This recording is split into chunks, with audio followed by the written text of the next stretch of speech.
The Power of Your Subconscious Mind by Dr. Joseph Murphy. Read by Ken Van Lith. Originally printed in 1963 by Prentice Hall. This recording is a production of the Master Key Society. Copyright 2021. Master Key Society. This recording is intended for academic research and study and may contain antiquated language, expressions, and ideas. The views and opinions contained in this book do not necessarily reflect those of Master Key Society and its affiliates. How this book can work miracles in your life. I've seen miracles happen to men and women in all walks of life all over the world. Miracles will happen to you too when you begin using the magic power of your subconscious mind. This book is designed to teach you that your habitual thinking and imagery mold, fashion, and create your destiny. For as a man thinketh in his subconscious mind, so is he. Do you know the answers? Why is one man sad and another man happy? Why is one man joyous and prosperous, and another man poor and miserable? Why is one man fearful and anxious, and another full of faith and confidence?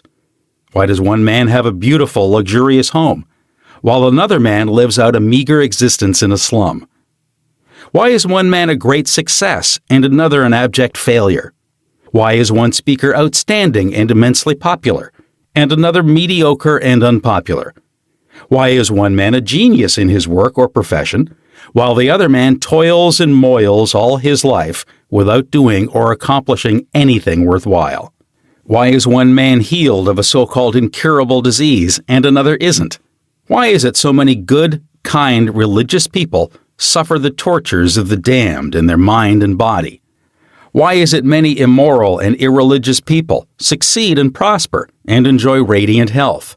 Why is one woman happily married and her sister very unhappy and frustrated? Is there an answer to these questions in the workings of your conscious and subconscious minds? There most certainly is. Reason for writing this book. It is for the express purpose of answering and clarifying the above questions and many others of a similar nature that motivated me to write this book. I have endeavored to explain the great fundamental truths of your mind in the simplest language possible. I believe that it's perfectly possible to explain the basic, foundational, and fundamental laws of life and of your mind in ordinary, everyday language. You'll find that the language of this book is that used in your daily papers, current periodicals, in your business offices, in your home, and in the daily workshop. I urge you to study this book and apply the techniques outlined therein, and as you do, I feel absolutely convinced that you will lay hold of a miracle-working power that will lift you up from confusion, misery, melancholy, and failure, and guide you to your true place. Solve your difficulties, sever you from emotional and physical bondage, and place you on the royal road to freedom, happiness, and peace of mind. This miracle-working power of your subconscious mind can heal you of your sickness, make you vital and strong again. In learning how to use your inner powers, you will open the prison door of your fear and enter into a life described by Paul as the glorious liberty of the sons of God. Releasing the miracle-working power. A personal healing will ever be the most convincing evidence of our subconscious powers. Over 42 years ago, I resolved a malignancy. In medical terminology, it was called a sarcoma. By using the healing power of my subconscious mind, which created me and still maintains and governs all my vital functions. The technique I applied is elaborated on in this book, and I feel sure that it will help others to trust the same infinite healing presence lodged in the subconscious depths of all men. Through the kindly offices of my doctor friend, I suddenly realized that it was natural to assume that the creative intelligence which made all of my organs, fashioned my body, and started my heart could heal its own handiwork. The ancient proverb says, quote, "The doctor dresses the wound, and God heals it." Unquote. Wonders happen when you pray effectively. Scientific prayer is the harmonious interaction of the conscious and subconscious levels of mind, scientifically directed for a specific purpose. This book will teach you the scientific way to tap the realm of infinite power within you, enabling you to get what you really want in life. You desire a happier, fuller, and richer life. Begin to use this miracle-working power and smooth your way in daily affairs, solve business problems, and bring harmony in family relationships. Be sure that you read this book several times. The many chapters will show you how this wonderful power works and how you can draw out the hidden inspiration and wisdom that is within you. Learn the simple techniques of impressing the subconscious mind. Follow the new scientific way in tapping the infinite storehouse. Read this book carefully, earnestly, and lovingly. Prove to yourself the amazing way it can help you. It could be, and I believe it will be, the turning point of your life. Everybody prays. Do you know how to pray effectively? How long is it since you prayed as part of your everyday activities? In an emergency, in time of danger or trouble, in illness, and when death lurks, prayers pour forth, your own and friends. Just read your daily newspaper. It is reported that prayers are being offered up all over the nation for a child stricken with a so-called incurable ailment, for peace among nations, for a group of miners trapped in a flooded mine. Later, it's reported that when rescued, the miners said that they prayed while waiting for rescue. An airplane pilot says that he prayed as he made a successful emergency landing. Certainly, prayer is an ever-present help in time of trouble. But you do not have to wait for trouble to make prayer an integral and constructive part of your life. The dramatic answers to prayer make headlines and are the subject of testimonies to the effectiveness of prayer. What of the many humble prayers of children, the simple thanksgiving of grace at the table daily, the faithful devotions wherein the individual seeks only communion with God? My work with people has made it necessary for me to study the various approaches to prayer. I have experienced the power of prayer in my own life, and I have talked and worked with many people who also enjoyed the help of prayer. The problem usually is how to tell others how to pray. People who are in trouble have difficulty in thinking and acting reasonably. They need an easy formula to follow, an obviously workable pattern that is simple and specific. Often, they must be led to approach the emergency. Unique feature of this book. The unique feature of this book is its down-to-earth practicality. Here, you're presented with simple, usable techniques and formulas, which you can easily apply in your workaday world. I've taught these simple processes to men and women all over the world, and recently, over 1,000 men and women of all religious affiliations attended a special class in Los Angeles, where I presented the highlights of what is offered in the pages of this book. Many came from distances of 200 miles for each class lesson. The special features of this book will appeal to you because they show you why oftentimes you get the opposite of what you prayed for and reveal to you the reasons why. People have asked me in all parts of the world and thousands of times, why is it that I have prayed and got no answer? In this book, you'll find the reasons for this common complaint. The many ways of impressing the subconscious mind and getting the right answers make this an extraordinarily valuable book and an ever-present help in time of trouble. What do you believe? It is not the thing believed in that brings an answer to man's prayer. The answer to prayer results when the individual's subconscious mind responds to the mental picture or thought in his mind. This law of belief is operating in all religions of the world and is the reason why they are psychologically true. The Buddhist, the Christian, the Muslim, and the Hebrew all may get answers to their prayers, not because of the particular creed, religion, affiliation, ritual, ceremony, formula, liturgy, incantation, sacrifices, or offerings, but solely because of belief or mental acceptance and receptivity about that for which they pray. The law of life is the law of belief, and belief could be summed up briefly as a thought in your mind. As a man thinks, feels, and believes, so is the condition of his mind, body, and circumstances. A technique, a methodology based on an understanding of what you're doing and why you are doing it, will help you to bring about a subconscious embodiment of all good things of life. Essentially, answered prayer is the realization of your heart's desire. Desire is prayer. Everyone desires health, happiness, security, peace of mind, true expression, but many fail to achieve clearly defined results. A university professor admitted to me recently, "I know that if I changed my mental pattern and redirected my emotional life, my ulcers would not recur, but I do not have any technique, process, or modus operandi. My mind wanders back and forth on my many problems, and I feel frustrated, defeated, and unhappy." This professor had a desire for perfect health. He needed a knowledge of the way his mind worked, which would enable him to fulfill his desire. By practicing the healing methods outlined in this book, he became whole and perfect. There is one mind common to all individual men. Emerson. The miracle working powers of your subconscious mind existed before you and I were born, before any church or world existed. The great eternal truths and principles of life antedate all religions.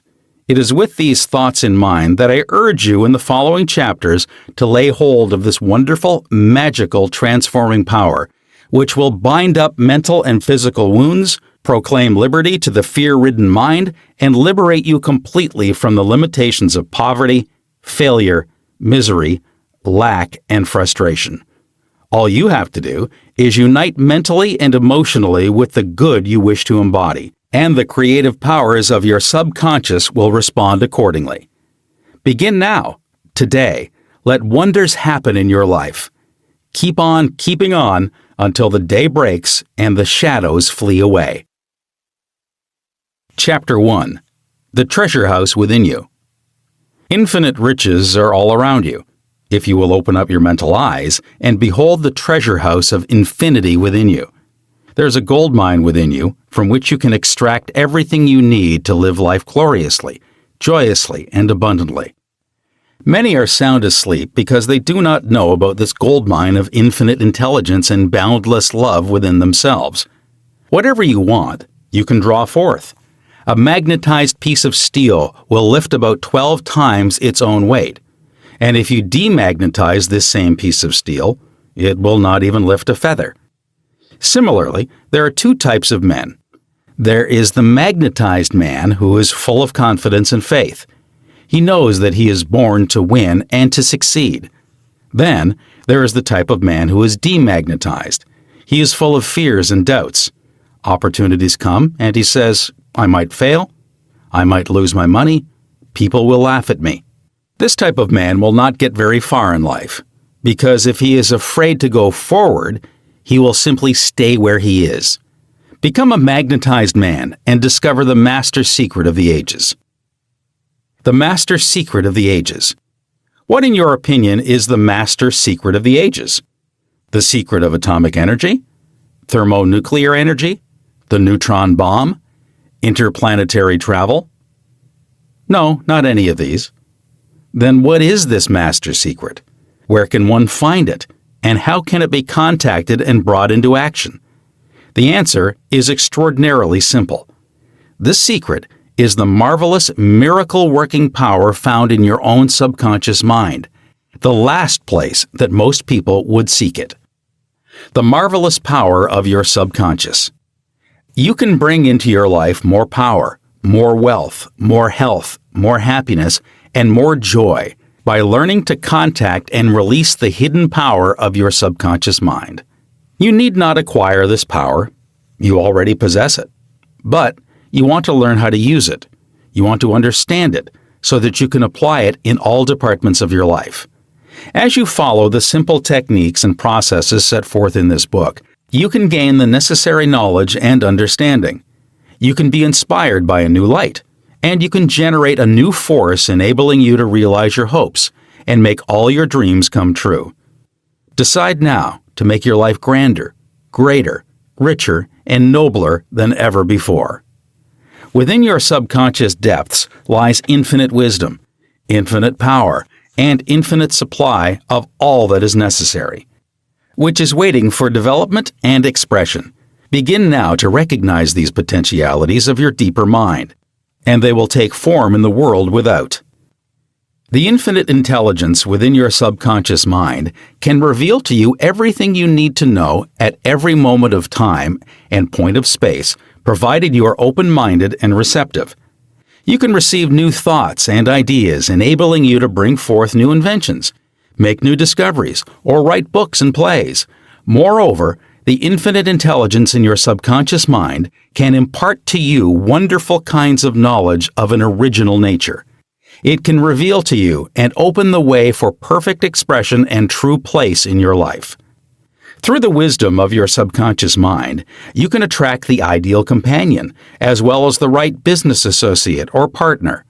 It can find the right buyer for your home and provide you with all the money you need and the financial freedom to be, to do, and to go as your heart desires. It is your right to discover this inner world of thought, feeling, and power, of light, love, and beauty. Though invisible, its forces are mighty. Within your subconscious mind, you will find the solution for every problem and the cause for every effect. Because you can draw out the hidden powers, you come into actual possession of the power and wisdom necessary to move forward in abundance, security, joy, and dominion. I have seen the power of the subconscious lift people up out of crippled states, making them whole, vital, and strong once more, and free to go out into the world to experience happiness, health, and joyous expression. There is a miraculous healing power in your subconscious that can heal the troubled mind and the broken heart. It can open the prison door of the mind and liberate you. It can free you from all kinds of material and physical bondage. Necessity of a working basis. Substantial progress in any field of endeavor is impossible in the absence of a working basis, which is universal in its application. You can become skilled in the operation of your subconscious mind. You can practice its powers with a certainty of results in exact proportion to your knowledge of its principles and to your application of them for definite specific purposes and goals you wish to achieve. Being a former chemist, I would like to point out that if you combine hydrogen and oxygen in the proportions of 2 atoms of the former to 1 of the latter, water will be the result. You are very familiar with the fact that 1 atom of oxygen and 1 atom of carbon will produce carbon monoxide, a poisonous gas. But if you add another atom of oxygen, you will get carbon dioxide, a harmless gas, and so on throughout the vast realm of chemical compounds. You must not think that the principles of chemistry, physics, and mathematics differ from the principles of your subconscious mind. Let us consider a generally accepted principle. Water seeks its own level. This is a universal principle, which is applicable to water everywhere. Consider another principle. Matter expands when heated. This is true anywhere, at any time, and under all circumstances. You can heat a piece of steel, and it will expand regardless whether the steel is found in China, England, or India. It is a universal truth that matter expands when heated. It is also a universal truth that whatever you impress on your subconscious mind is expressed on the screen of space as condition, experience, and event. Your prayer is answered because your subconscious mind is principle, and by principle, I mean the way a thing works. For example, the principle of electricity is that it works from a higher to a lower potential. You do not change the principle of electricity when you use it, but by cooperating with nature, you bring forth marvelous inventions and discoveries, which bless humanity in countless ways. Your subconscious mind is principle and works according to the law of belief. You must know what belief is, why it works, and how it works. Your Bible says in a simple, clear, and beautiful way, "Whoever shall say unto this mountain, Be thou removed, and be thou cast into the sea, and shall not doubt in his heart, but shall believe that those things which he saith shall come to pass. He shall have whatsoever he saith." Mark 11:23. The law of your mind is the law of belief. This means to believe in the way your mind works, to believe in belief itself. The belief of your mind is the thought of your mind. That is simple. Just that and nothing else. All your experiences, events, conditions, and acts are the reactions of your subconscious mind to your thoughts. Remember, It is not the thing believed in, but the belief in your own mind which brings about the result. Cease believing in the false beliefs, opinions, superstitions, and fears of mankind. Begin to believe in the eternal verities and truths of life, which never change. Then you will move onward, upward, and Godward. Whoever reads this book and applies the principles of the subconscious mind herein set forth will be able to pray scientifically and effectively for himself and for others. Your prayer is answered according to the universal law of action and reaction. Thought is incipient action. The reaction is the response from your subconscious mind, which corresponds with the nature of your thought. Busy your mind with the concepts of harmony, health, peace, and goodwill, and wonders will happen in your life. The duality of mind. You have only one mind, but your mind possesses two distinctive characteristics. The line of demarcation between the two is well known to all thinking men and women today. The two functions of your mind are essentially unlike. Each is endowed with separate and distinct attributes and powers. The nomenclature generally used to distinguish the two functions of your mind is as follows: the objective and subjective mind, the conscious and subconscious mind, the waking and sleeping mind, the surface self and the deep self, the voluntary mind and the involuntary mind, the male and the female, and many other terms. You will find the terms conscious and subconscious used to represent the dual nature of your mind throughout this book. The conscious and subconscious minds. An excellent way to get acquainted with the two functions of your mind is to look upon your own mind as a garden. You are a gardener, and you're planting seeds, thoughts, in your subconscious mind all day long, based on your habitual thinking. As you sow in your subconscious mind, so shall you reap in your body and environment. Begin now to sow thoughts of peace, happiness, right action, goodwill, and prosperity. Think quietly and with interest on these qualities and accept them fully in your subconscious reasoning mind. Continue to plant these wonderful seeds, thoughts, in the garden of your mind, and you will reap a glorious harvest. Your subconscious mind may be likened to the soil, which will grow all kinds of seeds, good or bad. Do men gather grapes of thorns or figs of thistles? Every thought is, therefore, a cause, and every condition is an effect. For this reason, it is essential that you take charge of your thoughts so as to bring forth only desirable conditions. When your mind thinks correctly, when you understand the truth, when the thoughts deposited in your subconscious mind are constructive, harmonious, and peaceful, the magic working power of your subconscious will respond and bring about harmonious conditions, agreeable surroundings, and the best of everything. When you begin to control your thought processes, you can apply the powers of your subconscious to any problem or difficulty. In other words, you will actually be consciously cooperating with the infinite power and omnipotent law which governs all things. Look around you wherever you live, and you will notice that the vast majority of mankind lives in the world without. The more enlightened men are intensely interested in the world within. Remember, it is the world within, namely your thoughts, feelings, and imagery, that makes your world without.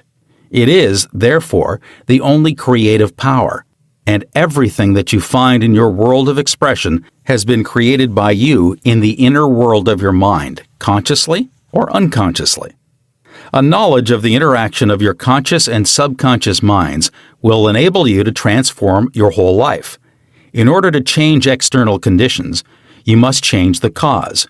Most men try to change conditions and circumstances by working with conditions and circumstances to remove discord, confusion, lack, and limitation. You must remove the cause, and the cause is the way you are using your conscious mind. In other words, the way you are thinking and picturing in your mind.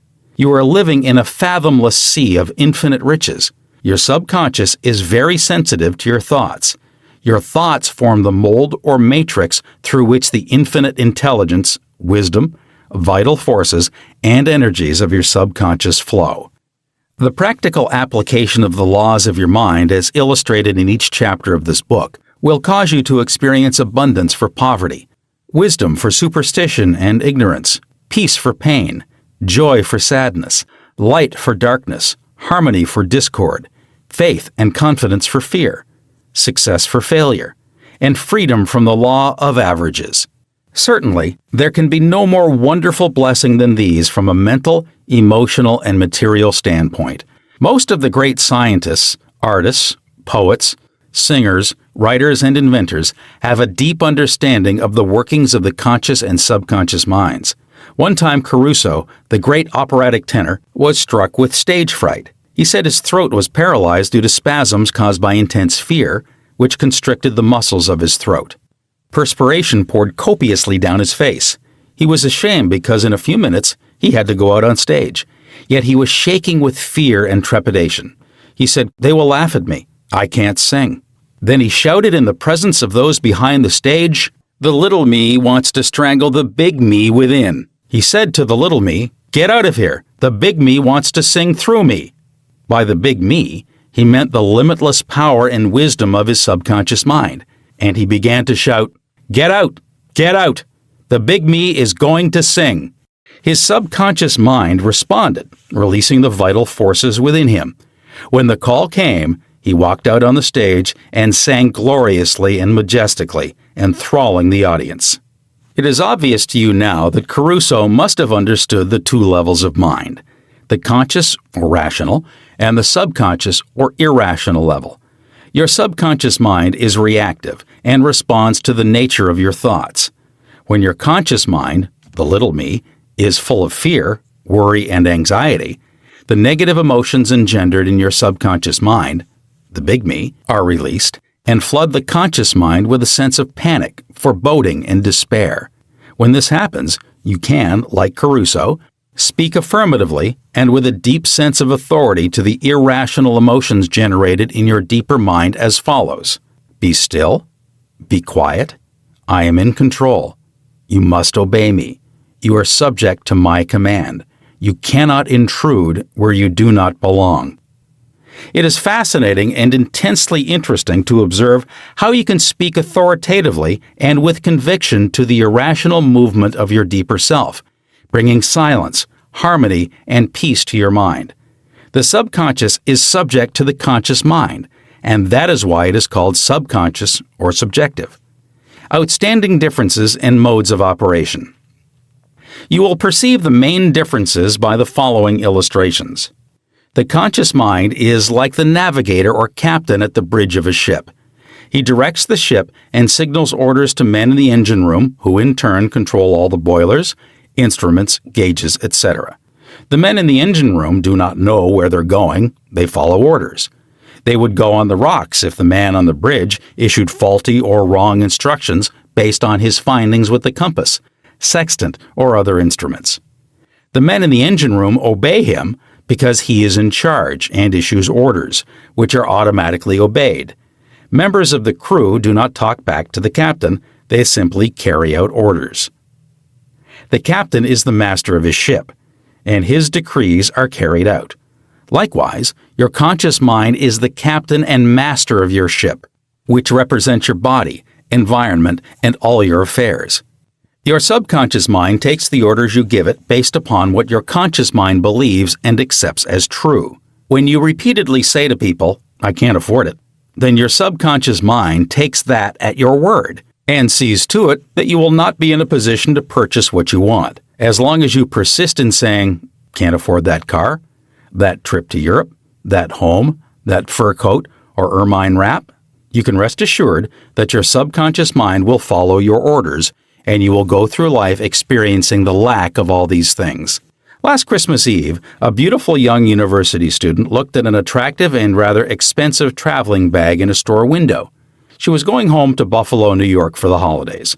She was about to say, "I can't afford that bag," when she recalled something she had heard at one of my lectures, which was, "Never finish a negative statement, reverse it immediately, and wonders will happen in your life." She said, "That bag is mine. It is for sale. I accept it mentally, and my subconscious sees to it that I receive it." At 8 o'clock Christmas Eve, her fiancé presented her with a bag exactly the same as the one she had looked at and mentally identified herself with at 10 o'clock the same morning. She had filled her mind with the thought of expectancy and released the whole thing to her deeper mind, which has the know-how of accomplishment. This young girl, a student at the University of Southern California, said to me, "I didn't have the money to buy that bag, but now I know where to find money and all the things I need, and that is in the treasure house of eternity within me." Another simple illustration is this. When you say, "I do not like mushrooms," and the occasion subsequently comes to you that you are served mushrooms in sauces or salads, you will get indigestion because your subconscious mind says to you, "The boss, your conscious mind, does not like mushrooms."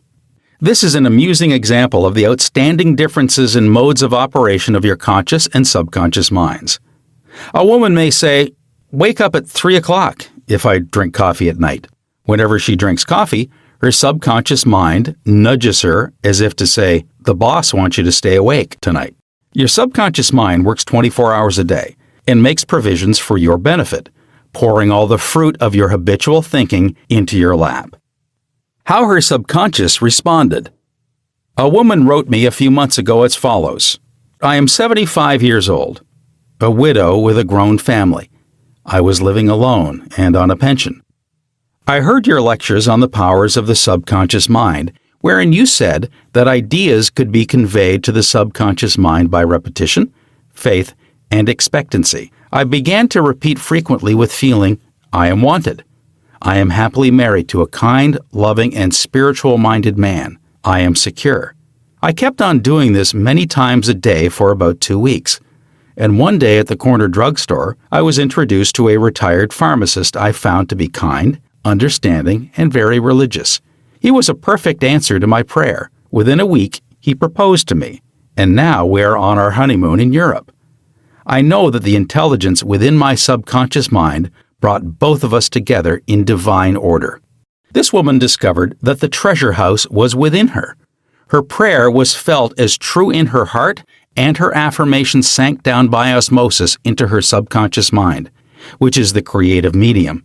The moment she succeeded in bringing about a subjective embodiment, her subconscious mind brought about the answer through the law of attraction. Her deeper mind, full of wisdom and intelligence, brought both of them together in divine order. Be sure that you think on whatsoever things are true, whatsoever things are honest, whatsoever things are just, whatsoever things are pure, whatsoever things are lovely, whatsoever things of good report. If there be any virtue, and if there be any praise, think on these things. Philippians 4:8. Brief summary of ideas worth remembering. 1. The treasure house is within you. Look within for the answer to your heart's desire. 2. The great secret possessed by the great men of all ages was their ability to contact and release the powers of their subconscious mind. You can do the same. 3. Your subconscious has the answer to all problems. If you suggest to your subconscious prior to sleep, "I want to get up at 6 a.m., it will awaken you at that exact time. 4. Your subconscious mind is the builder of your body and can heal you. Lull yourself to sleep every night with the idea of perfect health, and your subconscious, being your faithful servant, will obey you. 5. Every thought is a cause and every condition is an effect. 6. If you want to write a book, write a wonderful play, give a talk to your audience, then convey the idea lovingly and feelingly to your subconscious mind, and it will respond accordingly. 7. You are like a captain navigating a ship. He must give the right orders, and likewise, you must give the right orders, thoughts and images, to your subconscious mind, which controls and governs all your experiences. 8. Never use the terms, "I can't afford it," or "I can't do this."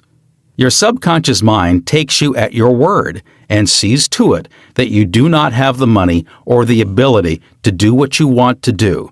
Affirm, "I can do all things through the power of my subconscious mind." 9. The law of life is the law of belief. A belief is a thought in your mind. Do not believe in things to harm or hurt you.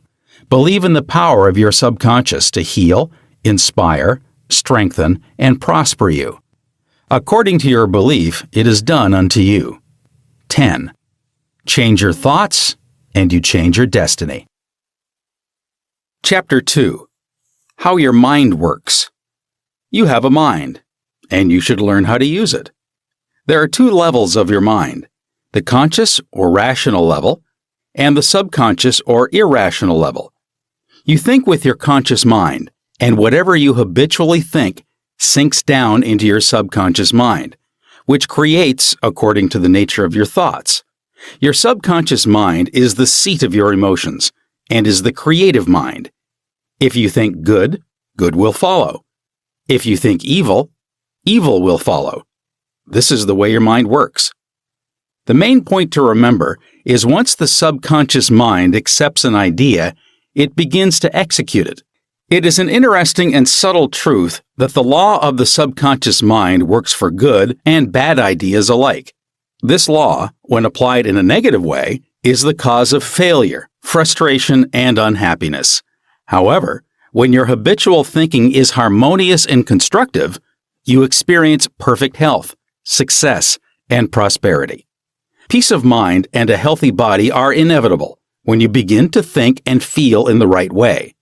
Whatever you claim mentally and feel as true, your subconscious mind will accept and bring forth into your experience. The only thing necessary for you to do is to get your subconscious mind to accept your idea, and the law of your own subconscious mind will bring forth the health, peace, or the position you desire. You give the command or decree, and your subconscious will faithfully reproduce the idea impressed upon it. The law of your mind is this: you will get a reaction or response from your subconscious mind according to the nature of the thought or idea you hold in your conscious mind. Psychologists and psychiatrists point out that when thoughts are conveyed to your subconscious mind, impressions are made in the brain cells. As soon as your subconscious accepts any idea, it proceeds to put it into effect immediately. It works by association of ideas and uses every bit of knowledge that you have gathered in your lifetime to bring about its purpose. It draws on the infinite power, energy, and wisdom within you. It lines up all the laws of nature to get its way. Sometimes it seems to bring about an immediate solution to your difficulties, but at other times it may take days, weeks, or longer. Its ways are past finding out. Conscious and subconscious terms differentiated. You must remember that these are not two minds. They are merely two spheres of activity within one mind. Your conscious mind is the reasoning mind. It is that phase of mind which chooses. For example, you choose your books, your home, and your partner in life. You make all your decisions with your conscious mind. On the other hand, without any conscious choice on your part, your heart is kept functioning automatically, and the process of digestion, circulation, and breathing are carried on by your subconscious mind through processes independent of your conscious control. Your subconscious mind accepts what is impressed upon it, or what you consciously believe. It does not reason things out like your conscious mind, and it does not argue with you controversially. Your subconscious mind is like the soil, which accepts any kind of seed, good or bad. Your thoughts are active and might be likened unto seeds. Negative, destructive thoughts continue to work negatively in your subconscious mind, and in due time will come forth into outer experience, which corresponds with them. Remember, your subconscious mind does not engage in proving whether your thoughts are good or bad, true or false, but it responds according to the nature of your thoughts or suggestions.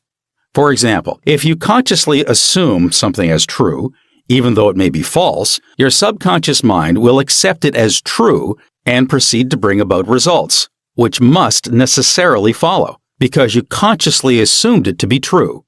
Experiments by psychologists. Innumerable experiments by psychologists and others on persons in the hypnotic state have shown that the subconscious mind is incapable of making selections and comparisons, which are necessary for a reasoning process. They have shown repeatedly that your subconscious mind will accept any suggestions, however false. Having once accepted any suggestion, it responds according to the nature of the suggestion given. To illustrate the amenability of your subconscious mind to suggestion, if a practiced hypnotist suggests to one of his subjects that he is Napoleon Bonaparte, or even a cat or a dog, he will act out the part with inimitable accuracy. His personality becomes changed for the time being. He believes himself to be whatever the operator tells him he is. A skilled hypnotist may suggest to one of his students in the hypnotic state that his back itches, to another that his nose is bleeding, to another that he is a marble statue, to another that he is freezing and the temperature is below zero. Each one will follow out the line of his particular suggestion, totally oblivious to all his surroundings, which do not pertain to his idea. These simple illustrations portray clearly the difference between your conscious reasoning mind and your subconscious mind, which is impersonal, non-selective, and accepts as true whatever your conscious mind believes to be true. Hence, the importance of selecting thoughts, ideas, and premises, which bless, heal, inspire, and fill your soul with joy. The terms objective and subjective mind clarified. Your conscious mind is sometimes referred to as your objective mind because it deals with outward objects. The objective mind takes cognizance of the objective world. Its media of observation are your 5 physical senses. Your objective mind is your guide and director in your contact with your environment. You gain knowledge through your 5 senses. Your objective mind learns through observation, experience, and education. As previously pointed out, the greatest function of the objective mind is that of reasoning. Suppose you are one of the thousands of tourists who come to Los Angeles annually. You would come to the conclusion that it is a beautiful city based upon your observation of the parks, pretty gardens, majestic buildings, and lovely homes. This is the working of your objective mind. Your subconscious mind is oftentimes referred to as your subjective mind. Your subjective mind takes cognizance of its environment by means independent of the 5 senses. Your subjective mind perceives by intuition. It is the seat of your emotion and the storehouse of memory. Your subjective mind performs its highest functions when your objective senses are in abeyance. In a word, it is that intelligence which makes itself manifest when the objective mind is suspended or in a sleepy, drowsy state. Your subjective mind sees without the use of the natural organs of vision. It has the capacity of clairvoyance and clairaudience. Your subjective mind can leave your body, travel to distant lands, and bring back information oftentimes of the most exact and truthful character. Through your subjective mind, you can read the thoughts of others, read the contents of sealed envelopes and closed safes. Your subjective mind has the ability to apprehend the thoughts of others without the use of the ordinary objective means of communication. It is of the greatest importance that we understand the interaction of the objective and subjective mind in order to learn the true art of prayer. The subconscious cannot reason like your conscious mind.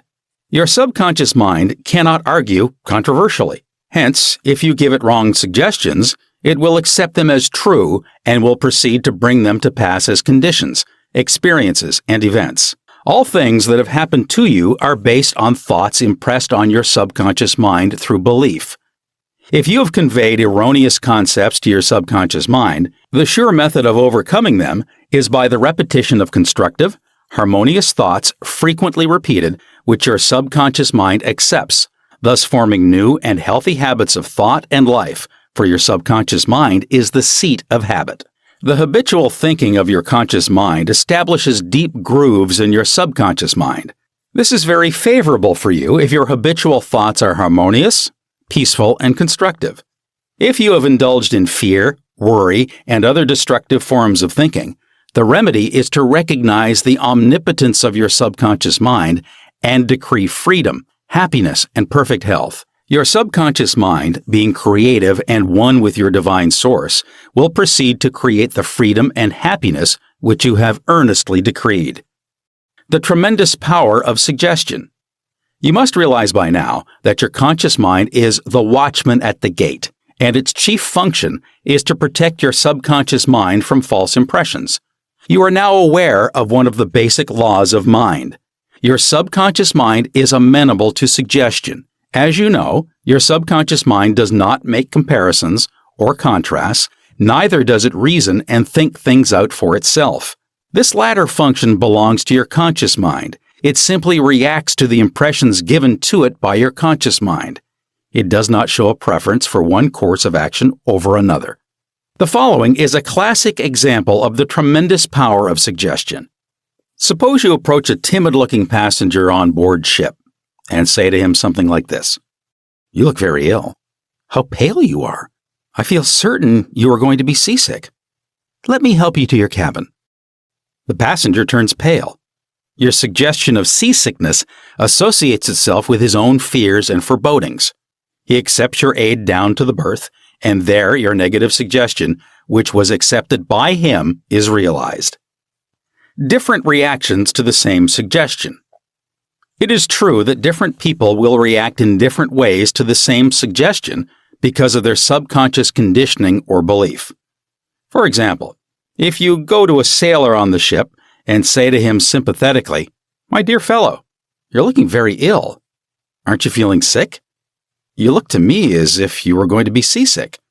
According to his temperament, he either laughs at your joke or expresses a mild irritation. Your suggestion fell on deaf ears in this instance because your suggestion of seasickness was associated in his mind with his own immunity from it. Therefore, it called up not fear or worry, but self-confidence. The dictionary says that a suggestion is the act or instance of putting something into one's mind, the mental process by which the thought or idea suggested is entertained, accepted, or put into effect. You must remember that a suggestion cannot impose something on the subconscious mind against the will of the conscious mind. In other words, your conscious mind has the power to reject the suggestion given. In the case of the sailor, he had no fear of seasickness. He had convinced himself of his immunity, and the negative suggestion had absolutely no power to evoke fear.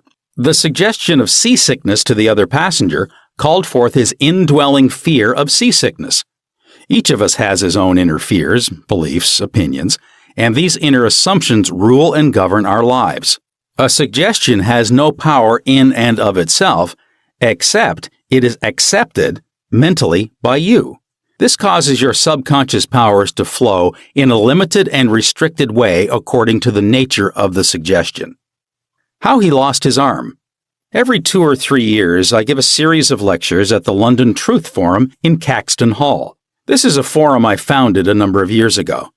Dr. Evelyn Fleet, the director, told me about an article which appeared in the English newspapers dealing with the power of suggestion. This is the suggestion a man gave to his subconscious mind over a period of about 2 years.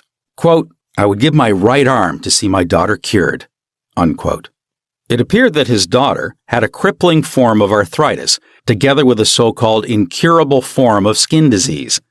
Medical treatment had failed to alleviate the condition, and the father had an intense longing for his daughter's healing, and expressed his desire in the words just quoted. Dr. Evelyn Fleet said that the newspaper article pointed out that one day the family was out riding when their car collided with another. The father's right arm was torn off at the shoulder, and immediately the daughter's arthritis and skin condition vanished. You must make certain to give your subconscious only suggestions which heal, bless, elevate, and inspire you in all your ways. Remember that your subconscious mind cannot take a joke. It takes you at your word. How autosuggestion banishes fear. Illustrations of autosuggestion. Autosuggestion means suggesting something definite and specific to oneself. Herbert Parkin, in his excellent manual of autosuggestion, records the following incident. It has its amusing side so that one remembers it. Quote, "A New York visitor in Chicago looks at his watch, which is set an hour ahead of Chicago time, and tells a Chicago friend that it's 12 o'clock. The Chicago friend, not considering the difference in time between Chicago and New York, tells the New Yorker that he is hungry and that he must go to lunch." Unquote. Autosuggestion may be used to banish various fears and other negative conditions. A young singer was invited to give an audition. She had been looking forward to the interview, but on 3 previous occasions she had failed miserably due to the fear of failure. This young lady had a very good voice, but she had been saying to herself, "When the time comes for me to sing, maybe they won't like me. I will try, but I'm full of fear and anxiety." Her subconscious mind accepted these negative autosuggestions as a request and proceeded to manifest them and bring them into her experience.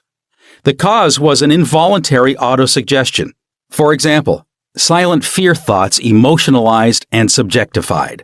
She overcame it by the following technique. 3 times a day, she isolated herself in her room. She sat down comfortably in an armchair, relaxed her body, and closed her eyes. She stilled her mind and body as best she could. Physical inertia favors mental passivity and renders the mind more receptive to suggestion. She counteracted the fear suggestion by saying to herself, "I sing beautifully. I am poised, serene, confident, and calm." She repeated this statement slowly, quietly, and with feeling from 5 to 10 times at each sitting. She had 3 such sittings every day and 1 immediately prior to sleep. At the end of a week, she was completely poised and confident. When the invitation to audition came, she gave a remarkable, wonderful audition. How she restored her memory. A woman aged 75 was in the habit of saying to herself, "I'm losing my memory." She reversed the procedure and practiced induced autosuggestion several times a day as follows. "My memory from today on is improving in every department. I shall always remember whatever I need to know at every moment of time and point of space. The impressions received will be clearer and more definite. I shall retain them automatically and with ease. Whatever I wish to recall will immediately present itself in the correct form in my mind. I am improving rapidly every day, and very soon my memory will be better than it has ever been before." At the end of 3 weeks, her memory was back to normal, and she was delighted. How he overcame a nasty temper. Many men who complained of irritability and bad temper proved to be very susceptible to autosuggestion and obtained marvelous results by using the following statements 3 or 4 times a day, morning, noon, and at night prior to sleep for about a month. Quote, "Henceforth, I shall grow more good-humored. Joy, happiness, and cheerfulness are now becoming my normal states of mind. Every day I am becoming more and more lovable and understanding.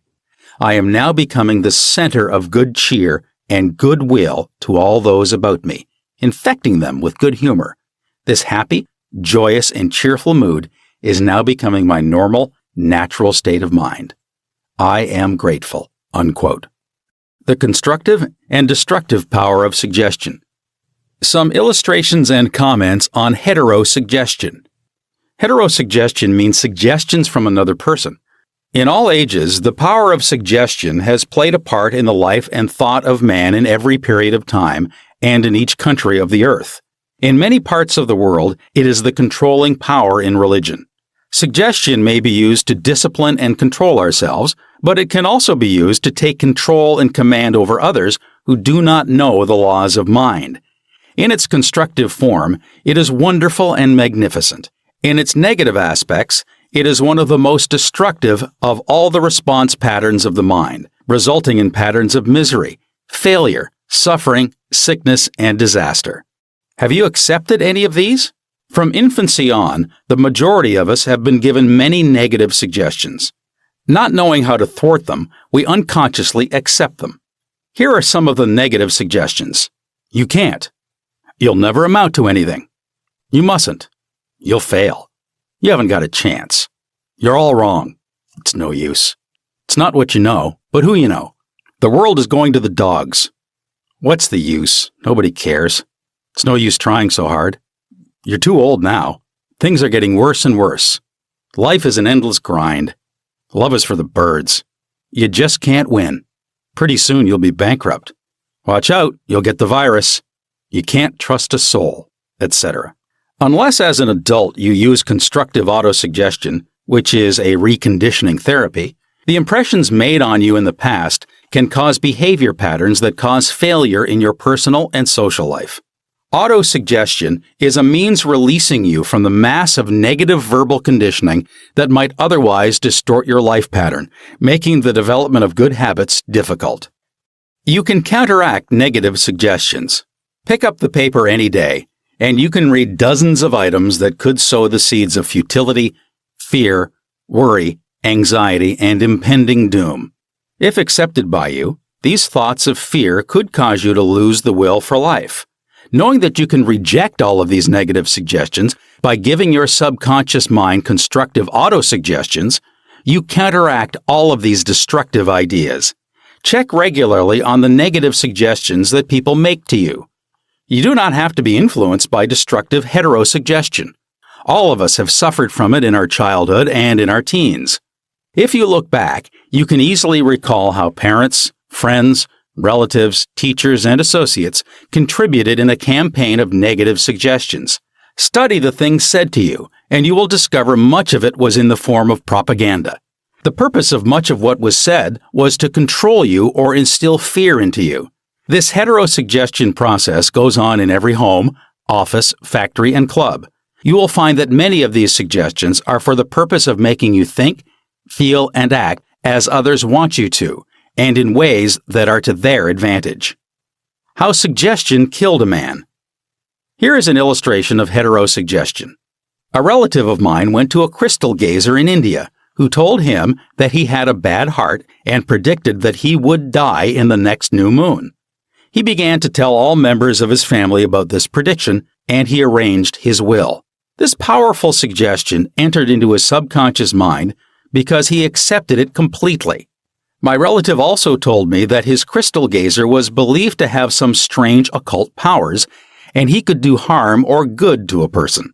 He died as predicted, not knowing that he was the cause of his own death. I suppose many of us have heard similar, stupid, ridiculous, superstitious stories. Let us look at what happened in the light of our knowledge of the way the subconscious mind works. Whatever the conscious, reasoning mind of man believes, the subconscious mind will accept and act upon. My relative was happy, healthy, vigorous, and robust when he went to see the fortune teller.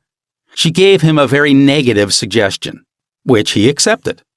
He became terrified and constantly dwelt upon the fact that he was going to die at the next new moon. He proceeded to tell everyone about it, and he prepared for the end. The activity took place in his own mind, and his own thought was the cause.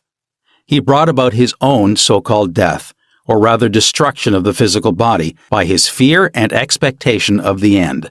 The woman who predicted his death had no more power than the stones and sticks in the field. Her suggestion had no power to create or bring about the end she suggested. If he had known the laws of his mind, he would have completely rejected the negative suggestion and refused to give her words any attention, knowing in his heart that he was governed and controlled by his own thought and feeling. Like tin arrows aimed at a battleship, her prophecy could have been completely neutralized and dissipated without hurting him. The suggestions of others in themselves have absolutely no power whatever over you, except the power that you give them through your own thoughts. You have to give your mental consent. You have to entertain the thought.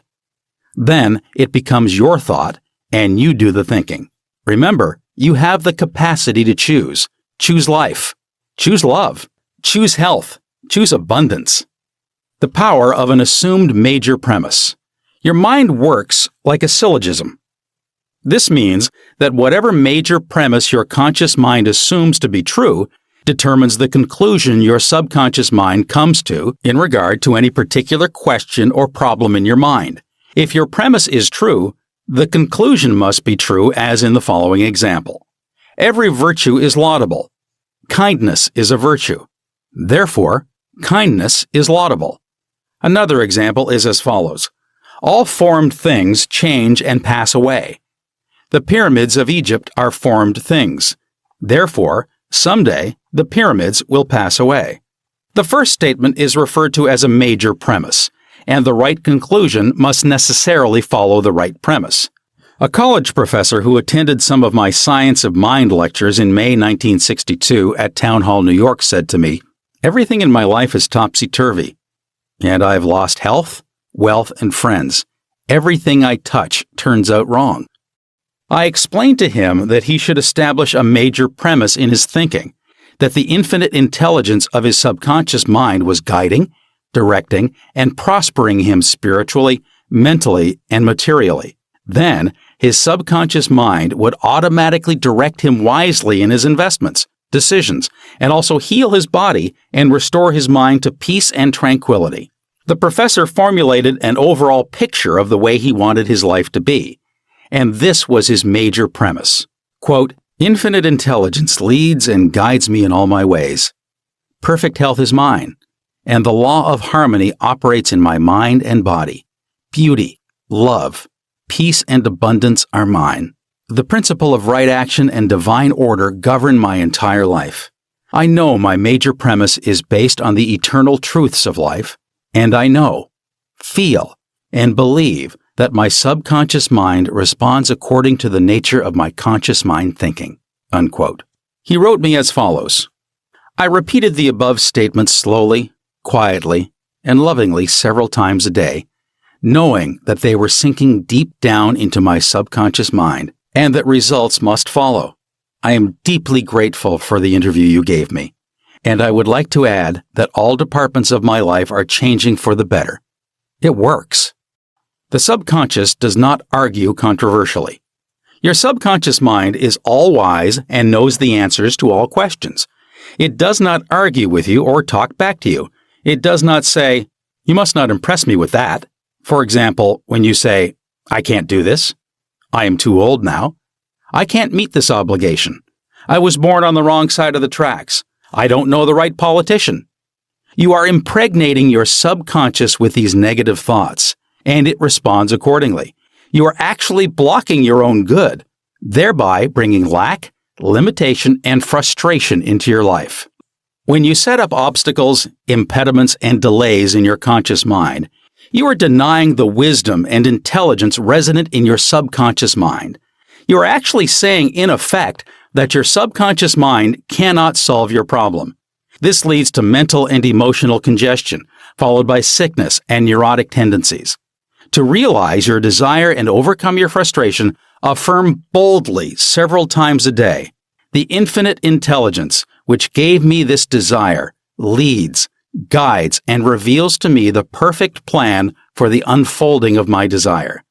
I know the deeper wisdom of my subconscious is now responding, and what I feel and claim within is expressed in the without.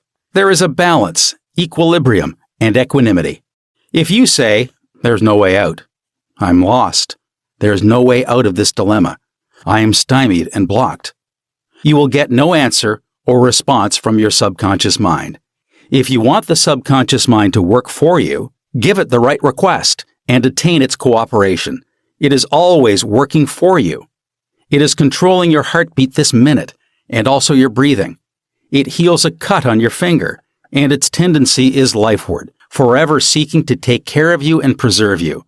Your subconscious has a mind of its own, but it accepts your patterns of thought and imagery. When you are seeking an answer to a problem, your subconscious will respond, but it expects you to come to a decision and to a true judgment in your conscious mind. You must acknowledge the answer is in your subconscious mind. However, if you say, "I don't think there is any way out. I am all mixed up and confused. Why don't I get an answer?" you are neutralizing your prayer. Like the soldier marking time, you do not get anywhere. Still, the wheels of your mind relax, let go, and quietly affirm, "My subconscious knows the answer. It is responding to me now. I give thanks because I know the infinite intelligence of my subconscious knows all things and is revealing the perfect answer to me now. My real conviction is now setting free the majesty and glory of my subconscious mind. I rejoice that it is so." Review of highlights. 1. Think good, and good follows. Think evil, and evil follows. You are what you think all day long. 2. Your subconscious mind does not argue with you. It accepts what your conscious mind decrees. If you say, "I can't afford it," it may be true, but do not say it. Select a better thought decree. "I'll buy it. I accept it in my mind." 3.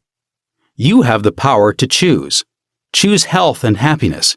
You can choose to be friendly or you can choose to be unfriendly. Choose to be cooperative, joyous, friendly, lovable, and the whole world will respond. This is the best way to develop a wonderful personality. 4. Your conscious mind is the watchman at the gate.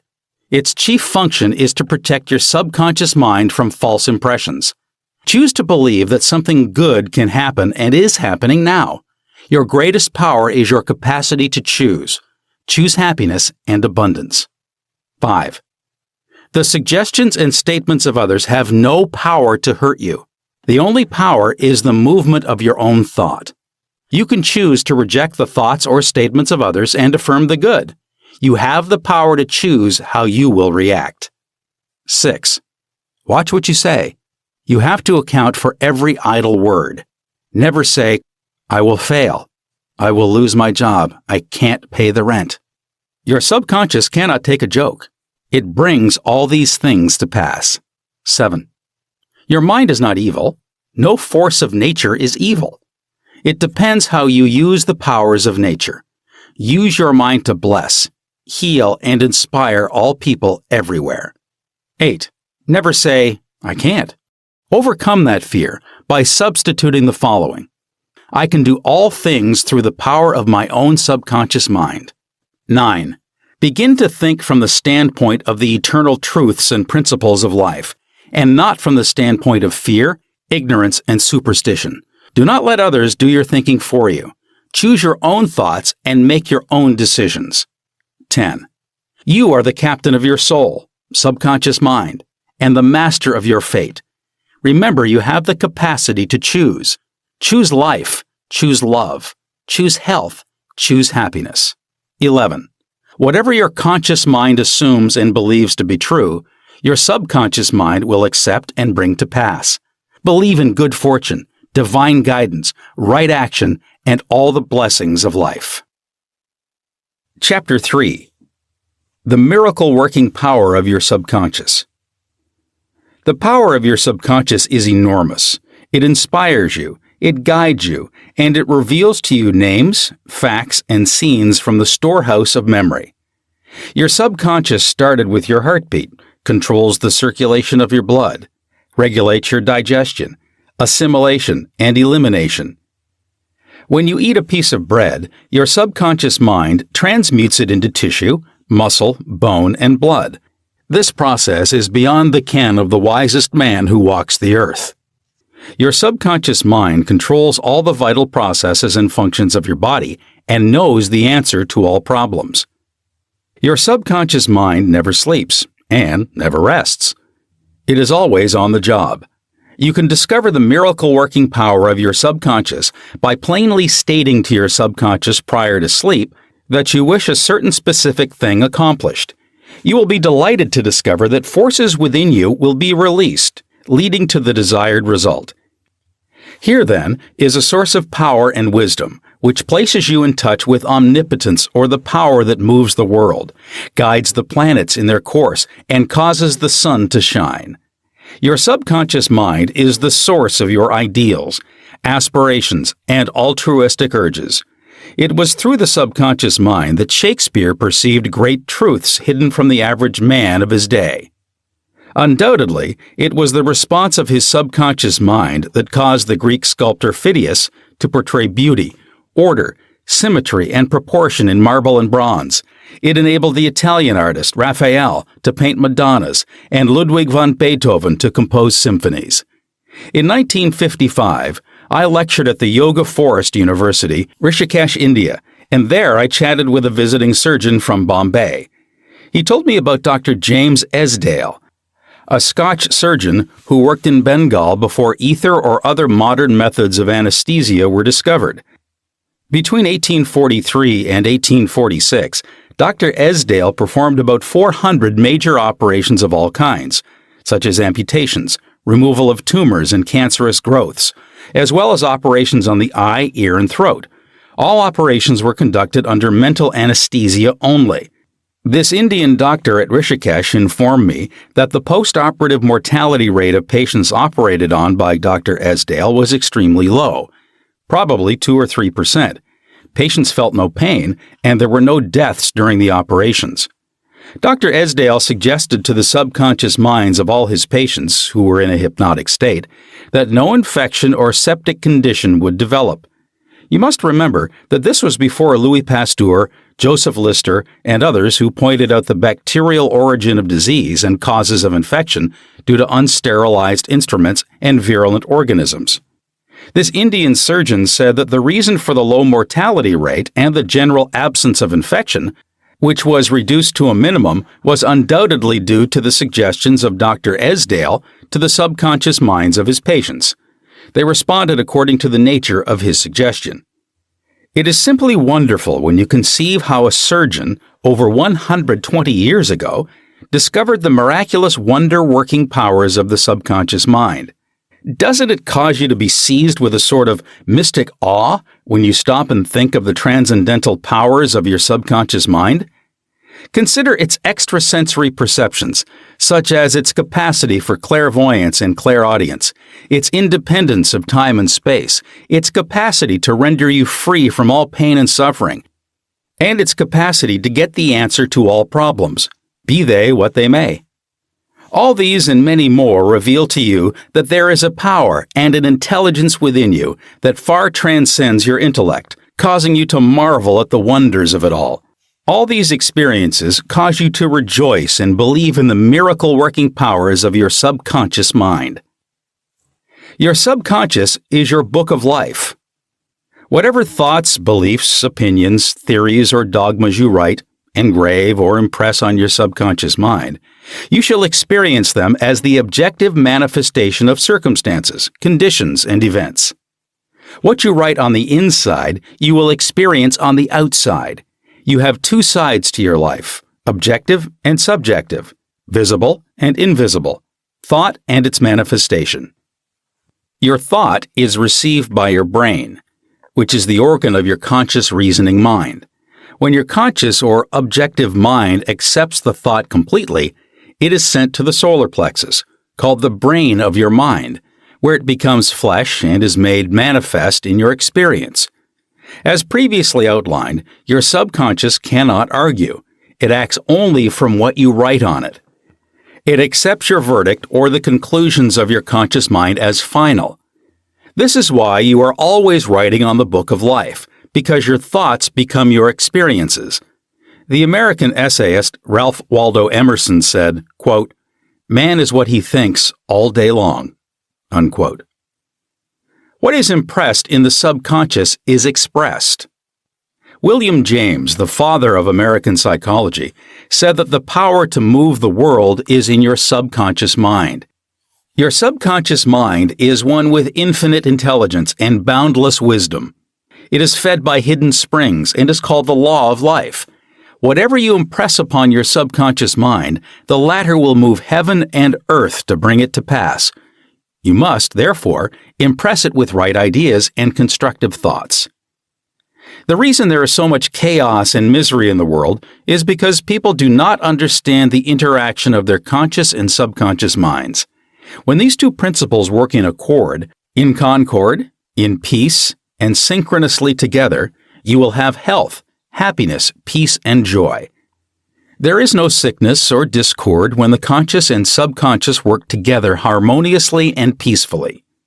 The tomb of Hermes was opened with great expectancy and a sense of wonder, because people believed that the greatest secret of the ages was contained therein. The secret was, as within, so without, as above, so below. In other words, whatever is impressed in your subconscious mind is expressed on the screen of space. The same truth was proclaimed by Moses, Isaiah, Jesus, Buddha, Zoroaster, Lao Tse, and all the illuminated seers of the ages. Whatever you feel as true subjectively is expressed as conditions, experiences, and events.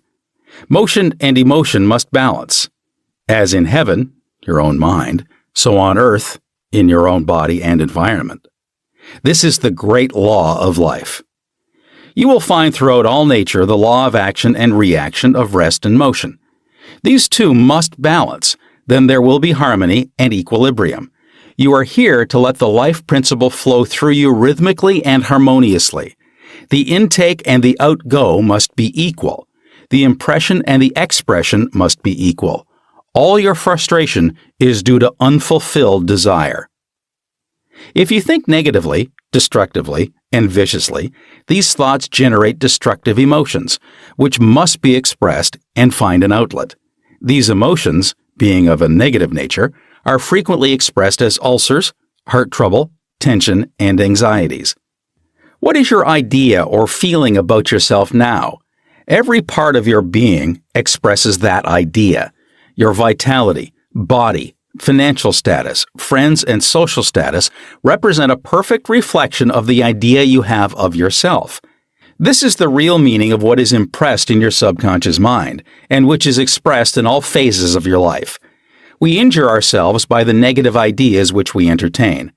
How often have you wounded yourself by getting angry, fearful, jealous, or vengeful? These are the poisons that enter your subconscious mind. You were not born with negative attitudes. Feed your subconscious mind life-giving thoughts, and you will wipe out all the negative patterns lodged therein. As you continue to do this, all the past will be wiped out and remembered no more. The subconscious heals a malignancy of the skin. A personal healing will ever be the most convincing evidence of the healing power of the subconscious mind. Over 40 years ago, I resolved a malignancy of the skin through prayer. Medical therapy had failed to check the growth, and it was getting progressively worse.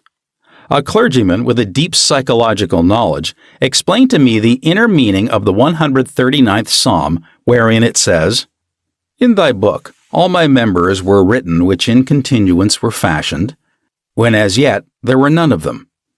He explained that the term book meant my subconscious mind, which fashioned and molded all my organs from an invisible cell. He also pointed out that inasmuch as my subconscious mind made my body, it could also recreate it and heal it according to the perfect pattern within it. The clergyman showed me his watch and said, "This had a maker, and the watchmaker had to have the idea first in mind before the watch became an objective reality. And if the watch was out of order, the watchmaker could fix it." My friend reminded me that the subconscious intelligence which created my body was like a watchmaker, and it also knew exactly how to heal, restore, and direct all the vital functions and processes of my body. But that I had to give it the perfect idea of health. This would act as cause, and the effect would be a healing. I prayed in a very simple way as follows. My body and all its organs were created by the infinite intelligence in my subconscious mind. It knows how to heal me. Its wisdom fashioned all my organs, tissues, muscles, and bones. This infinite healing presence within me is now transforming every atom of my being, making me whole and perfect now. I give thanks for the healing I know is taking place now. Wonderful are the works of the creative intelligence within me. I prayed aloud for about 5 minutes 2 or 3 times a day, repeating the above simple prayer. In about 3 months, my skin was whole and perfect. As you can see, all I did was give life-giving patterns of wholeness, beauty, and perfection to my subconscious mind, thereby obliterating the negative images and patterns of thought lodged in my subconscious mind, which were the cause of all my trouble. Nothing appears on your body except when the mental equivalent is first in your mind, and as you change your mind by drenching it with incessant affirmatives, you change your body. This is the basis of all healing. Marvelous are thy works, and that my soul, subconscious mind, knoweth right well. Psalm 139, verse 14. How the subconscious controls all functions of the body. While you are awake or sound asleep upon your bed, the ceaseless, tireless action of your subconscious mind controls all the vital functions of your body without the help of your conscious mind. For example, while you are asleep, your heart continues to beat rhythmically, your lungs do not rest, and the process of inhalation and exhalation, whereby your blood absorbs fresh air, goes on just the same as when you are awake.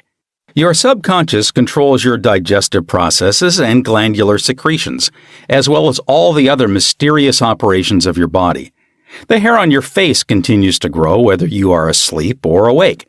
Scientists tell us that the skin secretes much more perspiration during sleep than during the waking hours. Your eyes, ears, and other senses are active during sleep. For instance, many of our great scientists have received answers to perplexing problems while they were asleep.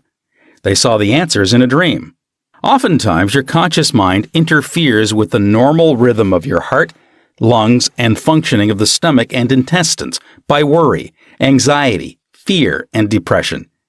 These patterns of thought interfere with the harmonious functioning of your subconscious mind. When mentally disturbed, the best procedure is to let go, relax, and still the wheels of your thought processes. Speak to your subconscious mind, telling it to take over in peace, harmony, and divine order. You will find that all the functions of your body will become normal again. Be sure to speak to your subconscious mind with authority and conviction, and it will conform to your command. Your subconscious seeks to preserve your life and restore you to health at all costs. It causes you to love your children, which also illustrates an instinctive desire to preserve all life. Let us suppose you accidentally ate some bad food. Your subconscious mind would cause you to regurgitate it if you inadvertently took some poison. Your subconscious powers would proceed to neutralize it. If you completely entrusted yourself to its wonder-working power, you would be entirely restored to health. How to get the subconscious to work for you? The first thing to realize is that your subconscious mind is always working. It is active night and day, whether you act upon it or not. Your subconscious is the builder of your body, but you cannot consciously perceive or hear that inner silent process. Your business is with your conscious mind and not your subconscious mind. Just keep your conscious mind busy with the expectation of the best, and make sure the thoughts you habitually think are based on whatsoever things are lovely, true, just, and of good report. Begin now to take care of your conscious mind, knowing in your heart and soul that your subconscious mind is always expressing, reproducing, and manifesting according to your habitual thinking. Remember, just as water takes the shape of the pipe it flows through, the life principle in you flows through you according to the nature of your thoughts. Claim that the healing presence in your subconscious is flowing through you as harmony, health, peace, joy, and abundance. Think of it as a living intelligence, a lovely companion on the way. Firmly believe it is continually flowing through you, vivifying, inspiring, and prospering you. It will respond exactly this way. It is done unto you as you believe. Healing principle of the subconscious restores atrophied optic nerves. There is the well-known, duly authenticated case of Madame Biret of France, recorded in the archives of the Medical Department of Lourdes, France. She was blind. The optic nerves were atrophied and useless. She visited Lourdes and had what she termed a miraculous healing.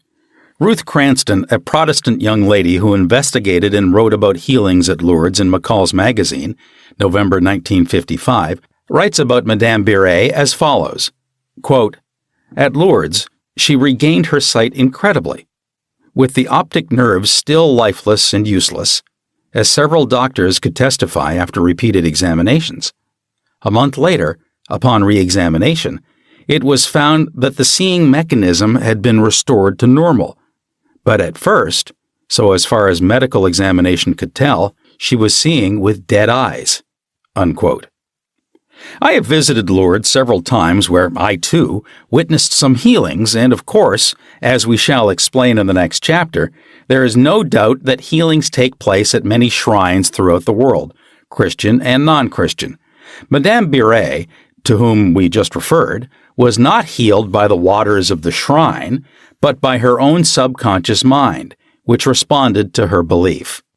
The healing principle within her subconscious mind responded to the nature of her thought.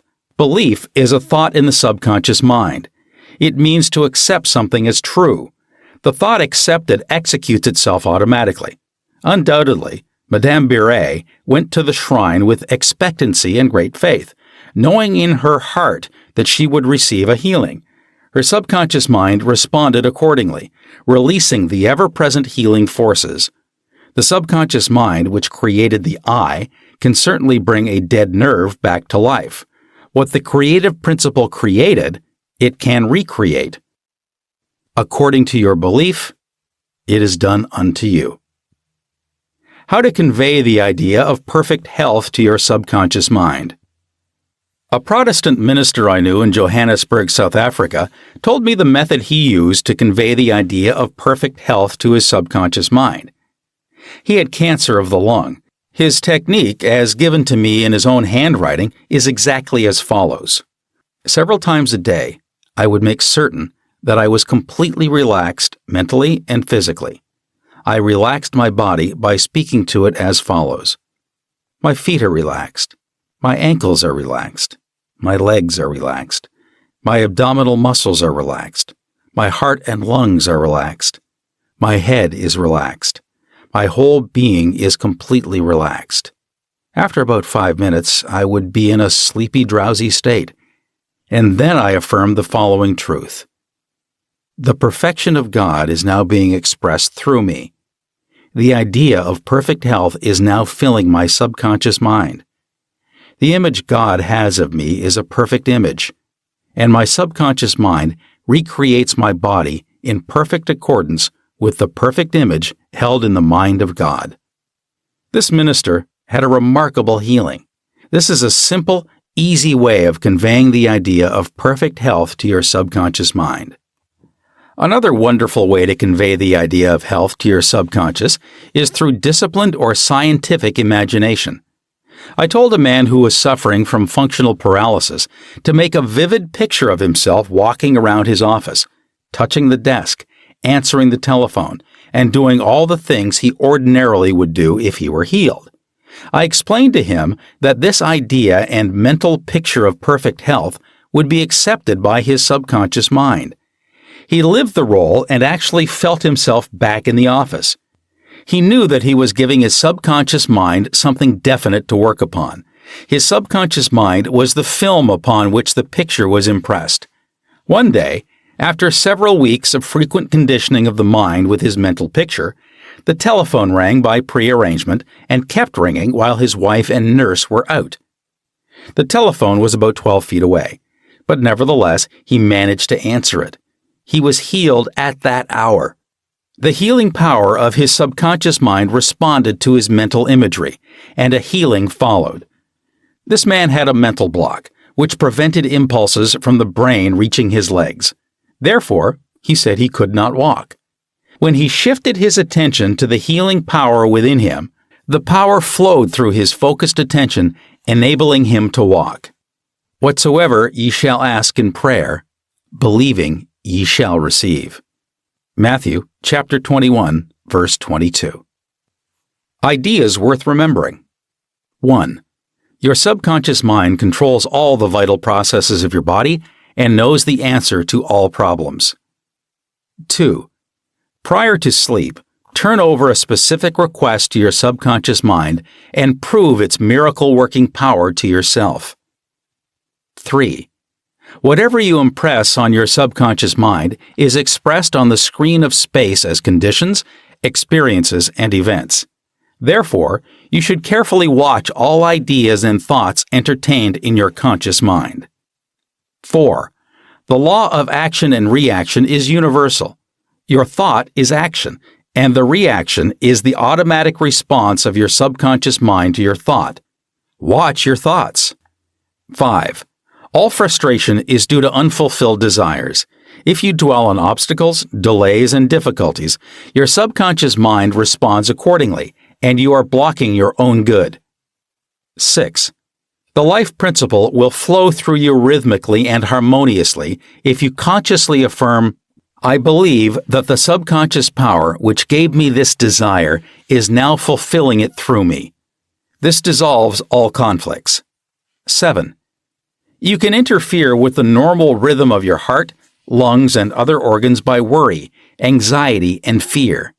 Feed your subconscious with thoughts of harmony, health, and peace, and all the functions of your body will become normal again. 8. Keep your conscious mind busy with the expectation of the best, and your subconscious will faithfully reproduce your habitual thinking. 9. Imagine the happy ending or solution to your problem. Feel the thrill of accomplishment, and what you imagine and feel will be accepted by your subconscious mind and bring it to pass. Chapter 4. Mental Healings in Ancient Times. Down through the ages, men of all nations have somehow instinctively believed that somewhere there resided a healing power, which could restore to normal the functions and sensations of man's body. They believed that this strange power could be invoked under certain conditions, and that the alleviation of human suffering would follow. The history of all nations presents testimony in support of this belief. In the early history of the world, the power of secretly influencing men for good or evil, including the healing of the sick, was supposed to be a power derived directly by them from God, and the procedures and processes of healing varied throughout the world. The healing processes took the form of supplications to God attended by various ceremonies, such as the laying on of hands, incantations, the application of amulets, talismans, rings, relics, and images.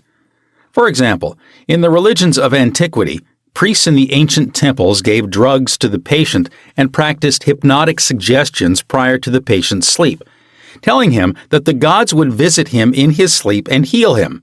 Many healings followed. Obviously, all this was the work of potent suggestions to the subconscious mind. After the performance of certain mysterious rites, the devotees of Hecate would see the goddess during sleep, provided that before going to sleep, they had prayed to her according to weird and fantastic instructions. They were told to mix lizards with resin, frankincense, and myrrh, and pound all this together in the open air under the crescent moon.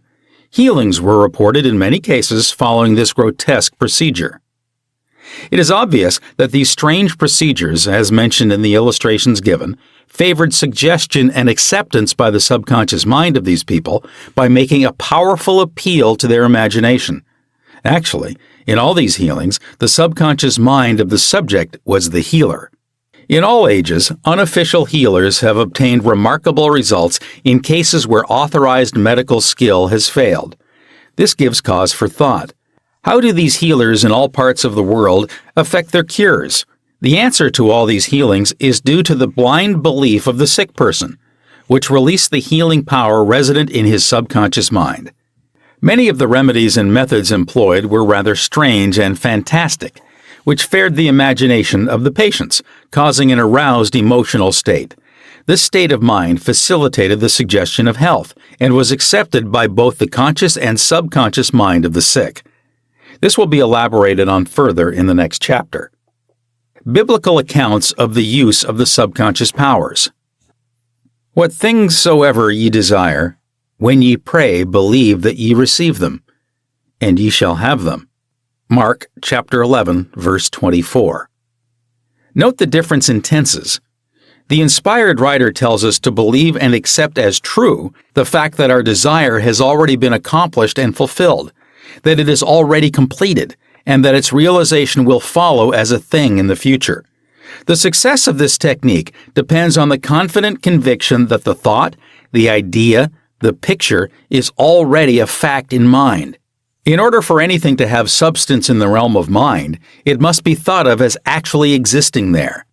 Here in a few cryptic words is a concise and specific direction for making use of the creative power of thought by impressing upon the subconscious the particular thing which you desire. Your thought, idea, plan, or purpose is as real on its own plane as your hand or your heart.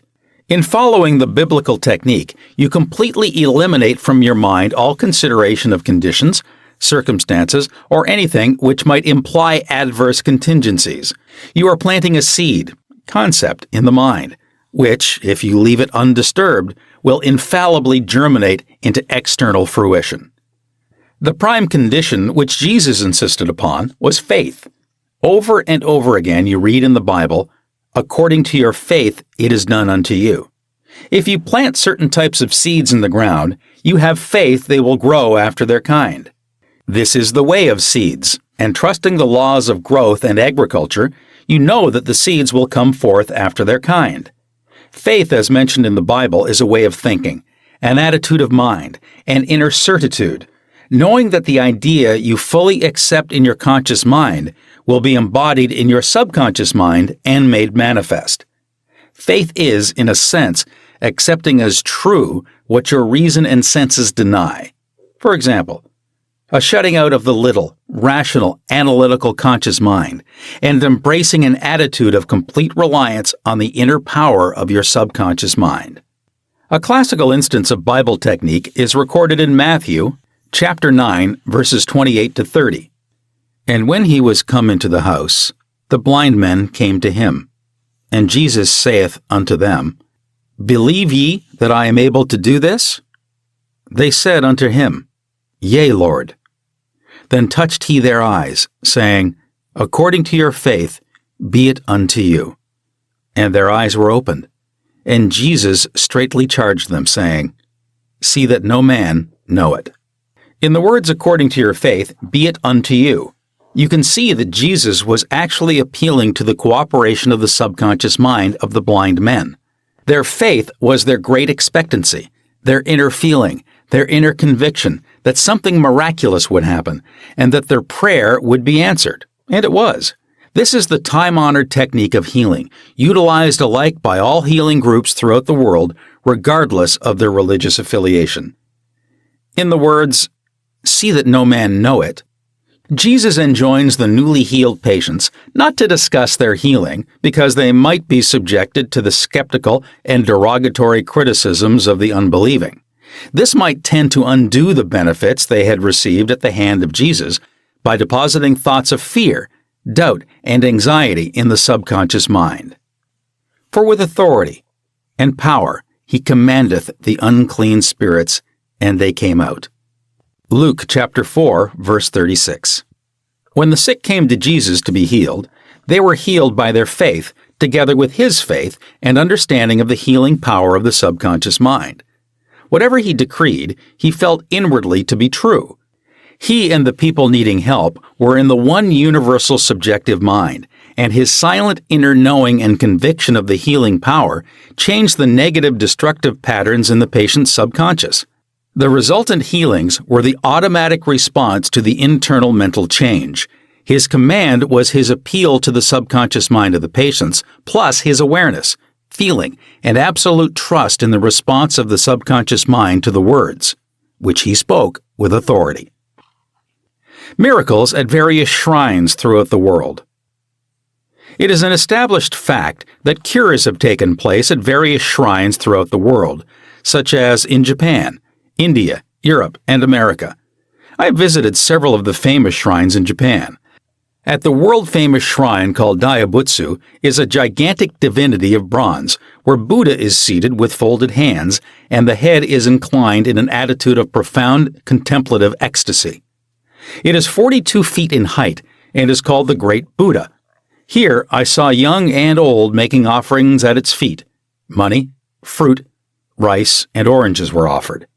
Candles were lit, incense was burned, and prayers of petition recited. The guide explained the chant of a young girl as she murmured a prayer, bowed low, and placed 2 oranges as an offering. She also lit a candle. He said she had lost her voice, and it was restored at the shrine. She was thanking Buddha for restoring her voice. She had the simple faith that Buddha would give her back her singing voice if she followed a certain ritual, fasted, and made certain offerings. All this helped to kindle faith and expectancy, resulting in a conditioning of her mind to the point of belief. Her subconscious mind responded to her belief.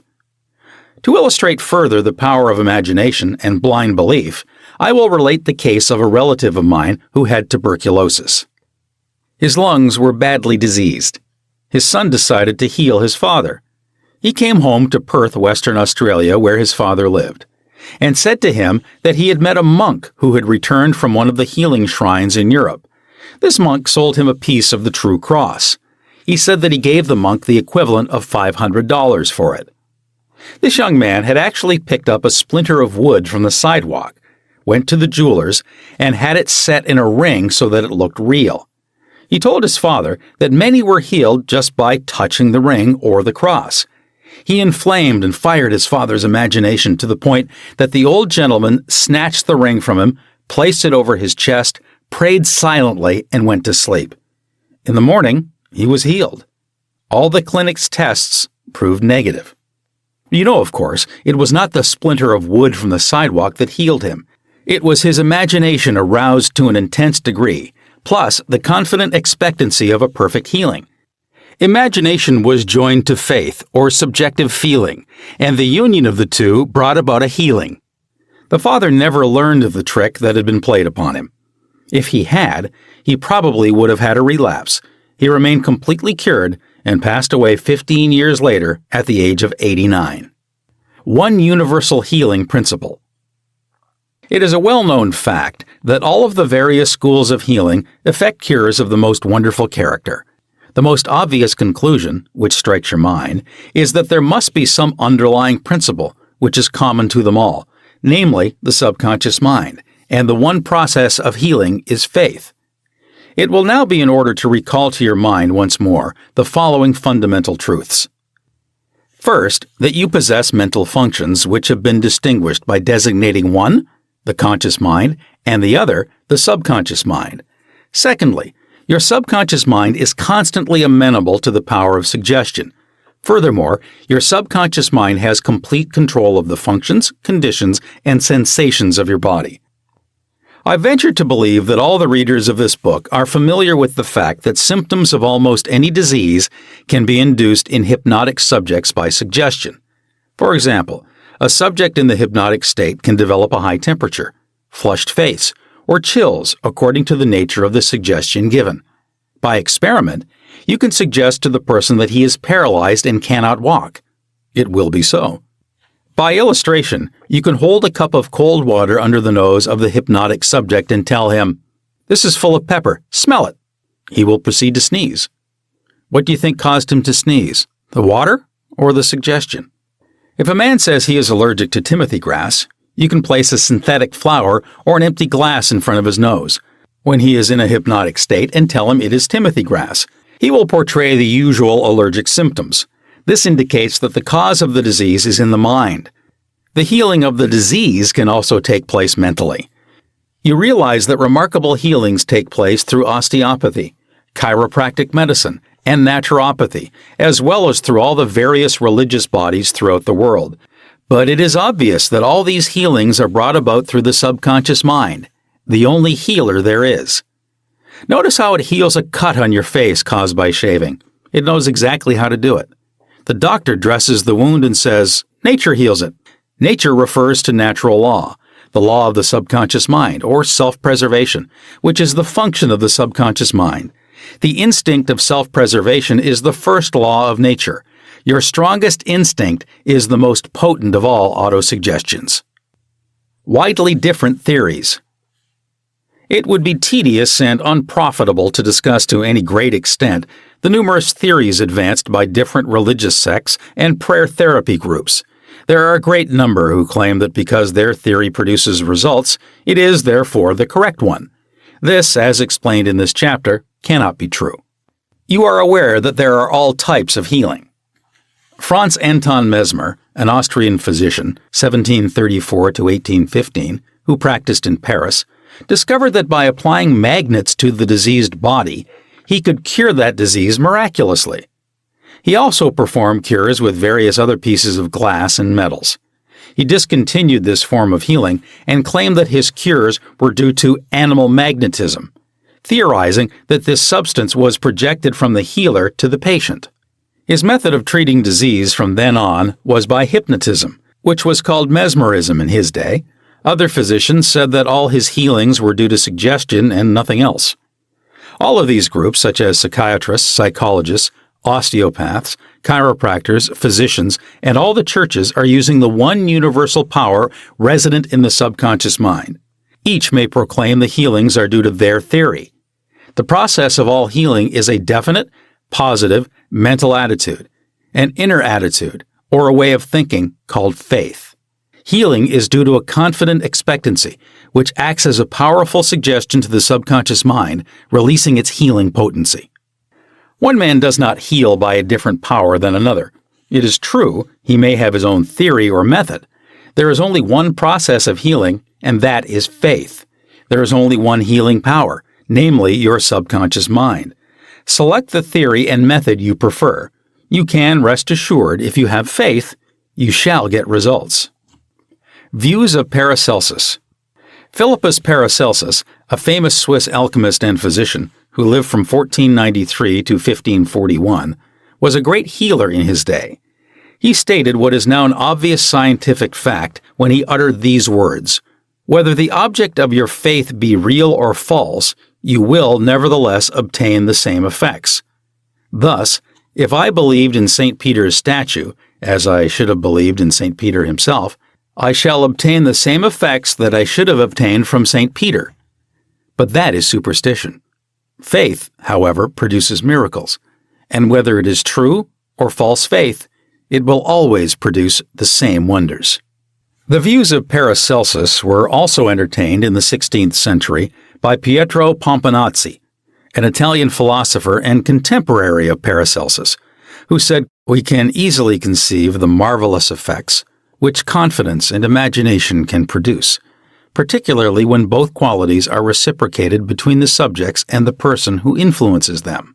The cures attributed to the influence of certain relics are the effect of their imagination and confidence. Quacks and philosophers know that if the bones of any skeleton were put in place of the saint's bones, the sick would nonetheless experience beneficial effects, if they believed that they were veritable relics. Then, if you believe in the bones of saints to heal, or if you believe in the healing power of certain waters, you will get the results because of the powerful suggestion given to your subconscious mind. It is the latter that does the healing." Bernheim's experiments. Hippolyte Bernheim, professor of medicine at Nancy, France, 1910 to 1919, was the expounder of the fact that the suggestion of the physician to the patient was exerted through the subconscious mind. Bernheim, in his Suggestive Therapeutics, page 197, tells a story of a man with paralysis of the tongue, which had yielded to no form of treatment. His doctor told the patient that he had a new instrument with which he promised to heal him. He introduced a pocket thermometer into the patient's mouth. The patient imagined it to be the instrument which was to save him. In a few moments, he cried out joyfully that he could once more move his tongue freely. "Among our cases," continues Bernheim, "facts of the same sort will be found. A young girl came into my office, having suffered from complete loss of speech for nearly 4 weeks. After making sure of the diagnosis, I told my students that loss of speech sometimes yielded instantly to electricity, which might act simply by its suggestive influence. I sent for the induction apparatus. I applied my hand over the larynx and moved a little and said, 'Now you can speak aloud.' In an instant, I made her say A, then B, then Maria. She continued to speak distinctively. The loss of voice had disappeared." Here, Bernheim is showing the power of faith and expectancy on the part of the patient, which acts as a powerful suggestion to the subconscious mind. Producing a blister by suggestion. Bernheim states that he produced a blister on the back of a patient's neck by applying a postage stamp and suggesting to the patient that it was a fly plaster. This has been confirmed by the experiments and experiences of many doctors in many parts of the world, which leave no doubt that the structural changes are a possible result of oral suggestion to patients. The cause of bloody stigmata. In Hudson's Law of Physic Phenomena, page 153, he states, "Hemorrhages and bloody stigmata may be induced in certain subjects by means of suggestion." Dr. M. Buru put a subject into the somnambulistic condition and gave him the following suggestion. "At 4 o'clock this afternoon, after the hypnosis, you will come into my office, sit down in the armchair, cross your arms upon your breast, and your nose will begin to bleed." At the hour appointed, the young man did as directed. Several drops of blood came from the left nostril. On another occasion, the same investigator traced the patient's name on both his forearms with the dull point of an instrument. Then, when the patient was in the somnambulistic condition, he said, "At 4 o'clock this afternoon, you will go to sleep, and your arms will bleed along the lines which I have traced, and your name will appear written on your arms in letters of blood." He was watched at 4 o'clock and seen to fall asleep. On the left arm, the letters stood out in bright relief, and in several places there were drops of blood. The letters were still visible 3 months afterward, although they had gradually grown faint. These facts demonstrate at once the correctness of the two fundamental propositions previously stated, namely, the constant amenability of the subconscious mind to the power of suggestion and the perfect control, which the subconscious mind exercises over the functions, sensations, and conditions of the body. All the foregoing phenomena dramatize vividly abnormal conditions induced by suggestion, and are conclusive proof that as a man thinketh in his heart, subconscious mind, so is he. Healing points in review. 1. Remind yourself frequently that the healing power is in your subconscious mind. 2. Know that faith is like a seed planted in the ground. It grows after its kind. Plant the idea, seed, in your mind, water and fertilize it with expectancy, and it will manifest. 3. The idea you have for a book, new invention, or play is real in your mind. This is why you can believe you have it now. Believe in the reality of your idea, plan, or invention, and as you do, it will become manifest. 4. In praying for another, know that your silent inner knowing of wholeness, beauty, and perfection can change the negative patterns of the other's subconscious mind and bring about wonderful results. 5. The miraculous healings you hear about at various shrines are due to imagination and blind faith, which act on the subconscious mind, releasing the healing power. 6. All disease originates in the mind. Nothing appears on the body unless there is a mental pattern corresponding to it. 7. The symptoms of almost any disease can be induced in you by hypnotic suggestion. This shows you the power of your thought. 8. There is only one process of healing, and that is faith. There is only one healing power, namely your subconscious mind. 9. Whether the object of your faith is real or false, you will get results. Your subconscious mind responds to the thought in your mind. Look upon faith as a thought in your mind, and that will suffice. Chapter 5. Mental Healings in Modern Times. Everyone is definitely concerned with the healing of bodily conditions and human affairs. What is it that heals? Where is this healing power? These are questions asked by everyone. The answer is that this healing power is in the subconscious mind of each person, and a changed mental attitude on the part of the sick person releases this healing power. No mental or religious science practitioner, psychologist, psychiatrist, or medical doctor ever healed a patient. There is an old saying, "The doctor dresses the wound, but God heals it." The psychologist or psychiatrist proceeds to remove the mental blocks in the patient so that the healing principle may be released, restoring the patient to health. Likewise, the surgeon removes the physical block, enabling the healing currents to function normally. No physician, surgeon, or mental science practitioner claims that he healed the patient. The one healing power is called by many names: nature, life, God, creative intelligence, and subconscious power. As previously outlined, there are many different methods used to remove the mental, emotional, and physical blocks, which inhibit the flow of the healing life principle animating all of us. The healing principle resident in your subconscious mind can and will, if properly directed by you or some other person, heal your mind and body of all disease. This healing principle is operative in all men regardless of creed, color, or race. You do not have to belong to some particular church in order to use and participate in this healing process. Your subconscious will heal the burn or cut on your hand even though you profess to be an atheist or agnostic. The modern mental therapeutic procedure is based on the truth that the infinite intelligence and power of your subconscious mind responds according to your faith. The mental science practitioner or minister follows the injunction of the Bible.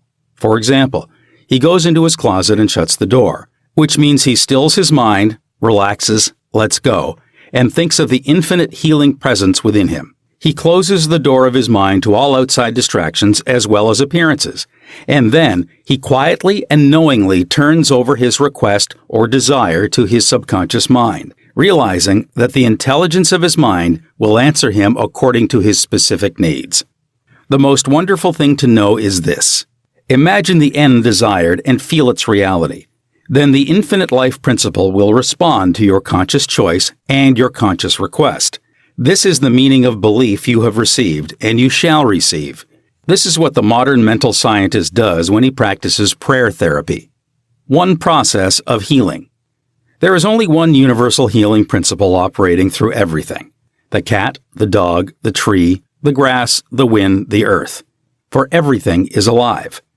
This life principle operates through the animal, vegetable, and mineral kingdoms as instinct and the law of growth.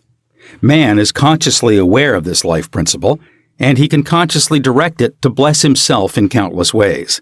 There are many different approaches, techniques, and methods in using the universal power, but there is only one process of healing, which is faith. For according to your faith, is it done unto you. The law of belief. All religions of the world represent forms of belief, and these beliefs are explained in many ways. The law of life is belief. What do you believe about yourself, life, and the universe? It is done unto you as you believe. Belief is a thought in your mind, which causes the power of your subconscious to be distributed into all phases of your life according to your thinking habits. You must realize the Bible is not talking about your belief in some ritual, ceremony, form, institution, man, or formula. It is talking about belief itself. The belief of your mind is simply the thought of your mind. If thou canst believe, all things are possible to him that believeth. Mark chapter 9, verse 23. It is foolish to believe in something to hurt or harm you.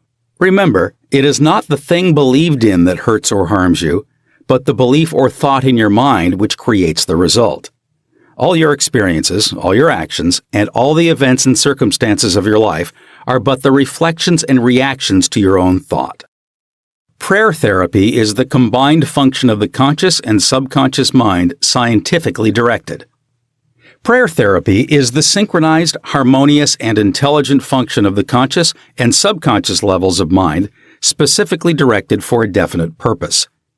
In scientific prayer or prayer therapy, you must know what you are doing and why you are doing it. You trust the law of healing. Prayer therapy is sometimes referred to as mental treatment, and another term is scientific prayer.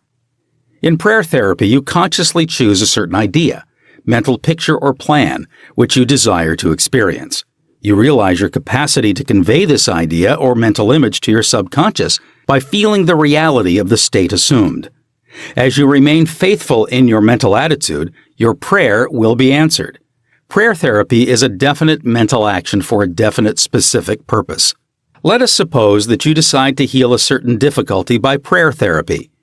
You are aware that your problem or sickness, whatever it may be, must be caused by negative thoughts charged with fear and lodged in your subconscious mind, and that if you can succeed in cleansing your mind of these thoughts, you will get a healing. You, therefore, turn to the healing power within your subconscious mind and remind yourself of its infinite power and intelligence and its capacity to heal all conditions. As you dwell on these truths, your fear will begin to dissolve, and the recollection of these truths also corrects the erroneous beliefs. You give thanks for the healing that you know will come, and then you keep your mind off the difficulty until you feel guided, after an interval, to pray again. While you're praying, you absolutely refuse to give any power to the negative conditions or to admit for a second that the healing will not come. This attitude of mind brings about the harmonious union of the conscious and subconscious mind, which releases the healing power. Faith healing, what it means and how blind faith works. What is popularly termed faith healing is not the faith mentioned in the Bible, which means a knowledge of the interaction of the conscious and subconscious mind. A faith healer is one who heals without any real scientific understanding of the powers and forces involved. He may claim that he has a special gift of healing, and the sick person's blind belief in him or his powers may bring results. The voodoo doctor in South Africa and other parts of the world may heal by incantations, or a person may be healed by touching the so-called bones of saints, or anything else which cause the patients to honestly believe in the method or process. Any method which causes you to move from fear and worry to faith and expectancy will heal. There are many persons, each of whom claims that because his personal theory produces results, It is, therefore, the correct one. This, as already explained in this chapter, cannot be true. To illustrate how blind faith works, you will recall our discussion of the Swiss physician Franz Anton Mesmer. In 1776, he claimed many cures when he stroked diseased bodies with artificial magnets. Later on, he threw away his magnets and evolved the theory of animal magnetism. This he held to be a fluid which pervades the universe, but is most active in the human organism. He claimed that this magnetic fluid, which was going forth from him to his patients, healed them. People flocked to him, and many wonderful cures were effected. Mesmer moved to Paris, and while there, the government appointed a commission composed of physicians and members of the Academy of Science, of which Benjamin Franklin was a member, to investigate his cures. The report admitted the leading facts claimed by Mesmer, but held that there was no evidence to prove the correctness of his magnetic fluid theory, and said the effects were due to the imagination of the patients. Soon after this, Mesmer was driven into exile and died in 1815. Shortly afterwards, Dr. Braid of Manchester undertook to show that magnetic fluid had nothing to do with the production of the healings of Dr. Mesmer. Dr. Braid discovered that patients could be thrown into hypnotic sleep by suggestion, during which many of the well-known phenomena ascribed to magnetism by Mesmer could be produced. You can readily see that all these cures were undoubtedly brought about by the active imagination of the patients, together with a powerful suggestion of health to their subconscious minds. All this could be termed blind faith, as there was no understanding in those days as to how the cures were brought about. Subjective faith and what it means. You will recall the proposition, which need not be repeated at length, that the subjective or subconscious mind of an individual is as amenable to the control of his own conscious or objective mind as it is by the suggestions of another. It follows that whatever may be your objective belief, if you will assume to have faith actively or passively, your subconscious mind will be controlled by the suggestion, and your desire will be fulfilled. The faith required in mental healings is a purely subjective faith, and it is attainable upon the cessation of active opposition on the part of the objective or conscious mind. In the healing of the body, it is, of course, desirable to secure the concurrent faith of both the conscious and subconscious mind. However, it is not always essential if you will enter into a state of passivity and receptivity by relaxing the mind and the body and getting into a sleepy state. In this drowsy state, your passivity becomes receptive to subjective impression. Recently, I was asked by a man, "How is it that I got a healing through a minister?" I do not believe what he said when he told me that there is no such thing as disease and that matter does not exist. This man at first thought his intelligence was being insulted, and he protested against such a palpable absurdity. The explanation is simple. He was quieted by soothing words and told to get into a perfectly passive condition, to say nothing, and to think of nothing for the time being. His minister also became passive and affirmed quietly, peacefully, and constantly for about 1/2 hour that this man would have perfect health, peace, harmony, and wholeness. He felt immense relief and was restored to health. It is easy to see that his subjective faith had been made manifest by his passivity under treatment, and the suggestions of perfect healthfulness by the minister were conveyed to his subconscious mind. The two subjective minds were then en rapport. The minister was not handicapped by antagonistic autosuggestions of the patient arising from objective doubt of the power of the healer or the correctness of the theory. In this sleepy, drowsy state, the conscious mind resistance is reduced to a minimum and results followed. The subconscious mind of the patient, being necessarily controlled by such suggestion, exercised its functions in accordance therewith, and a healing followed. The meaning of absent treatment. Suppose you learned that your mother was sick in New York City and you lived in Los Angeles. Your mother would not be physically present where you are, but you could pray for her. It is the Father within which doeth the work. The creative law of mind, subconscious mind, serves you and will do the work. Its response to you is automatic. Your treatment is for the purpose of inducing an inner realization of health and harmony in your mentality. This inner realization, acting through the subconscious mind, operates through your mother's subconscious mind as there is but one creative mind. Your thoughts of health, vitality, and perfection operate through the one universal subjective mind and set a law in motion on the subjective side of life, which manifests through her body as a healing. In the mind principle, there is no time or space. It is the same mind that operates through your mother, no matter where she may be. In reality, there is no absent treatment as opposed to present treatment, for the universal mind is omnipresent. You do not try to send out thoughts or hold a thought. Your treatment is a conscious movement of thought, and as you become conscious of the qualities of health, well-being, and relaxation, these qualities will be resurrected in the experience of your mother, and results will follow. The following is a perfect example of what is called absent treatment. Recently, a listener to our radio program in Los Angeles prayed as follows for her mother in New York, who had a coronary thrombosis. The healing presence is right where my mother is. Her bodily condition is but a reflection of her thought life, like shadows cast on the screen. I know that in order to change the images on the screen, I must change the projection reel. My mind is the projection reel, and I now project in my own mind the image of wholeness, harmony, and perfect health for my mother. The infinite healing presence, which created my mother's body and all her organs, is now saturating every atom of her being, and a river of peace flows through every cell of her body. The doctors are divinely guided and directed, and whoever touches my mother is guided to do the right thing. I know that disease has no ultimate reality. If it had, no one could be healed. I now align myself with the infinite principle of love and life, and I know and decree that harmony, health, and peace are now being expressed in my mother's body.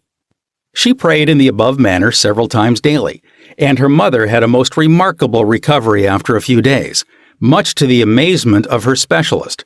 He complimented her on her great faith in the power of God. The conclusion, arrived at in the daughter's mind, set the creative law of mind in motion on the subjective side of life, which manifested itself through her mother's body as perfect health and harmony. What the daughter felt as true about her mother was simultaneously resurrected in the experience of her mother. Releasing the kinetic action of the subconscious mind. A psychologist friend of mine told me that one of his lungs was infected. X-rays and analysis showed the presence of tuberculosis.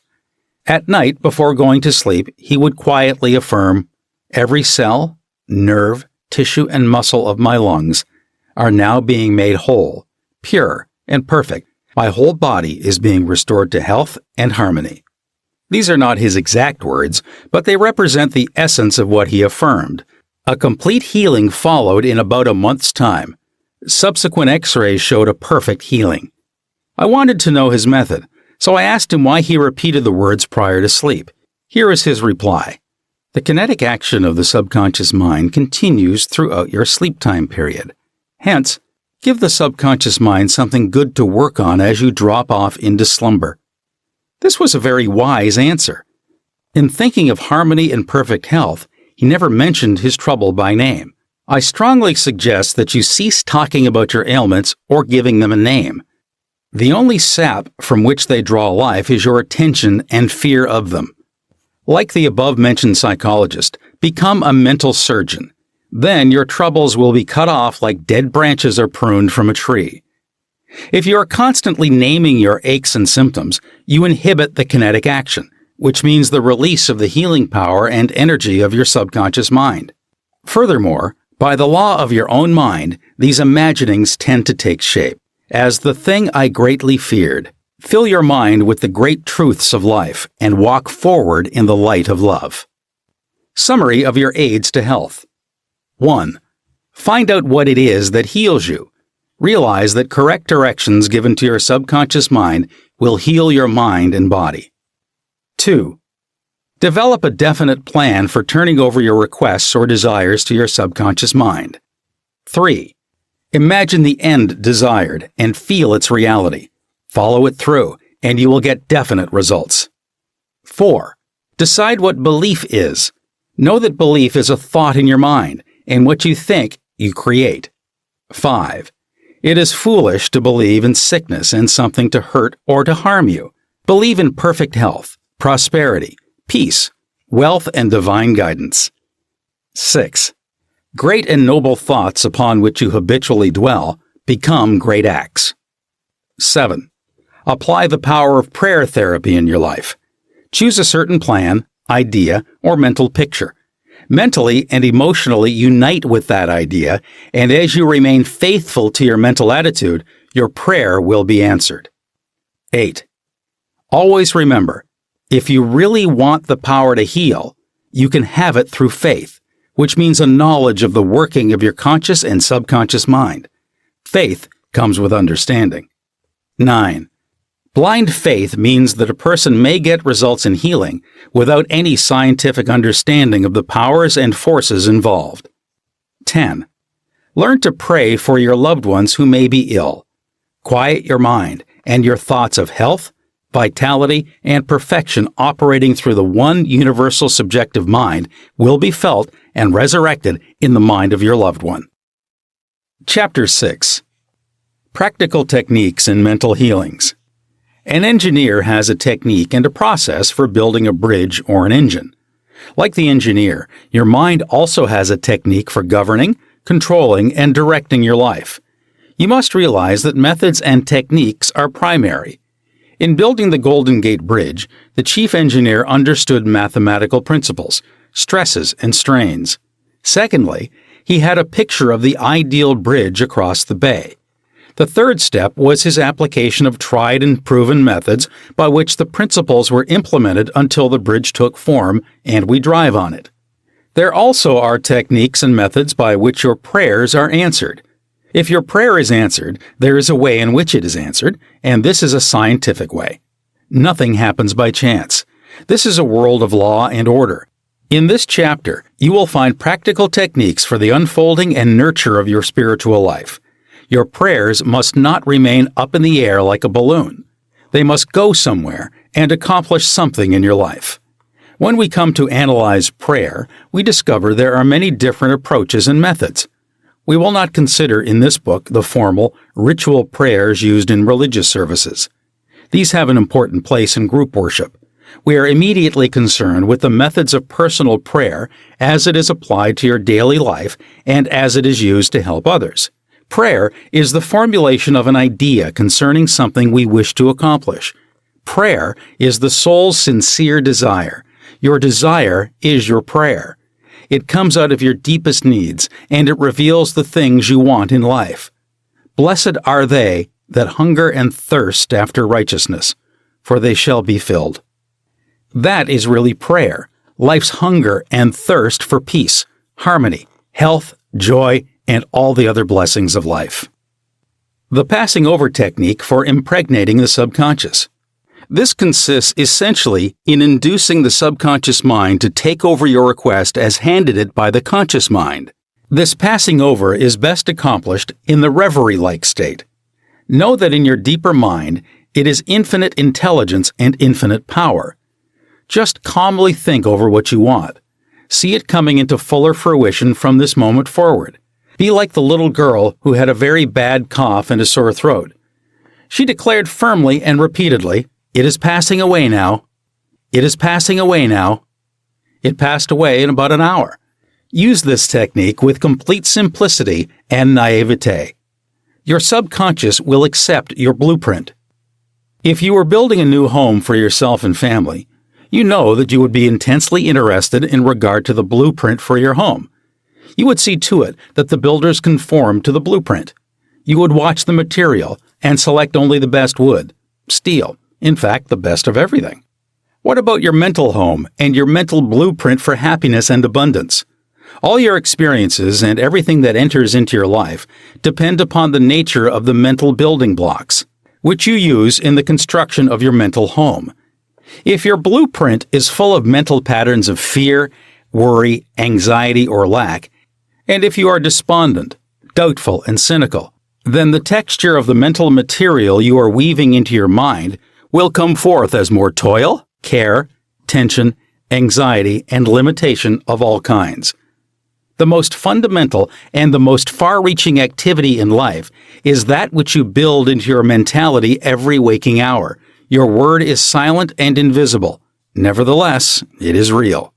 You are building your mental home all the time, and your thought and mental imagery represent your blueprint. Hour by hour, moment by moment, you can build radiant health, success, and happiness by the thoughts you think, the ideas which you harbor, the beliefs that you accept, and the scenes that you rehearse in the hidden studio of your mind. This stately mansion, upon the construction of which you are perpetually engaged, is your personality, your identity in this plane, your whole life story on this earth. Get a new blueprint. Build silently by realizing peace, harmony, joy, and goodwill in the present moment. By dwelling upon these things and claiming them, your subconscious will accept your blueprint and bring all these things to pass. By their fruits ye shall know them. The science and art of true prayer. The term science means knowledge, which is coordinated, arranged, and systematized.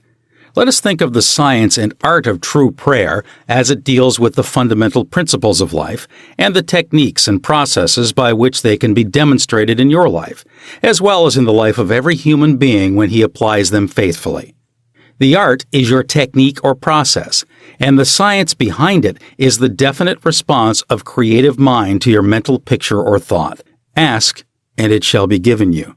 Seek, and ye shall find. Knock, and it shall be opened unto you. Matthew chapter 7, verse 7. Here you are told you shall receive that for which you ask. It shall be opened to you when you knock, and you shall find that for which you are searching. This teaching implies the definiteness of mental and spiritual laws. There's always a direct response from the infinite intelligence of your subconscious mind to your conscious thinking. If you ask for bread, you will not receive a stone. You must ask believing, if you are to receive. Your mind moves from the thought to the thing. Unless there is first an image in the mind, it cannot move, for there would be nothing for it to move toward. Your prayer, which is your mental act, must be accepted as an image in your mind before the power from your subconscious will play upon it and make it productive. You must reach a point of acceptance in your mind, an unqualified and undisputed state of agreement. This contemplation should be accompanied by a feeling of joy and restfulness in foreseeing the certain accomplishment of your desire. The sound basis for the art and science of true prayer is your knowledge and complete confidence that the movement of your conscious mind will gain a definite response from your subconscious mind, which is one with boundless wisdom and infinite power. By following this procedure, your prayers will be answered. The visualization technique. The easiest and most obvious way to formulate an idea is to visualize it, to see it in your mind's eye as vividly as if it were alive. You can see with the naked eye only what already exists in the external world. In a similar way, that which you can visualize in your mind's eye already exists in the invisible realms of your mind. Any picture which you have in your mind is the substance of things hoped for and the evidence of things not seen. What you form in your imagination is as real as any part of your body. The idea and thought are real and will one day appear in your objective world if you are faithful to your mental image. This process of thinking forms impressions in your mind. These impressions, in turn, become manifested as facts and experiences in your life. The builder visualizes the type of building he wants. He sees it as he desires it to be completed. His imagery and thought processes become a plastic mold from which the building will emerge, a beautiful or an ugly one, a skyscraper or a very low one. His mental imagery is projected as it is drawn on paper. Eventually, the contractor and his workers gather the essential materials, and the building progresses until it stands finished, conforming perfectly to the mental patterns of the architect. I use the visualization technique prior to speaking from the platform. I quiet the wheels of my mind in order that I may present to the subconscious mind my images of thought. Then, I picture the entire auditorium and the seats filled with men and women, and each one of them illuminated and inspired by the infinite healing presence within each one. I see them as radiant, happy, and free. Having first built up the idea in my imagination, I quietly sustain it there as a mental picture while I imagine I hear men and women saying, "I am healed. I feel wonderful. I've had an instantaneous healing. I am transformed. I keep this up for about 10 minutes or more, knowing and feeling that each person's mind and body are saturated with love, wholeness, beauty, and perfection. My awareness grows to the point where in my mind, I can actually hear the voices of the multitude proclaiming their health and happiness. Then, I release the whole picture and go onto the platform. Almost every Sunday, people stop and say that their prayers were answered. Mental movie method. The Chinese say, quote, "A picture is worth 1,000 words," unquote. William James, the father of American psychology, stressed the fact that the subconscious mind will bring to pass any picture held in the mind and backed by faith. Act as though I am, and I will be.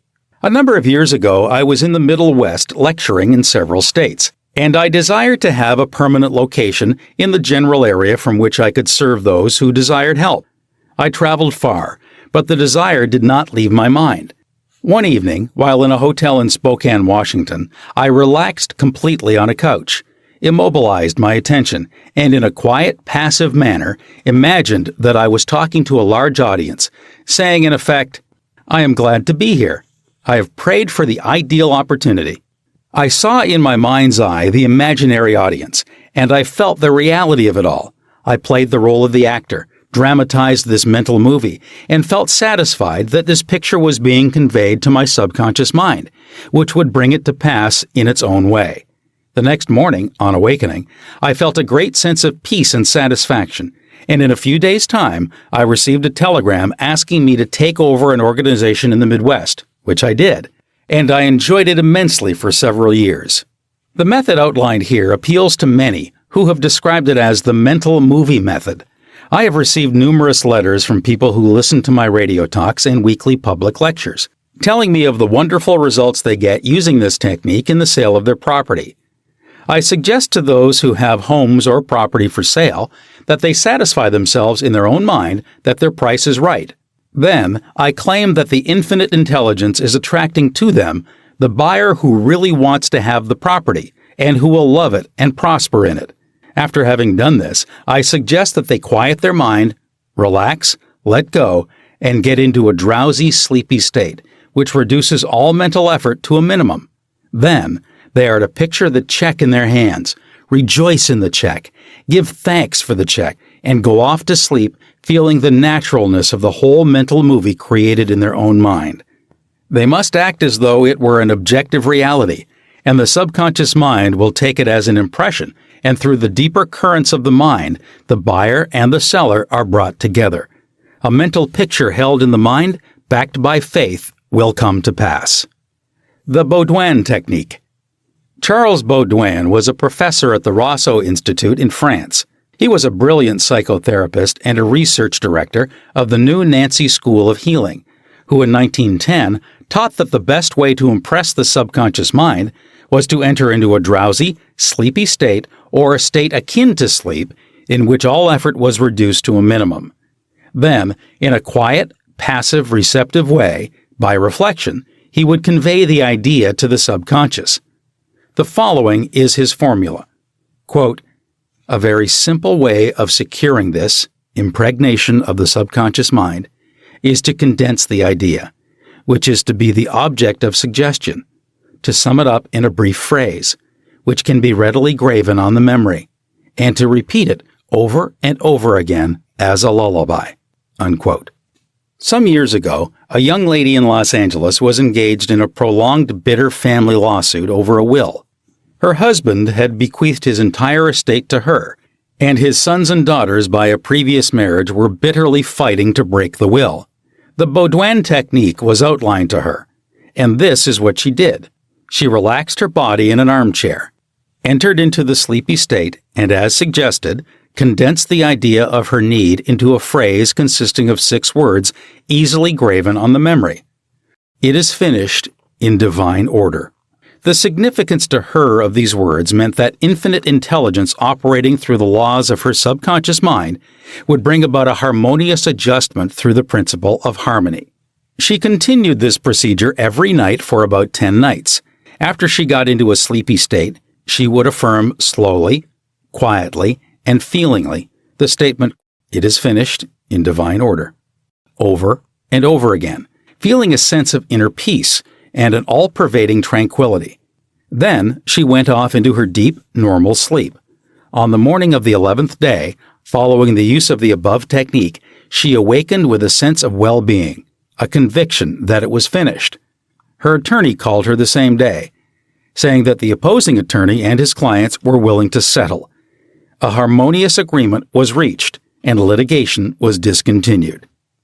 The sleeping technique. By entering into a sleepy, drowsy state, effort is reduced to a minimum. The conscious mind is submerged to a great extent when in a sleepy state.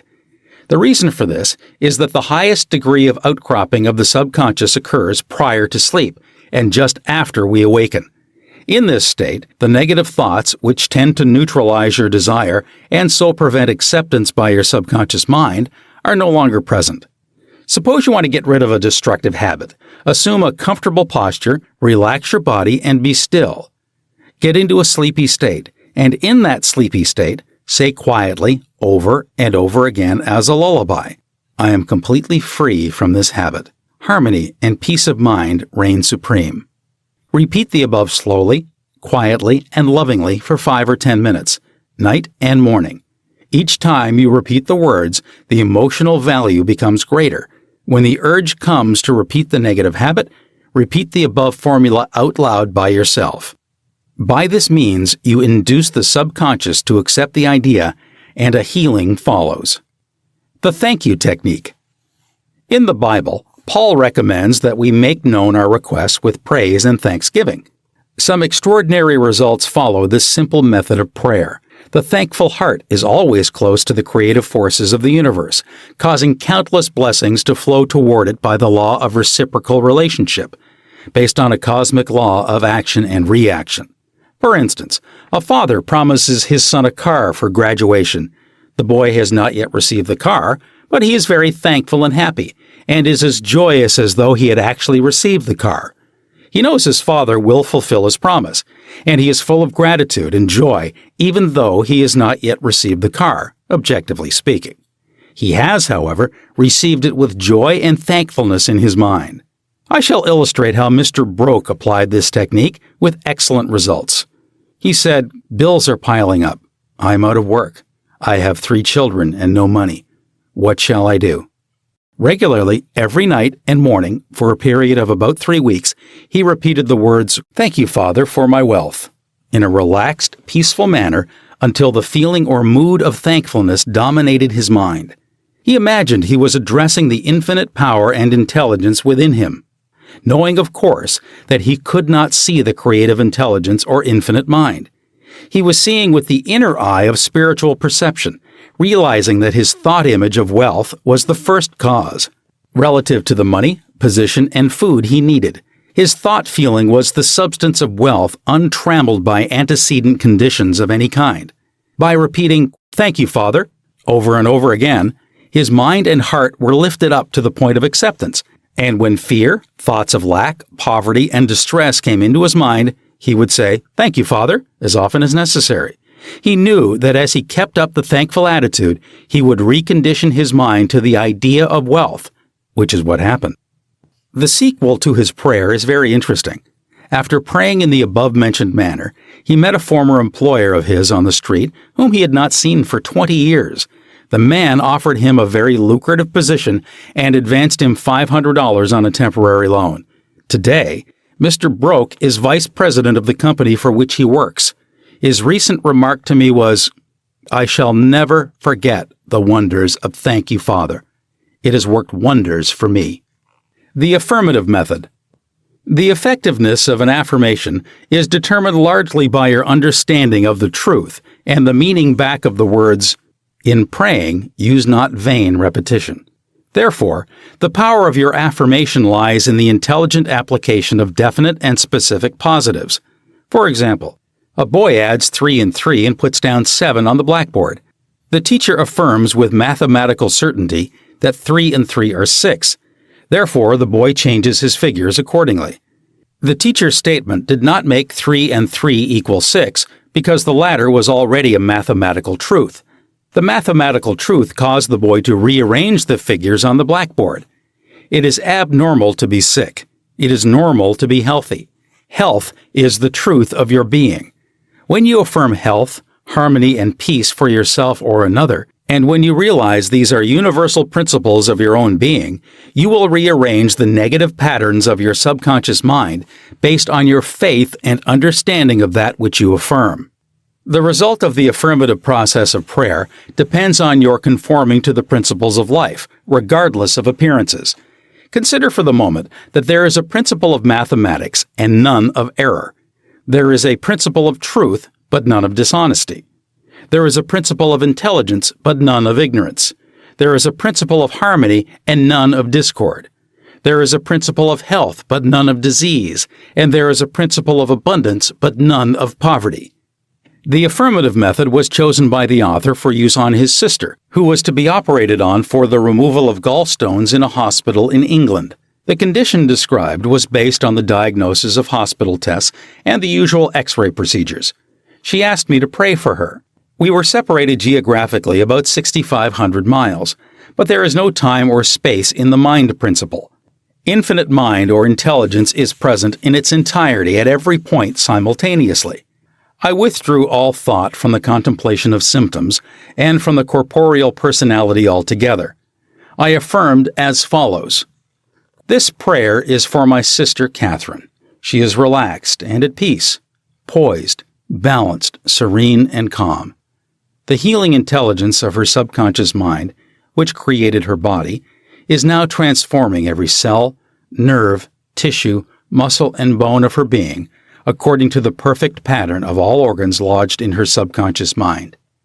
Silently, quietly, all distorted thought patterns in her subconscious mind are removed and dissolved, and the vitality, wholeness, and beauty of the life principle are made manifest in every atom of her being.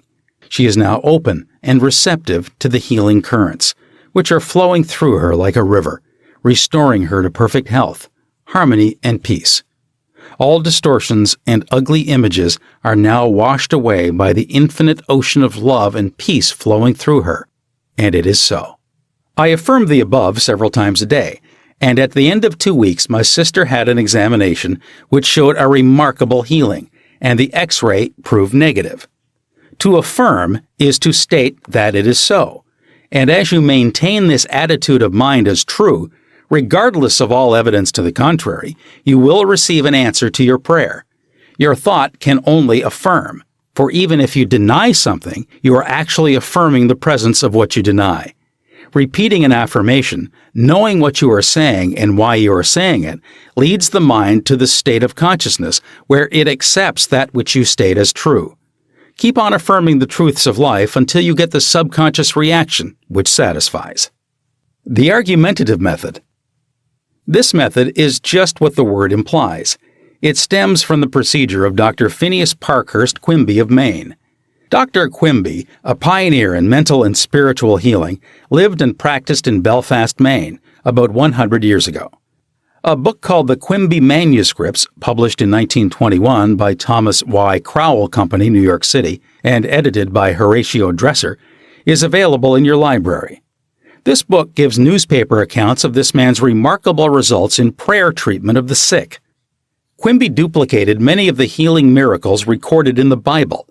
In brief, the argumentative method employed, according to Quimby, consists of spiritual reasoning where you convince the patient and yourself that his sickness is due to his false belief, groundless fears, and negative patterns lodged in his subconscious mind. You reason it out clearly in your mind and convince your patient that the disease or ailment is due only to a distorted, twisted pattern of thought which has taken form in his body. This wrong belief in some external power and external causes has now externalized itself as sickness and can be changed by changing the thought patterns. You explain to the sick person that the basis of all healing is a change of belief. You also point out that the subconscious mind created the body and all its organs. Therefore, it knows how to heal it, can heal it, and is doing so now as you speak. You argue in the courtroom of your mind that the disease is a shadow of the mind based on disease-soaked morbid thought imagery. You continue to build up all the evidence you can muster on behalf of the healing power within, which created all the organs in the first place, and which has a perfect pattern of every cell, nerve, and tissue within it. Then, you render a verdict in the courthouse of your mind in favor of yourself or your patient. You liberate the sick one by faith and spiritual understanding. Your mental and spiritual evidence is overwhelming, there being but one mind. What you feel is true will be resurrected in the experience of the patient. This procedure is essentially the argumentative method used by Dr. Quimby of Maine from 1849 to 1869. The absolute method is like modern sound wave therapy. Many people throughout the world practice this form of prayer treatment with wonderful results.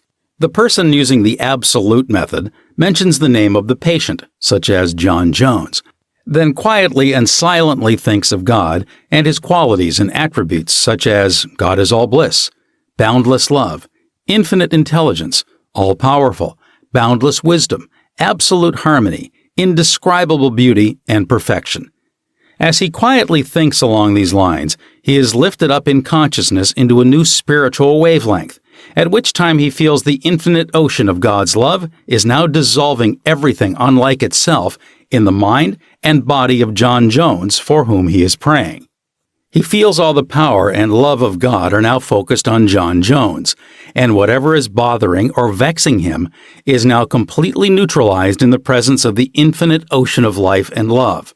The absolute method of prayer might be likened to the sound wave or sonic therapy recently shown me by a distinguished physician in Los Angeles. He has an ultrasound wave machine, which oscillates at a tremendous speed and sends sound waves to an area of the body to which it is directed.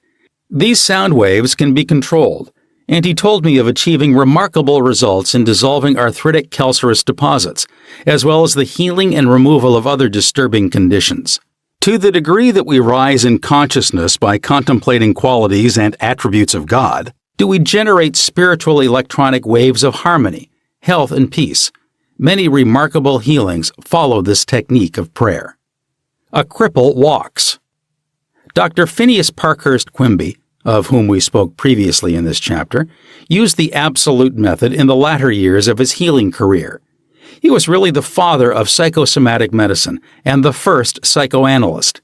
He had the capacity to diagnose clairvoyantly the cause of the patient's trouble, pains, and aches. The following is a condensed account of the healing of a cripple as recorded in Quimby's manuscripts. Quimby was called on to visit a woman who was lame, aged, and bedridden. He states that her ailment was due to the fact that she was imprisoned by a creed so small and contracted that she could not stand upright and move about. She was living in the tomb of fear and ignorance. Furthermore, she was taking the Bible literally, and it frightened her. In this tomb, Quimby said, was the presence and power of God trying to burst the bands, break through the bonds, and rise from the dead. When she would ask others for an explanation of some passage of the Bible, the answer would be a stone. Then she would hunger for the bread of life. Dr. Quimby diagnosed her case as a mind cloudy and stagnated due to excitation and fear, caused by the inability to see clearly the meaning of the passage of the Bible which she had been reading. This showed itself in the body by her heavy and sluggish feeling, which would terminate as paralysis. At this point, Quimby asked her what was meant in the Bible verses, "Yet a little while am I with you, and then I go unto him that sent me. Ye shall seek me, and shall not find me, and where I am, thither ye cannot come." John chapter 7, verses 33 to 34. She replied that it meant Jesus went to heaven. Quimby explained what it really meant by telling her that being with her a little while meant his expression of her symptoms, feelings, and their causes. For example, he had compassion and sympathy for her momentarily, but he could not remain in that mental state. The next step was to go to him that sent us, which, as Quimby pointed out, was the creative power of God in all of us. Quimby immediately traveled in his mind and contemplated the divine ideal. For example, the vitality, intelligence, harmony, and power of God functioning in the sick person. This is why he said to the woman, "Therefore, where I go, you cannot come, for you are in your narrow, restricted belief, and I am in health." This prayer and explanation produced an instantaneous sensation, and a change came over her mind. She walked without her crutches. Quimby said it was one of the most singular of all his healings. She was, as it were, dead to error, and to bring her to life or truth was to raise her from the dead. Quimby quoted the resurrection of Christ and applied it to her own Christ or health. This produced a powerful effect on her. He also explained to her that the truth, which she accepted was the angel or idea, which rolled away the stone of fear, ignorance, and superstition, thereby releasing the healing power of God, which made her whole. The decree method. Power goes into our word according to the feeling and faith behind it. When we realize the power that moves the world is moving on our behalf and is backing up our word, our confidence and assurance grow. You do not try and add power to power. Therefore, there must be no mental striving, coercion, force, or mental wrestling. A young girl used the decree method on a young man who was constantly phoning her, pressing her for dates, and meeting her at her place of business. She found it very difficult to get rid of him. She decreed as follows, "I release blank unto God. He is in his true place at all times. I am free, and he is free. I now decree that my words go forth into infinite mind, and it brings it to pass. It is so." She said he vanished, and she has never seen him since, adding, "It was as though the ground swallowed him up. Thou shalt decree a thing, and it shall be established unto thee, and the light shall shine upon thy ways." Job chapter 22, verse 28. Serve yourself with scientific truth. 1. Be a mental engineer and use tried and proven techniques in building a grander and greater life. 2. Your desire is prayer. Picture the fulfillment of your desire now and feel its reality, and you will experience the joy of the answered prayer. 3. Desire to accomplish things the easy way with the sure aid of mental science. 4. You can build radiant health, success, and happiness by the thoughts you think in the hidden studio of your mind. 5. Experiment scientifically until you personally prove that there is always a direct response from the infinite intelligence of your subconscious mind to your conscious thinking. 6. Feel the joy and restfulness in foreseeing the certain accomplishment of your desire. Any mental picture which you have in your mind is the substance of things hoped for and the evidence of things not seen. 7. A mental picture is worth 1,000 words. Your subconscious will bring to pass any picture held in the mind backed by faith. 8. Avoid all effort or mental coercion in prayer. Get into a sleepy, drowsy state and lull yourself to sleep, feeling and knowing that your prayer is answered. 9.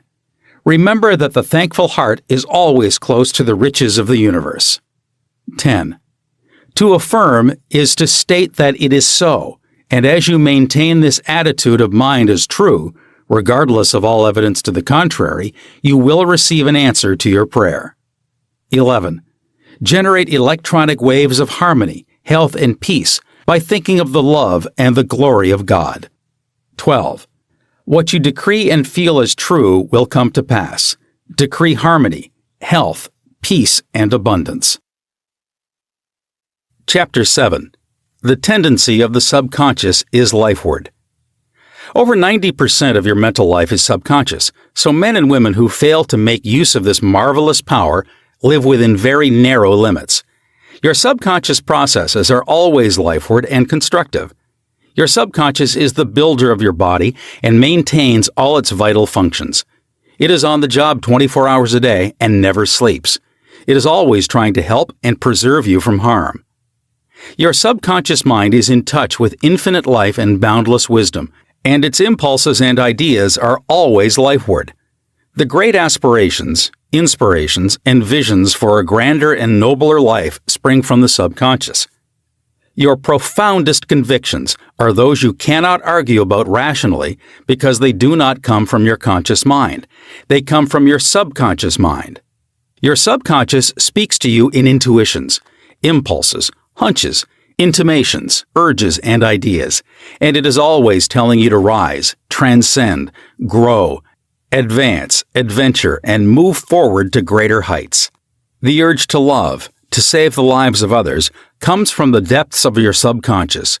For example, during the Great San Francisco Earthquake and Fire of April 18, 1906, invalids and cripples who had been confined to bed for long periods of time rose up and performed some of the most amazing feats of bravery and endurance. The intense desire welled up within them to save others at all costs, and their subconscious responded accordingly. Great artists, musicians, poets, speakers, and writers tune in with their subconscious powers and become animated and inspired. For example, Robert Louis Stevenson, before he went to sleep, used to charge his subconscious with the task of evolving stories for him while he slept. He was accustomed to ask his subconscious to give him a good, marketable thriller when his bank account was low. Stevenson said the intelligence of his deeper mind gave him the story piece by piece, like a cereal. This shows how your subconscious will speak lofty and wise sayings through you, which your conscious mind knows nothing about. Mark Twain confided to the world on many occasions that he never worked in his life. All his humor and all his great writings were due to the fact that he tapped the inexhaustible reservoir of his subconscious mind. How the body portrays the workings of the mind. The interaction of your conscious and subconscious mind requires a similar interaction between the corresponding system of nerves. The cerebrospinal system is the organ of the conscious mind, and the sympathetic system is the organ of the subconscious mind.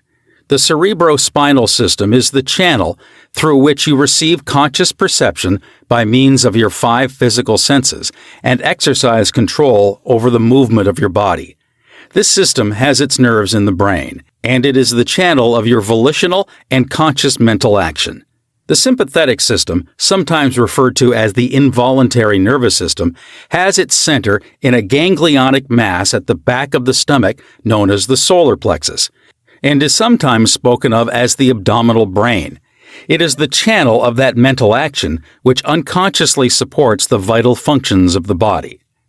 The two systems may work separately or synchronously. Judge Thomas Troward says, quote, "The vagus nerve passes out of the cerebral region as a portion of the voluntary system, and through it, we control the vocal organs. Then it passes onward to the thorax, sending out branches to the heart and lungs. Finally, passing through the diaphragm, it loses the outer coating, which distinguishes the nerves of the voluntary system, and becomes identified with those of the sympathetic system, so forming a connecting link between the two and making the man physically a single entity. Similarly, different areas of the brain indicate their connection with the objective and subjective activities of the mind respectively. And speaking in a general way, we may assign the frontal portion of the brain to the former and the posterior portion to the latter, while the intermediate portion partakes of the character of both. A rather simple way of looking at the mental and physical interaction is to realize that your conscious mind grasps an idea, which induces a corresponding vibration in your voluntary system of nerves. This in turn causes a similar current to be generated in your involuntary system of nerves, thus handing the idea over to your subconscious mind, which is the creative medium. This is how your thoughts become things. Every thought entertained by your conscious mind and accepted as true is sent by your brain to your solar plexus, the brain of your subconscious mind, to be made into your flesh, and to be brought forth into your world as a reality. There is an intelligence which takes care of your body. When you study the cellular system and the structure of the organs, such as eyes, ears, heart, liver, bladder, etc., you learn they consist of groups of cells, which form a group intelligence, whereby they function together and are able to take orders and carry them out in deductive function at the suggestion of the master mind, conscious mind. A careful study of the single-celled organism shows you what goes on in your complex body. Though the monocellular organism has no organs, it still gives evidence of mind action and reaction performing the basic functions of movement, alimentation, assimilation, and elimination. Many say there is an intelligence which will take care of your body if you let it alone. That is true, but the difficulty is that the conscious mind always interferes with its five-sense evidence based on outer appearances, leading to the sway of false beliefs, fears, and mere opinion. When fear, false beliefs, and negative patterns are made to register in your subconscious mind through psychological, emotional conditioning, there is no other course open to the subconscious mind except to act on the blueprint specifications offered it. The subconscious mind works continually for the common good. The subjective self within you works continuously for the general good, reflecting an innate principle of harmony behind all things. Your subconscious mind has its own will, and it is a very real something in itself. It acts night and day whether you act upon it or not. It is the builder of your body, but you cannot see, hear, or feel it building, as all this is a silent process. Your subconscious has a life of its own, which is always moving toward harmony, health, and peace. This is the divine norm within it, seeking expression through you at all times. How man interferes with the innate principle of harmony. To think correctly, scientifically, we must know the truth. To know the truth is to be in harmony with the infinite intelligence and power of your subconscious mind, which is always moving lifeward. Every thought or action which is not harmonious, whether through ignorance or design, will result in discord and limitation of all kinds. Scientists inform us that you build a new body every 11 months, so you are really only 11 months old from a physical standpoint. If you build defects back into your body by thoughts of fear, anger, jealousy, and ill will, you have no one to blame but yourself. You are the sum total of your own thoughts. You can keep from entertaining negative thought and imagery. The way to get rid of darkness is with light. The way to overcome cold is with heat. The way to overcome the negative thought is to substitute the good thought, affirm the good, and the bad will vanish. Why it's normal to be healthy, vital, and strong. It's abnormal to be sick. The average child born into the world is perfectly healthy with all its organs functioning perfectly. This is the normal state, and we should remain healthy, vital, and strong. The instinct of self-preservation is the strongest instinct of your nature, and it constitutes a most potent, ever-present, and constantly operative truth, inherent in your nature. It is, therefore, obvious that all your thoughts, ideas, and beliefs must operate with greater potentiality when they are in harmony with the innate life principle in you, which is forever seeking to preserve and protect you along all lines. It follows from this that normal conditions can be restored with greater ease and certainty than abnormal conditions can be induced. It is abnormal to be sick. It simply means you're going against the stream of life and thinking negatively. The law of life is the law of growth. All nature testifies to the operation of this law by silently, constantly expressing itself in the law of growth. Where there is growth and expression, there must be life. Where there is life, there must be harmony. And where there is harmony, there is perfect health. If your thought is in harmony with the creative principle of your subconscious mind, you are in tune with the innate principle of harmony. If you entertain thoughts which are not in accordance with the principle of harmony, these thoughts cling to you, harass you, worry you, and finally bring about disease, and if persisted in, possibly death. In the healing of disease, you must increase the inflow and distribution of the vital forces of your subconscious mind throughout your system. This can be done by eliminating thoughts of fear, worry, anxiety, jealousy, hatred, and every other destructive thought which tends to tear down and destroy your nerves and glands, body tissue which controls the elimination of all waste material. Pott's disease cured. In the Nautilus magazine of March 1917, there appears an article about a boy suffering from Pott's disease, or tuberculosis of the spine, who had a remarkable healing. His name was Frederick Elias Andrews of Indianapolis, now minister of Unity School of Christianity, Kansas City, Missouri. His physician pronounced him incurable. He began to pray, and from a crooked, twisted cripple going about on hands and knees, he became a strong, straight, well-formed man. He created his own affirmation, mentally absorbing the qualities he needed. He affirmed over and over again many times a day, I am whole, perfect, strong, powerful, loving, harmonious, and happy. He persevered and said that this prayer was the last utterance on his lips at night and the first in the morning. He prayed for others also by sending out thoughts of love and health. This attitude of mind and way of prayer returned to him multiplied many times. His faith and perseverance paid off with big dividends. When thoughts of fear, anger, jealousy, or envy drew his attention, he would immediately start his counteracting force of affirmation going in his mind. His subconscious mind responded according to the nature of his habitual thinking. This is the meaning of the statement in the Bible, "Go thy way, thy faith hath made thee whole." Mark chapter 10, verse 52. How faith in your subconscious powers makes you whole. A young man who came to my lectures on the healing power of the subconscious mind had severe eye trouble, which his doctor said necessitated an operation. He said to himself, "My subconscious made my eyes, and it can heal me." Each night as he went to sleep, he entered into a drowsy meditative state, the condition akin to sleep. His attention was immobilized and focused on the eye doctor. He imagined the doctor was in front of him, and he plainly heard or imagined he heard the doctor saying to him, "A miracle has happened." He heard this over and over again every night, or perhaps 5 minutes or so before going to sleep. At the end of 3 weeks, he again went to the ophthalmologist who had previously examined his eyes, and the physician said to this man, "This is a miracle. What happened?" This man impressed his subconscious mind using the doctor as an instrument or means of convincing it or conveying the idea. Through repetition, faith, and expectancy, he impregnated his subconscious mind. His subconscious mind made his eye. Within it was the perfect pattern, and immediately it proceeded to heal the eye. This is another example of how faith in the healing power of your subconscious can make you whole. Pointers to review. 1.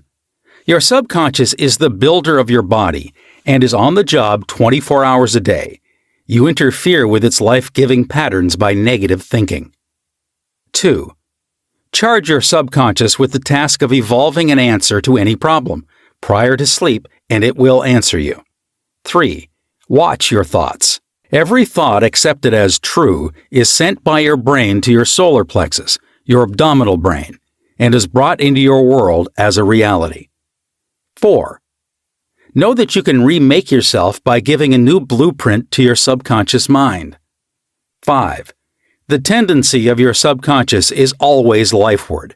Your job is with your subconscious mind. Feed your subconscious mind with premises which are true. Your subconscious is always reproducing according to your habitual mental patterns. 6. You build a new body every 11 months. Change your body by changing your thoughts and keeping them changed. 7. It is normal to be healthy. It is abnormal to be ill. There is within the innate principle of harmony. 8. Thoughts of jealousy, fear, worry, and anxiety tear down and destroy your nerves and glands, bringing about mental and physical diseases of all kinds. 9. What you affirm consciously and feel as true will be made manifest in your mind, body, and affairs. Affirm the good and enter into the joy of living. Chapter 8. How to get the results you want. The principal reasons for failure are lack of confidence and too much effort.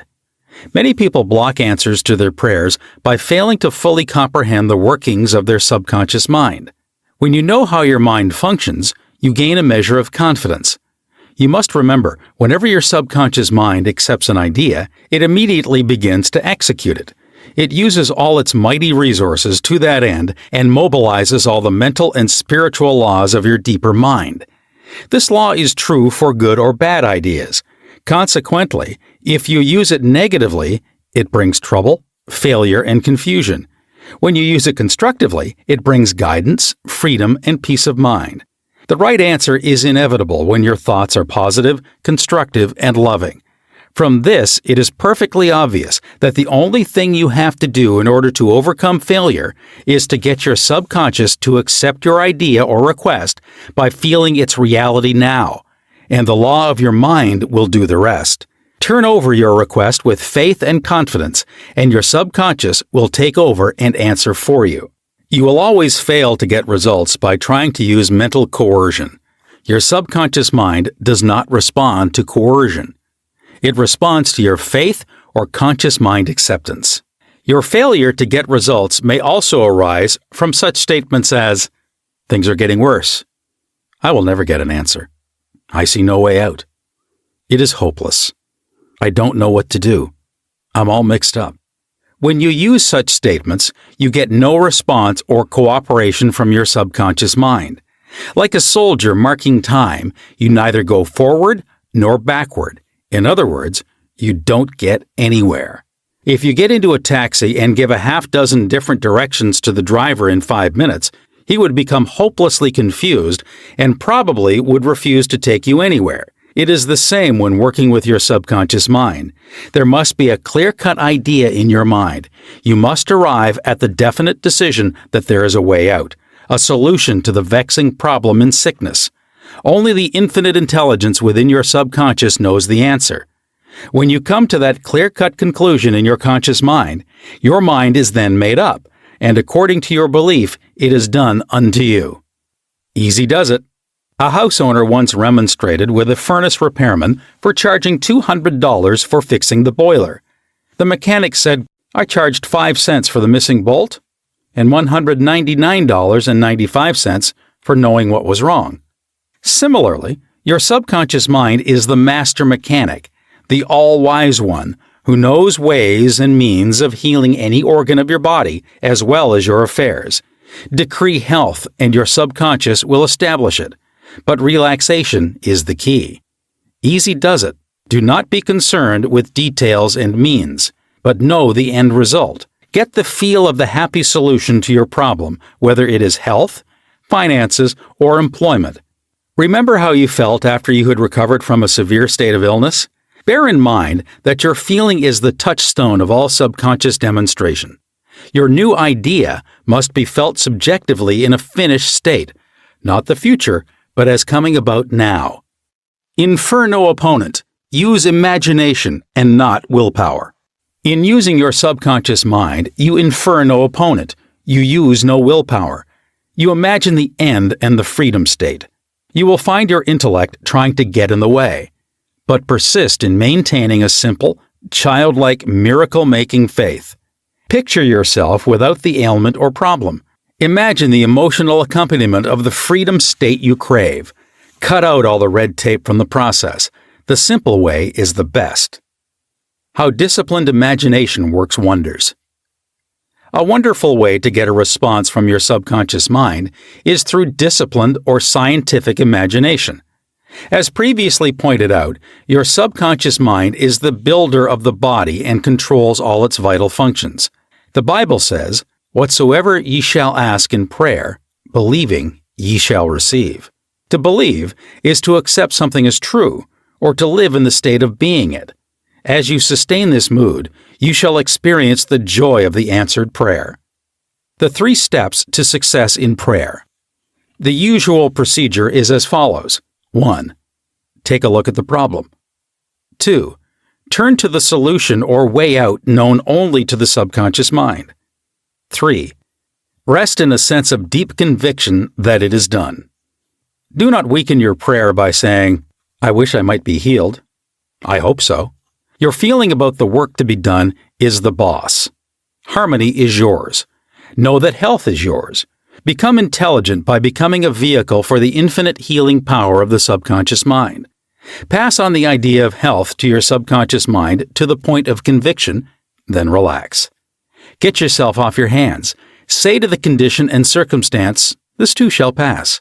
Through relaxation, you impress your subconscious mind, enabling the kinetic energy behind the idea to take over and bring it into concrete realization. The law of reversed effort and why you get the opposite of what you pray for. Coué, the famous psychologist from France who visited America about 40 years ago, defined the law of reversed effort as follows, quote, "When your desires and imagination are in conflict, your imagination invariably gains the day," unquote. If, for example, you were asked to walk a plank on the floor, you would do so without question. Now suppose the same plank were placed 20 feet up in the air between two walls. Would you walk it? Your desire to walk it would be counteracted by your imagination or fear of falling. Your dominant idea, which would be the picture of falling, would conquer. Your desire, will, or effort to walk on the plank would be reversed, and the dominant idea of failure would be reinforced. Mental effort is invariably self-defeated, eventuating always in the opposite of what is desired. The suggestions of powerlessness to overcome the condition dominate the mind. Your subconscious is always controlled by the dominant idea. Your subconscious will accept the strongest of two contradictory propositions. The effortless way is the better. If you say, I want healing, but I can't get it. I try so hard. I force myself to pray. I use all the willpower I have. You must realize that your error lies in your effort. Never try to compel the subconscious mind to accept your idea by exercising willpower. Such attempts are doomed to failure, and you get the opposite of what you prayed for. The following is a rather common experience. Students, when taking examinations and reading through their papers, find that all their knowledge has suddenly deserted them. Their minds become appalling blanks, and they are unable to recall one relevant thought. The more they grit their teeth and summon the powers of the will, the further the answers seem to flee. But when they have left the examination room and the mental pressure relaxes, the answers they were seeking flow tantalizingly back into their minds. Trying to force themselves to remember was the cause of their failure. This is an example of the law of reversed effort, whereby you get the opposite of what you asked or prayed for. The conflict of desire and imagination must be reconciled. To use mental force is to presuppose that there is opposition. When your mind is concentrated on the means to overcome a problem, it is no longer concerned with the obstacle. Matthew chapter 18 verse 9 says, If two of you shall agree on earth as touching anything that they shall ask, it shall be done for them of my Father which is in heaven. Who are these two? It means the harmonious union or agreement between your conscious and subconscious on any idea, desire, or mental image. When there is no longer any quarrel in either part of your mind, your prayer will be answered. The two agreeing may also be represented as you and your desire, your thought and feeling, your idea and emotion, your desire and imagination. You avoid all conflict between your desires and imagination by entering into a drowsy, sleepy state, which brings all effort to a minimum. The conscious mind is submerged to a great extent when in a sleepy state. The best time to impregnate your subconscious is prior to sleep. The reason for this is that the highest degree of outcropping of the subconscious occurs prior to sleep and just after we awaken. In this state, the negative thoughts and imagery which tend to neutralize your desire and so prevent acceptance by your subconscious mind no longer present themselves. When you imagine the reality of the fulfilled desire and feel the thrill of accomplishment, your subconscious brings about the realization of your desire. A great many people solve all their dilemmas and problems by the play of their controlled, directed, and disciplined imagination, knowing that whatever they imagine and feel as true will and must come to pass. The following will clearly illustrate how a young girl overcame the conflict between her desire and her imagination. She desired a harmonious solution to her legal problem, yet her mental imagery was constantly on failure, loss, bankruptcy, and poverty. It was a complicated lawsuit, and there was one postponement after another with no solution in sight. At my suggestion, she got into a sleepy, drowsy state each night prior to sleep, and she began to imagine the happy ending, feeling it to the best of her ability. She knew that the image in her mind had to agree with her heart's desire. Prior to sleep, she began to dramatize as vividly as possible her lawyer having an animated discussion with her regarding the outcome. She would ask him questions, and he would answer her appropriately. He would say to her over and over again, "There has been a perfect, harmonious solution. The case has been settled out of court." During the day, when fear thoughts came into her mind, she would run her mental movie with gestures, voice, and sound equipment. She could easily imagine the sound of his voice, smile, and mannerism. She ran this mental picture so often, It became a subjective pattern, a regular train track. At the end of a few weeks, her attorney called her and confirmed objectively what she had been imagining and feeling as true subjectively. This is really what the psalmist meant when he wrote, "Let the words of my mouth," your thoughts, mental images, good, "and the meditations of my heart," your feeling, nature, emotion, "be acceptable in thy sight, O Lord," the law of your subconscious mind. My strength and my Redeemer, the power and wisdom of your subconscious mind can redeem you from sickness, bondage, and misery. Psalm 19, verse 14. Ideas worth recalling. 1. Mental coercion or too much effort shows anxiety and fear which block your answer. Easy does it. 2. When your mind is relaxed and you accept an idea, your subconscious goes to work to execute the idea. 3. Think and plan independently of traditional methods. Know that there is always an answer and a solution to every problem. 4. Do not be overly concerned with the beating of your heart, with the breathing of your lungs, or the functions of any part of your anatomy. Lean heavily upon your subconscious and proclaim frequently that divine right action is taking place. 5. The feeling of health produces health. The feeling of wealth produces wealth. How do you feel? 6. Imagination is your most powerful faculty. Imagine what is lovely and of good report. You are what you imagine yourself to be. 7. You avoid conflict between your conscious and subconscious in the sleepy state. Imagine the fulfillment of your desire over and over again prior to sleep. Sleep in peace and wake in joy. Chapter 9. How to use the power of your subconscious for wealth. If you are having financial difficulties, if you're trying to make ends meet, it means you have not convinced your subconscious mind that you will always have plenty and some to spare. You know men and women who work a few hours a week and make fabulous sums of money. They do not strive or slave hard. Do not believe the story that the only way you can become wealthy is by the sweat of your brow and hard labor. It is not so. The effortless way of life is the best. Do the thing you love to do, and do it for the joy and thrill of it. I know an executive in Los Angeles who receives a salary of $75,000 yearly. Last year, he went on a 9-month cruise seeing the world and its beauty spots. He said to me that he had succeeded in convincing his subconscious mind that he is worth that much money. He told me that many men in his organization getting about $100 a week knew more about the business than he did and could manage it better. But they had no ambition, no creative ideas, and were not interested in the wonders of their subconscious mind. Wealth is of the mind. Wealth is simply a subconscious conviction on the part of the individual. You will not become a millionaire by saying, "I am a millionaire. I am a millionaire." You will grow into a wealth consciousness by building into your mentality the idea of wealth and abundance. Your invisible means of support. The trouble with most people is that they have no invisible means of support. When business falls away, the stock market drops, or they lose their investments, they seem helpless. The reason for such insecurity is that they do not know how to tap the subconscious mind.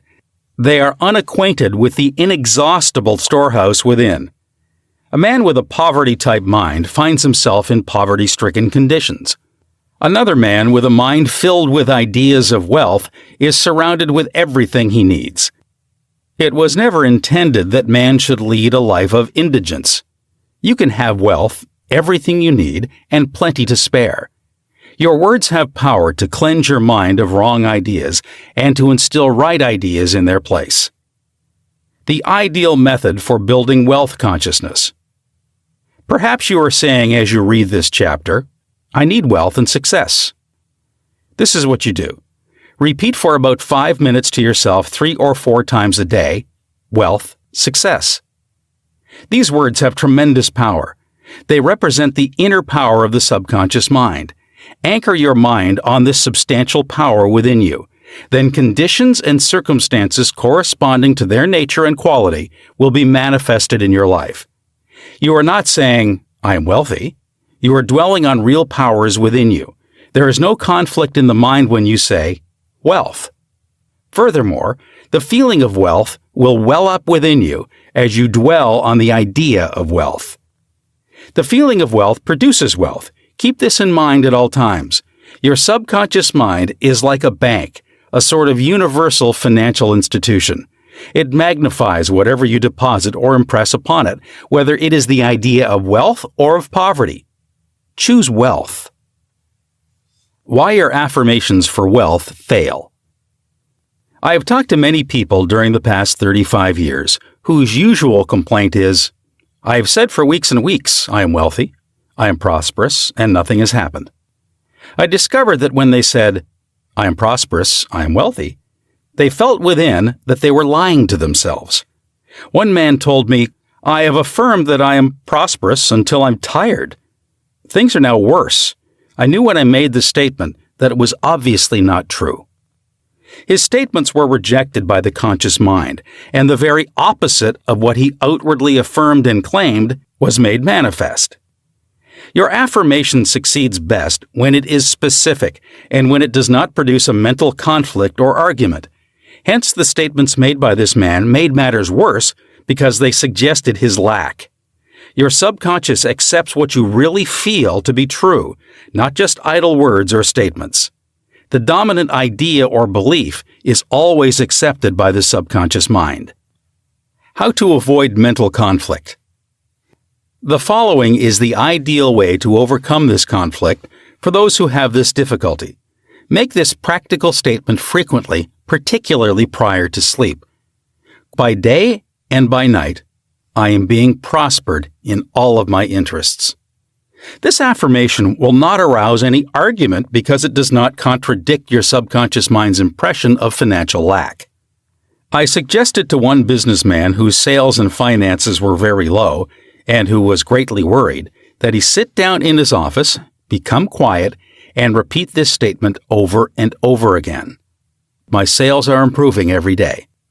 This statement engaged the cooperation of the conscious and subconscious mind. Results followed. Don't sign blank checks. You sign blank checks when you make such statements as, there's not enough to go around. There is a shortage. I will lose the house because of the mortgage, etc. If you are full of fear about the future, you are also writing a blank check and attracting negative conditions to you.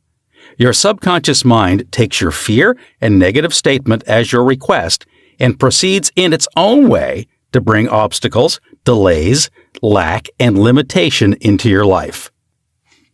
Your subconscious gives you compound interest. To him that hath the feeling of wealth, more wealth shall be added. To him that hath the feeling of lack, more lack shall be added. Your subconscious multiplies and magnifies whatever you deposit in it. Every morning as you awaken, deposit thoughts of prosperity, success, wealth, and peace. Dwell upon these concepts. Busy your mind with them as often as possible.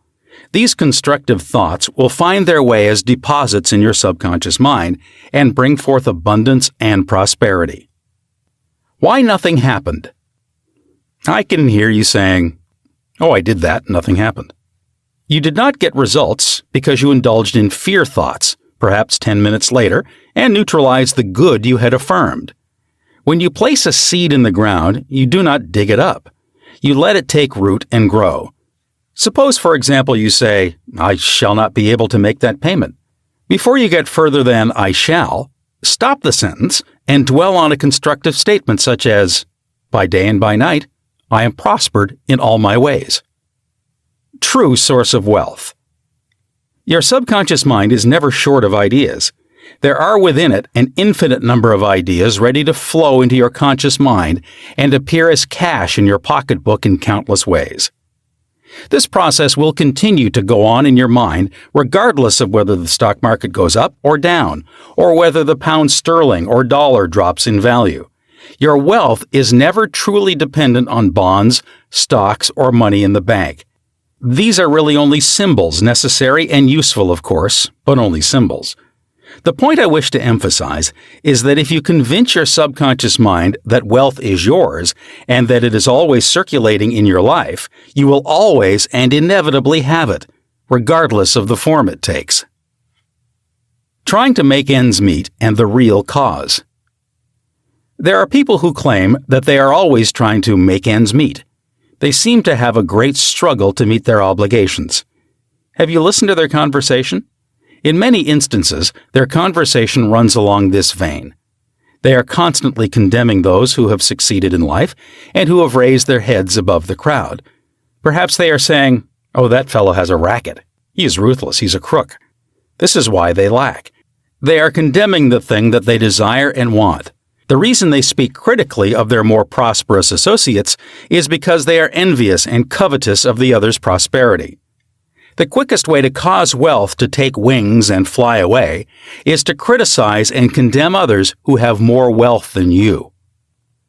A common stumbling block to wealth. There is one emotion which is the cause of the lack of wealth in the lives of many. Most people learn this the hard way. It is envy. For example, if you see a competitor depositing large sums of money in the bank and you have only a meager amount of deposit, does it make you envious? The way to overcome this emotion is to say to yourself, "Isn't it wonderful? I rejoice in that man's prosperity. I wish for him greater and greater wealth." To entertain envious thoughts is devastating because it places you in a very negative position. Therefore, wealth flows from you instead of to you.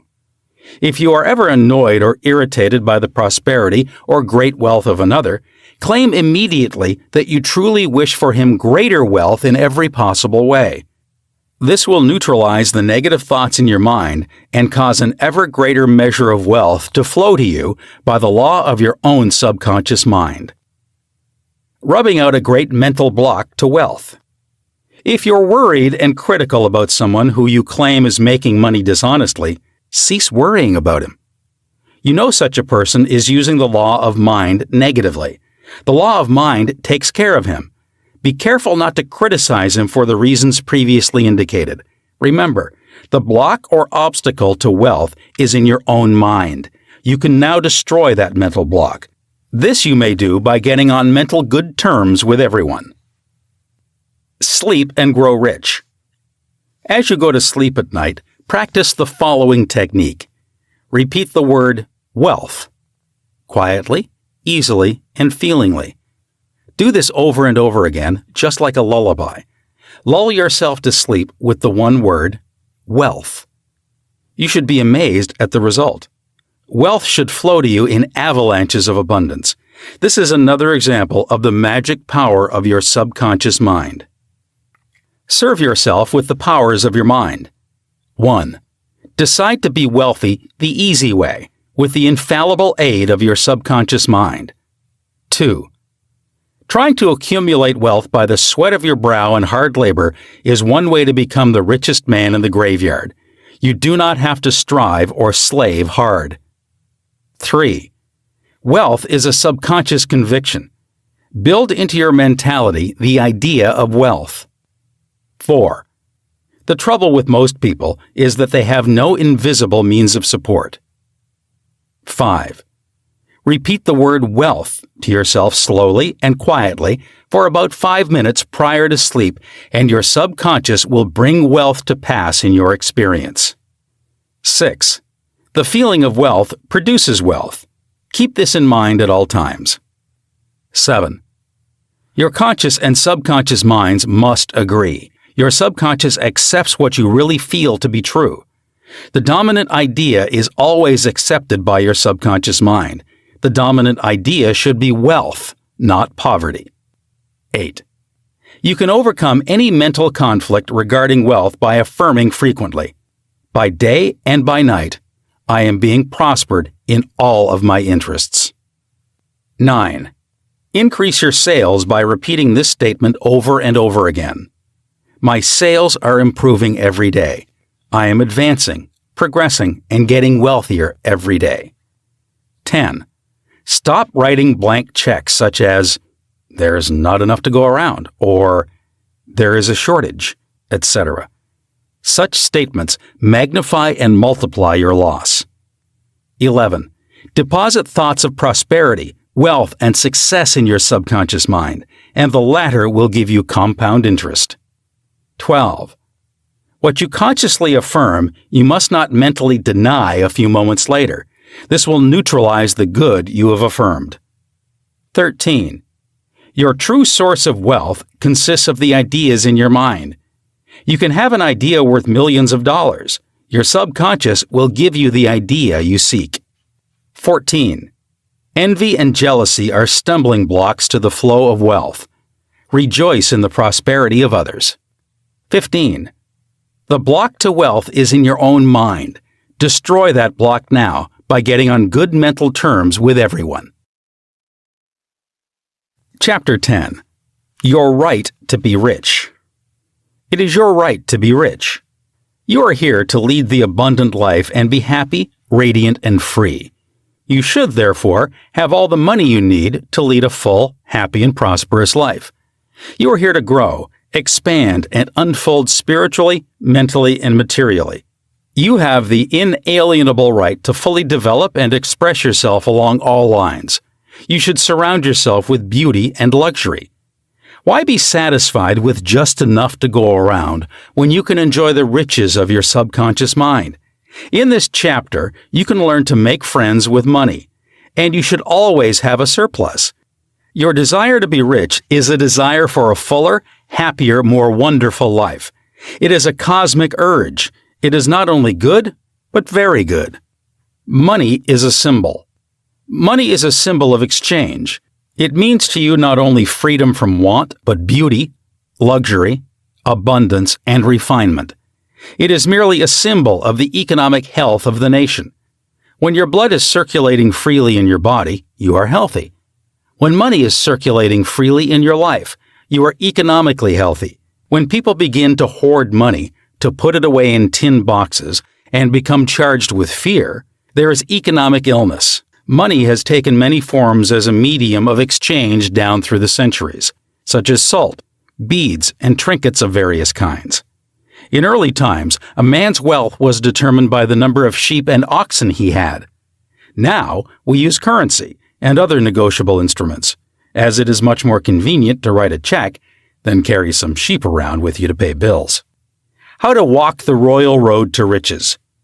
Knowledge of the powers of your subconscious mind is the means to the royal road to riches of all kinds, spiritual, mental, or financial. The student of the laws of mind believes and knows definitely that regardless of economic situations, stock market fluctuation, depression, strikes, war, other conditions or circumstances, he will always be amply supplied, regardless of what form money takes. The reason for this is that he has conveyed the idea of wealth to his subconscious mind, and it keeps him supplied wherever he may be. He has convinced himself in his mind that money is forever flowing freely in his life and that there is always a wonderful surplus. Should there be a financial collapse of government tomorrow and all the man's present holdings become valueless, as the German marks did after the First World War, he would still attract wealth and be cared for, regardless of the form the new currency took. Why you do not have more money. As you read this chapter, you are probably saying, I'm worthy of a higher salary than I'm receiving. I believe most people are inadequately compensated. One of the causes many people do not have more money is that they are silently or openly condemning it. They refer to money as filthy lucre, or the love of money is the root of all evil. Another reason they do not prosper is that they have a sneaky subconscious feeling there is some virtue in poverty. This subconscious pattern may be due to early childhood training, superstition, or it could be based on a false interpretation of scriptures. Money and a balanced life. One time a man said to me, I am broke. I do not like money. It is the root of all evil. These statements represent a confused, neurotic mind. Love of money to the exclusion of everything else will cause you to become lopsided and unbalanced. You are here to use your power or authority wisely. Some men crave power, others crave money. If you set your heart on money exclusively and say, money is all I want, I'm going to give all my attention to amassing money, nothing else matters, you can get money and attain a fortune, but you have forgotten that you are here to lead a balanced life. You must also satisfy the hunger for peace of mind, harmony, love, joy, and perfect health. By making money your sole aim, you simply made a wrong choice. You thought that was all you wanted, but you found after all your efforts that it was not only the money you needed. You also desired true expression of your hidden talents, true place in life, beauty, and the joy of contributing to the welfare and success of others. By learning the laws of your subconscious mind, you could have $1 million or many millions if you wanted them, and still have peace of mind, harmony, perfect health, and perfect expression. Poverty is a mental disease. There's no virtue in poverty. It is a disease like any other mental disease. If you were physically ill, you would think there was something wrong with you. You would seek help and do something about the condition at once. Likewise, if you do not have money constantly circulating in your life, there is something radically wrong with you. The urge of the life principle in you is toward growth, expansion, and the life more abundant. You are not here to live in a hovel, dress in rags, and go hungry. You should be happy, prosperous, and successful. Why you must never criticize money. Cleanse your mind of all weird and superstitious beliefs about money. Do not ever regard money as evil or filthy. If you do, you cause it to take wings and fly away from you. Remember that you lose what you condemn. You cannot attract what you criticize. Getting the right attitude toward money. Here is a simple technique you may use to multiply money in your experience. Use the following statements several times a day. I like money. I love it. I use it wisely, constructively, and judiciously. Money is constantly circulating in my life.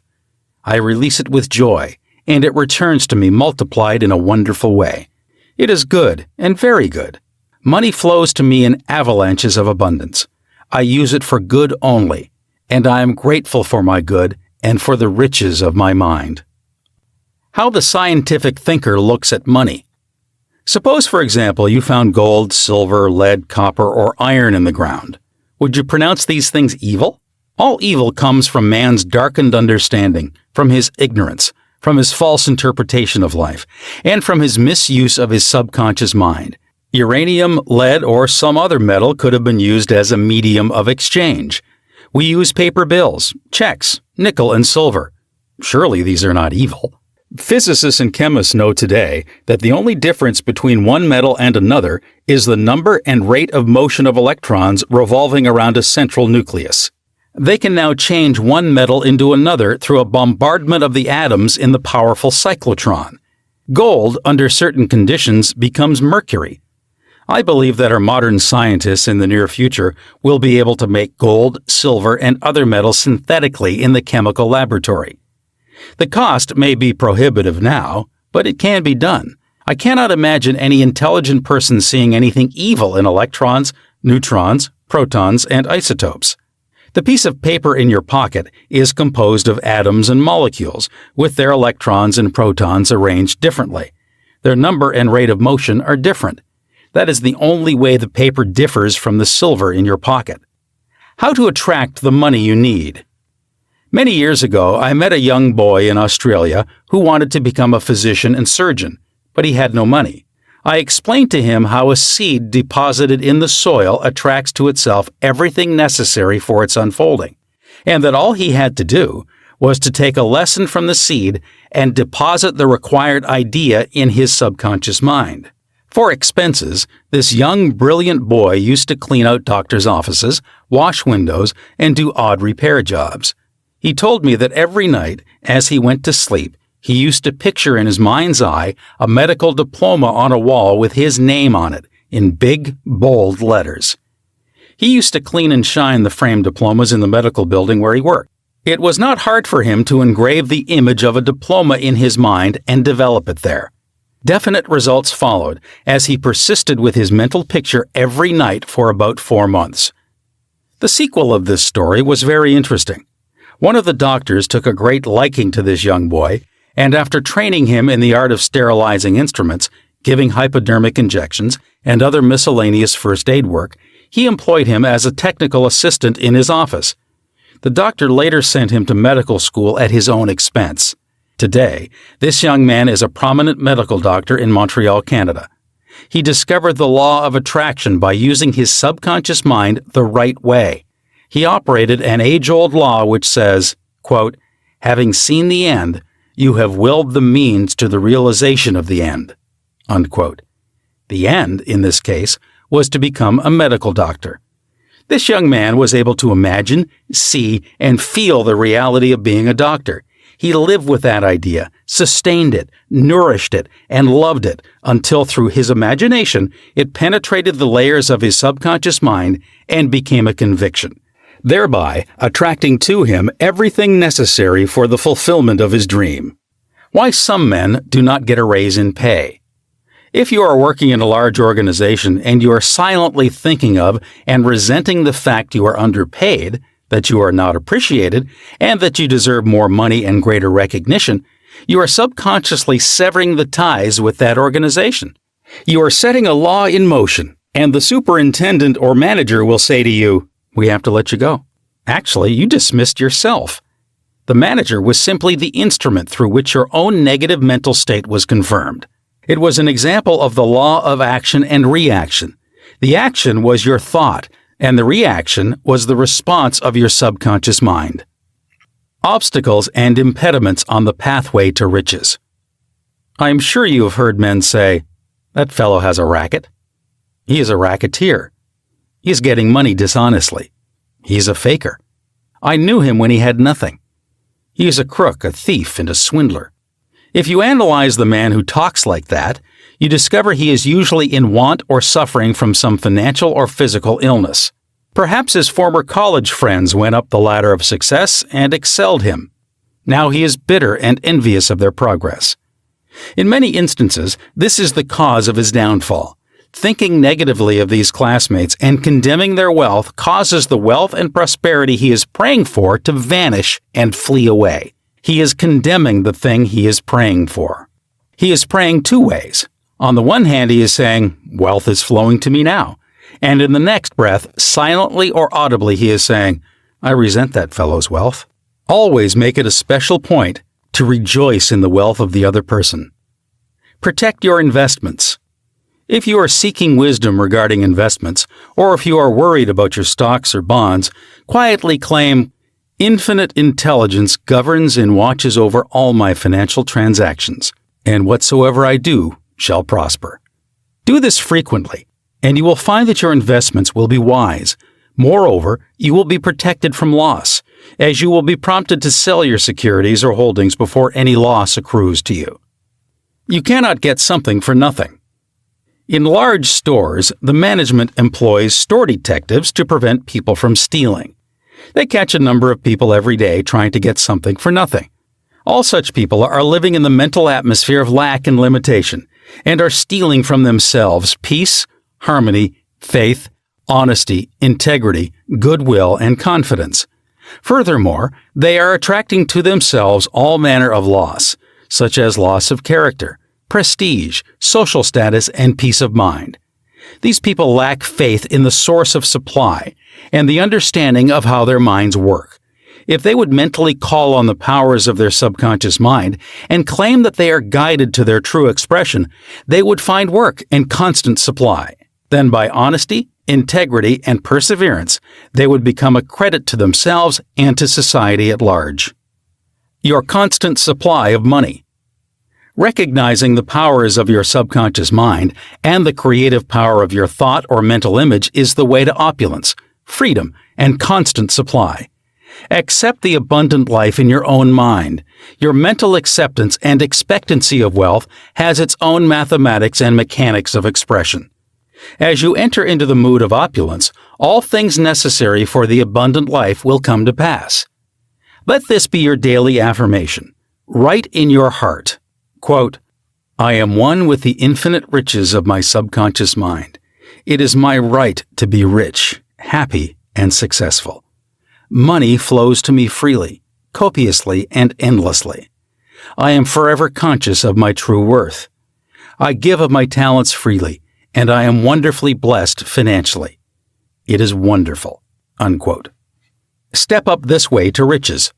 1. Be bold enough to claim that it is your right to be rich and your deeper mind will honor your claim. 2. You don't want just enough to go around. You want all the money you need to do all the things you want to do and when you want to do them. Get acquainted with the riches of your subconscious mind. 3.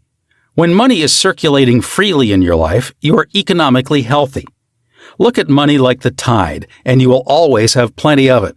The ebb and flow of the tide is constant. When the tide is out, you are absolutely sure that it will return. 4. Knowing the laws of your subconscious mind, you will always be supplied regardless of what form money takes. 5. One reason many people simply make ends meet and never have enough money is that they condemn money. What you condemn takes wings and flies away. 6. Do not make a god of money. It is only a symbol. Remember that the real riches are in your mind. You are here to lead a balanced life. This includes acquiring all the money you need. 7. Don't make money your sole aim. Claim wealth, happiness, peace, true expression, and love, and personally radiate love and goodwill to all. Then your subconscious mind will give you compound interest in all these fields of expression. 8. There is no virtue in poverty. It is a disease of the mind, and you should heal yourself of this mental conflict or malady at once. 9. You are not here to live in a hovel, to dress in rags, or to go hungry. You are here to lead the life more abundant. 10. Never use the terms filthy lucre or I despise money. You lose what you criticize. There's nothing good or bad, but thinking of it in either light makes it so. 11. Repeat frequently. I like money. I use it wisely, constructively, and judiciously. I release it with joy, and it returns 1,000-fold. 12. Money is not evil any more so than copper, lead, tin, or iron which you may find in the ground. All evil is due to ignorance and misuse of the mind's powers. 13. To picture the end result in your mind causes your subconscious to respond and fulfill your mental picture. 14. Stop trying to get something for nothing. There is no such thing as a free lunch. You must give to receive. You must give mental attention to your goals, ideals, and enterprises, and your deeper mind will back you up. The key to wealth is application of the laws of the subconscious mind by impregnating it with the idea of wealth. Chapter 11. Your subconscious mind as a partner in success. Success means successful living. A long period of peace, joy, and happiness on this plane may be termed success. The eternal experience of these qualities is the everlasting life spoken of by Jesus. The real things of life, such as peace, harmony, integrity, security, and happiness, are intangible. They come from the deep self of man. Meditating on these qualities builds these treasures of heaven in our subconscious. It is where moth and rust do not consume, and where thieves do not break through and steal. Matthew chapter 6, verse 20. The 3 steps to success. Let us discuss 3 steps to success. First step. The first step to success is to find out the thing you love to do, then do it. Success is in loving your work. Although if a man is a psychiatrist, it is not adequate for him to get a diploma and place it on the wall. He must keep up with the times, attend conventions, and continue studying the mind and its workings. The successful psychiatrist visits clinics and reads the latest scientific articles. In other words, he is informed in the most advanced methods of alleviating human suffering. The successful psychiatrist or doctor must have the interest of his patients at heart. Someone may say, "How can I put the first step into operation? I do not know what I should do." In such a case, pray for guidance as follows. The infinite intelligence of my subconscious mind reveals to me my true place in life. Repeat this prayer quietly, positively, and lovingly to your deeper mind. As you persist with faith and confidence, the answer will come to you as a feeling, a hunch, or a tendency in a certain direction. It will come to you clearly and in peace, and as an inner silent awareness. Second step. The second step to success is to specialize in some particular branch of work and know more about it than anyone else. For example, if a young man chooses chemistry as his profession, he should concentrate on one of the many branches in this field. He should give all of his time and attention to his chosen specialty. He should become sufficiently enthusiastic to try to know all there is available about his field. If possible, he should know more than anyone else. The young man should become ardently interested in his work and should desire to serve the world. He that is greatest among you, let him become your servant. There is a great contrast in this attitude of mind in comparison to that of the man who only wants to make a living, or just get by. Getting by is not true success. Man's motive must be greater, nobler, and more altruistic. He must serve others, thereby casting his bread upon the waters. Third step. The third step is the most important one. You must be sure that the thing you want to do does not redound to your success only. Your desire must not be selfish. It must benefit humanity. The path of a complete circuit must be formed. In other words, your idea must go forth with the purpose of blessing or serving the world. It will then come back to you pressed down, shaken together, and running over. If it is to benefit yourself exclusively, the circle or complete circuit is not formed, and you may experience a short circuit in your life, which may consist of limitation or sickness. The measure of true success. Some people may say, but Mr. James made a fortune in selling fraudulent oil stock. A man may seem to succeed for a while, but the money he obtained by fraud usually takes wings and flies away. When we rob from another, we rob from ourselves, because we are in a mood of lack and limitation, which may manifest itself in our body, home life, and affairs. What we think and feel, we create.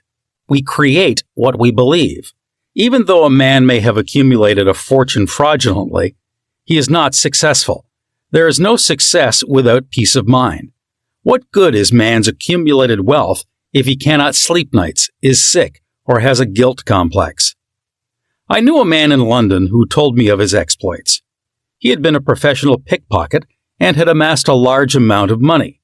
He had a summer home in France and lived in a royal fashion in England. His story was that he was in constant dread of being arrested by Scotland Yard. He had many inner disorders which were undoubtedly caused by his constant fear and deep-seated guilt complex. He knew he had done wrong. This deep sense of guilt attracted all kinds of trouble to him. Subsequently, he voluntarily surrendered to the police and served a prison sentence. After his release from prison, he sought psychological and spiritual counsel and became transformed. He went to work and became an honest, law-abiding citizen. He found what he loved to do and was happy. A successful person loves his work and expresses himself fully. Success is contingent upon a higher ideal than the mere accumulation of riches. The man of success is the man who possesses great psychological and spiritual understanding. Many of the great industrialists today depend upon the correct use of their subconscious minds for their success. There was an article published some years ago about Flagler, an oil magnate. He admitted that the secret of his success was his ability to see a project in its completion.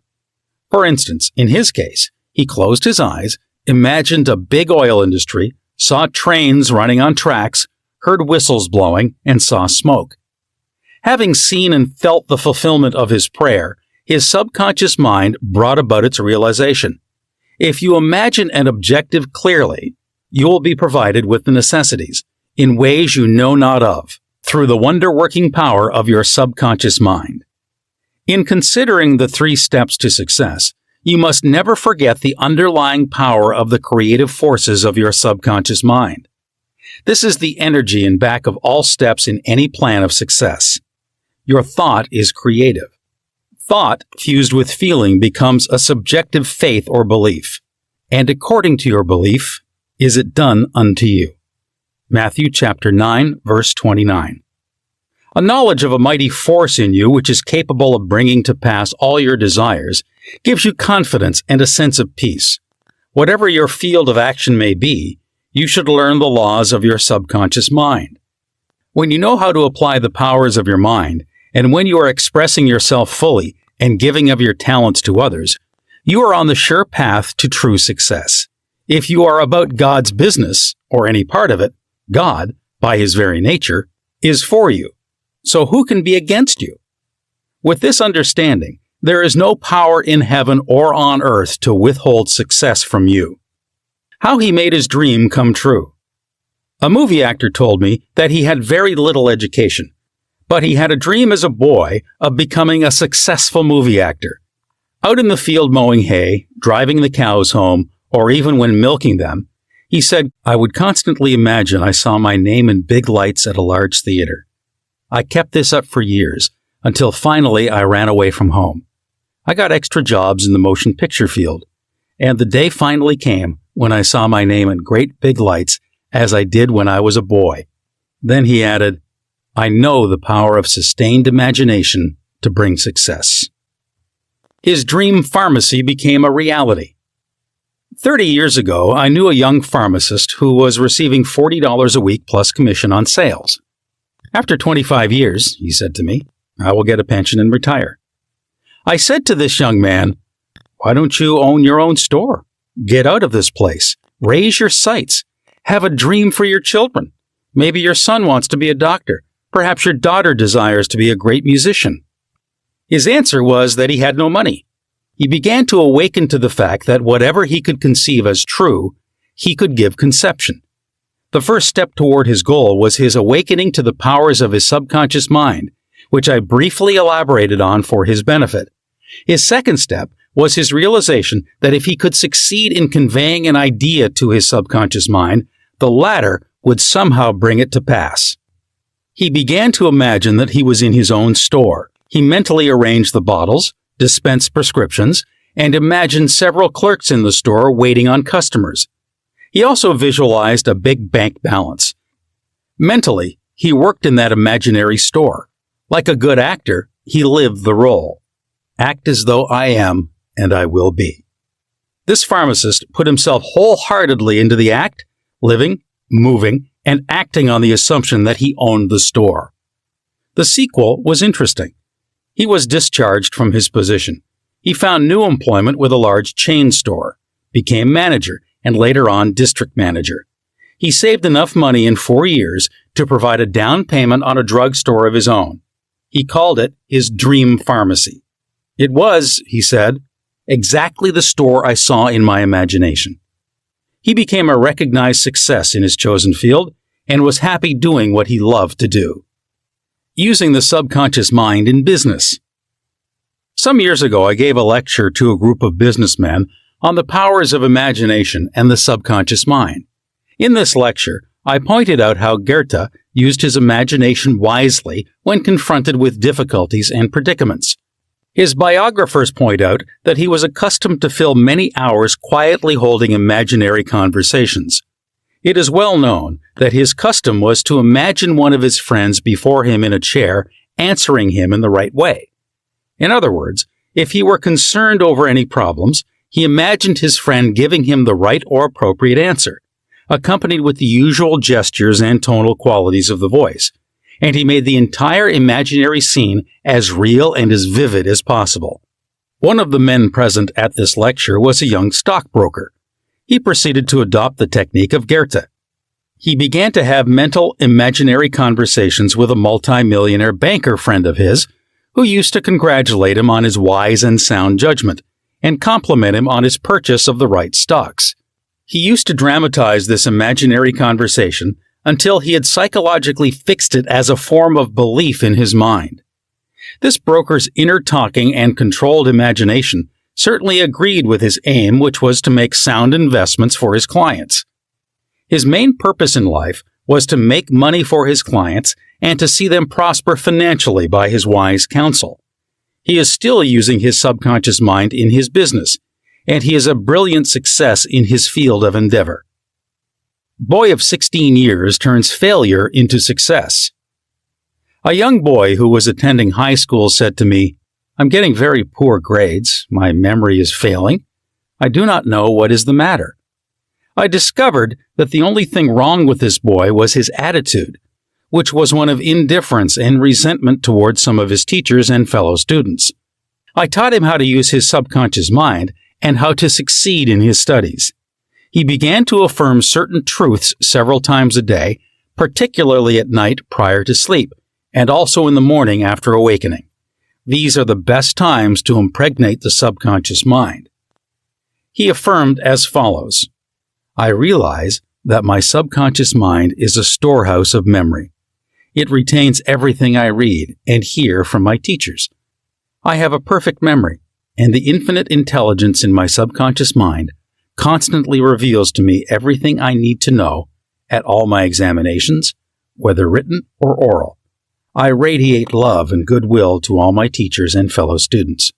I sincerely wish for them success and all good things. This young man is now enjoying a greater freedom than he has ever known. He is now receiving all A's. He constantly imagines the teachers and his mother congratulating him on his success in his studies. How to become successful in buying and selling. In buying and selling, remember that your conscious mind is the starter, and your subconscious mind is the motor. You must start the motor to enable it to perform its work.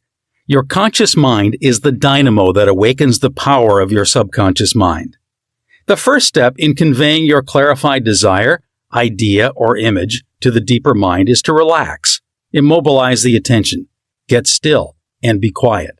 This quiet, relaxed, and peaceful attitude of mind prevents extraneous matter and false ideas from interfering with your mental absorption of your ideal. Furthermore, in the quiet, passive, and receptive attitude of mind, effort is reduced to a minimum. The second step is to begin to imagine the reality of that which you desire. For example, you may wish to buy a home, and in your relaxed state of mind affirm as follows: the infinite intelligence of my subconscious mind is all-wise. It reveals to me now the ideal home, which is central, ideal, is in a lovely environment, meets with all my requirements, and is commensurate with my income. I am now turning this request over to my subconscious mind, and I know it responds according to the nature of my request. I release this request with absolute faith and confidence in the same way that a farmer deposits a seed in the ground, trusting implicitly in the laws of growth. The answer to your prayer may come through an advertisement in the paper, through a friend, or you may be guided directly to a particular home which is exactly what you are seeking. There are many ways by which your prayer may be answered. The principal knowledge in which you may place your confidence is that the answer always comes, provided you trust the working of your deeper mind. You may wish to sell a home, land, or any kind of property. In private consultation with real estate brokers, I have told them of the way I sold my own home on Orlando Avenue in Los Angeles. Many of them have applied the technique I used with remarkable and speedy results. I placed a sign which read "For sale by owner" in the garden in front of my home. The day after, I said to myself as I was going to sleep, "Supposing you sold your house, what would you do?" I answered my own question and I said I would take the sign down and throw it into the garage. In my imagination, I took hold of the sign, pulled it up from the ground, placed it on my shoulder, went to the garage, threw it on the floor, and said jokingly to the sign, "I don't need you anymore." I felt the inner satisfaction of it all, realizing it was finished. The next day, a man gave me a deposit of $1,000 and said to me, "Take your sign down. We'll go into escrow now." Immediately, I pulled the sign up and took it to the garage. The outer action conformed to the inner. There is nothing new about this. As within, so without. Meaning, according to the image impressed on your subconscious mind, so it is on the objective screen of your life. The outside mirrors the inside. External action follows internal action. Here's another very popular method used in selling homes, land, or any kind of property. Affirm slowly, quietly, and feelingly as follows. Quote, "Infinite intelligence attracts to me the buyer for this home who wants it and who prospers in it. This buyer is being sent to me by the creative intelligence of my subconscious mind, which makes no mistakes. This buyer may look at many other homes, but mine is the only one he wants and will buy, because he is guided by the infinite intelligence within him. I know the buyer is right, the time is right, and the price is right. Everything about it is right. The deeper currents of my subconscious mind are now in operation, bringing both of us together in divine order. I know that it is so." Unquote. Remember always that what you are seeking is also seeking you. And whenever you want to sell a home or property of any kind, there is always someone who wants what you have to offer. By using the powers of your subconscious mind correctly, you free your mind of all sense of competition and anxiety in buying and selling. How she succeeded in getting what she wanted. There is a young lady who regularly comes to my lectures and classes. She had to change buses 3 times. It took her 1.5 hours each time to come to the lectures. In one lecture, I explained how a young man who needed a car in his work received one. She went home and experimented as outlined in my lecture. Here is her letter in part narrating her application of my method and published by her permission. "Dear Dr. Murphy, this is how I received a Cadillac car. I wanted one to come to the lectures regularly. In my imagination, I went through the identical process I would go through if I were actually driving a car. I went to the showroom, and the salesman took me for a ride in one. I also drove it several blocks. I claimed the Cadillac car as my own over and over again. I kept the mental picture of getting into the car, driving it, feeling the upholstery, etc., consistently over 2 weeks. Last week, I drove to your lectures in a Cadillac. My uncle in Inglewood passed away and left me his Cadillac and his entire estate."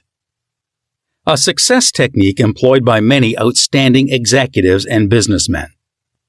There are many prominent businessmen who quietly use the abstract term success over and over many times a day until they reach a conviction that success is theirs. They know that the idea of success contains all the essential elements of success. Likewise, you can begin now to repeat the word success to yourself with faith and conviction. Your subconscious mind will accept it as true of you, and you will be under a subconscious compulsion to succeed. You are compelled to express your subjective beliefs, impressions, and convictions. What does success imply to you? You want undoubtedly to be successful in your home life and in your relationship with others. You wish to be outstanding in your chosen work or profession. You wish to possess a beautiful home and all the money you need to live comfortably and happily. You want to be successful in your prayer life and in your contact with the powers of your subconscious mind. You are a businessman also because you are in the business of living. Become a successful businessman by imagining yourself doing what you long to do and possessing the things you long to possess. Become imaginative. Mentally participate in the reality of the successful state. Make a habit of it. Go to sleep feeling successful every night and perfectly satisfied, and you will eventually succeed in implanting the idea of success in your subconscious mind. Believe you were born to succeed, and wonders will happen as you pray. Profitable pointers. 1. Success means successful living. When you are peaceful, happy, joyous, and doing what you love to do, you are successful. 2. Find out what you love to do, then do it. If you don't know your true expression, ask for guidance and the lead will come. 3. Specialize in your particular field and try to know more about it than anyone else. 4. A successful man is not selfish. His main desire in life is to serve humanity. 5. There is no true success without peace of mind. 6. A successful man possesses great psychological and spiritual understanding. 7. If you imagine an objective clearly, you will be provided with the necessities through the wonder-working power of your subconscious mind. 8. Your thought fused with feeling becomes a subjective belief, and, according to your belief, is it done unto you. 9. The power of sustained imagination draws forth the miracle-working powers of your subconscious mind. 10. If you are seeking promotion in your work, imagine your employer, supervisor, or loved one congratulating you on your promotion. Make the picture vivid and real. Hear the voice, see the gestures, and feel the reality of it all. Continue to do this frequently. And through frequent occupancy of your mind, you will experience the joy of the answered prayer. 11. Your subconscious mind is a storehouse of memory. For a perfect memory, affirm frequently, "The infinite intelligence of my subconscious mind reveals to me everything I need to know at all times, everywhere." 12. If you wish to sell a home or property of any kind, affirm slowly, quietly, and feelingly as follows: "Infinite intelligence attracts me to the buyer for this house or property, who wants it, and who prospers in it." Sustain this awareness, and the deeper currents of your subconscious mind will bring it to pass. 13. The idea of success contains all the elements of success. Repeat the word success to yourself frequently with faith and conviction, and you will be under a subconscious compulsion to succeed. Chapter 12. Scientists use the subconscious mind. Many scientists realize the true importance of the subconscious mind. Edison, Marconi, Kettering, Poincare, Einstein, and many others have used the subconscious mind. It has given them the insight and the know-how for all the great achievements in modern science and industry. Research has shown that the ability to bring into action the subconscious power has determined the success of all the great scientific and research workers. An instance of how a famous chemist, Friedrich von Stradonitz, used his subconscious mind to solve his problems is as follows. He had been working laboriously for a long time trying to rearrange the 6 carbon and the 6 hydrogen atoms of the benzene formula, and he was constantly perplexed and unable to solve the matter. Tired and exhausted, he turned the request over completely to his subconscious mind. Shortly afterward, as he was about to board a London bus, his subconscious presented his conscious mind with a sudden flash of a snake biting its own tail and turning around like a pinwheel. This answer from his subconscious mind gave him the long-sought answer of the circular rearrangement of the atoms that is known as the benzene ring. How a distinguished scientist brought forth his inventions. Nikola Tesla was a brilliant electrical scientist who brought forth the most amazing innovations. When an idea for a new invention came into his mind, he would build it up in his imagination, knowing that his subconscious mind would reconstruct and reveal to his conscious mind all the parts needed for its manufacture in concrete form. Through quietly contemplating every possible improvement, he spent no time in correcting defects and was able to give the technicians the perfect product of his mind. He said, "Invariably, my device works as I imagined it should. In 20 years, there has not been a single exception." How a famous naturalist solved his problem. Professor Agassiz, a distinguished American naturalist, discovered the indefatigable activities of his subconscious mind while he slept. The following has been reported by his widow in her biography of her famous husband. He had been for 2 weeks striving to decipher the somewhat obscure impression of a fossil fish on the stone slab in which it was preserved. Weary and perplexed, he put his work aside at last and tried to dismiss it from his mind. Shortly after, he waked one night, persuaded that while asleep, he had seen his fish with all the missing features perfectly restored. But when he tried to hold and make fast the image, it escaped him. Nevertheless, he went early to the Jardin des Plantes, thinking that on looking anew at the impression, he should see something which would put him on the track of his vision. In vain, the blurred record was as black as ever. The next night, he saw the fish again, but with no more satisfactory result. When he awoke, it disappeared from his memory as before. Hoping that the same experience might be repeated, on the third night he placed a pencil and paper beside his bed before going to sleep. Accordingly, toward morning, the fish reappeared in his dream, confusedly at first, but at last with such distinctness that he had no longer any doubt as to its zoological characters. Still half dreaming, in perfect darkness, he traced these characters on the sheet of paper at the bedside. In the morning, he was surprised to see in his nocturnal sketch features which he thought it impossible the fossil itself should reveal. He hastened to the Jardin des Plantes and, with his drawing as a guide, succeeded in chiseling away the surface of the stone under which portions of the fish proved to be hidden. When wholly exposed, it corresponded with his dream and his drawing, and he succeeded in classifying it with ease. An outstanding physician solved the problem of diabetes. Some years ago, I received a clipping from a magazine describing the origin of the discovery of insulin. This is the essence of the article as I recall it. About 40 years ago or more, Dr. Frederick Banting, a brilliant Canadian physician and surgeon, was concentrating his attention on the ravages of diabetes. At that time, medical science offered no effective method of arresting the disease. Dr. Banting spent considerable time experimenting and studying the international literature on the subject. One night, he was exhausted and fell asleep. While asleep, his subconscious mind instructed him to extract the residue from the degenerated pancreatic duct of dogs. This was the origin of insulin, which has helped millions of people. You will note that Dr. Banting had been consciously dwelling on the problem for some time, seeking a solution, a way out, and his subconscious responded accordingly. It does not follow that you will always get an answer overnight. The answer may not come for some time. Do not be discouraged. Keep on turning the problem over every night to the subconscious mind prior to sleep, as if you had never done it before. One of the reasons for the delay may be that you look upon it as a major problem. You may believe it will take a long time to solve it.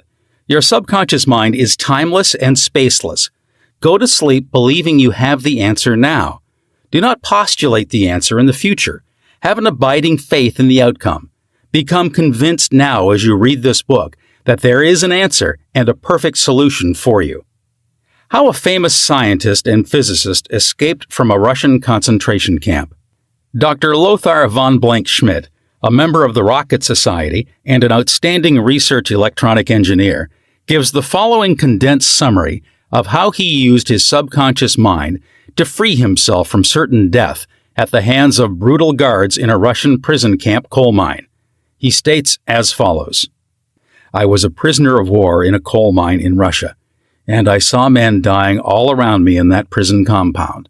We were watched over by brutal guards, arrogant officers, and sharp, fast-thinking commissars. After a short medical checkup, a quota of coal was assigned to each person. My quota was 300 pounds per day. In case any man did not fill his quota, his small food ration was cut down, and in a short time he was resting in the cemetery. I started concentrating on my escape. I knew that my subconscious mind would somehow find a way. My home in Germany was destroyed, my family wiped out. All my friends and former associates were either killed in the war or were in concentration camps. I said to my subconscious mind, I want to go to Los Angeles, and you will find the way. I had seen pictures of Los Angeles, and I remembered some of the boulevards very well as some of the buildings. Every day and night, I would imagine I was walking down Wilshire Boulevard with an American girl whom I met in Berlin prior to the war. She is now my wife. In my imagination, we would visit the stores, ride buses, and eat in the restaurants. Every night, I made it a special point to drive my imaginary American automobile up and down the boulevards of Los Angeles. I made all this vivid and real. These pictures in my mind were as real and as natural to me as one of the trees outside the prison camp. Every morning, the chief guard would count the prisoners as they were lined up. He would call out 1, 2, 3, etc. And when 17 was called out, which was my number in sequence, I stepped aside.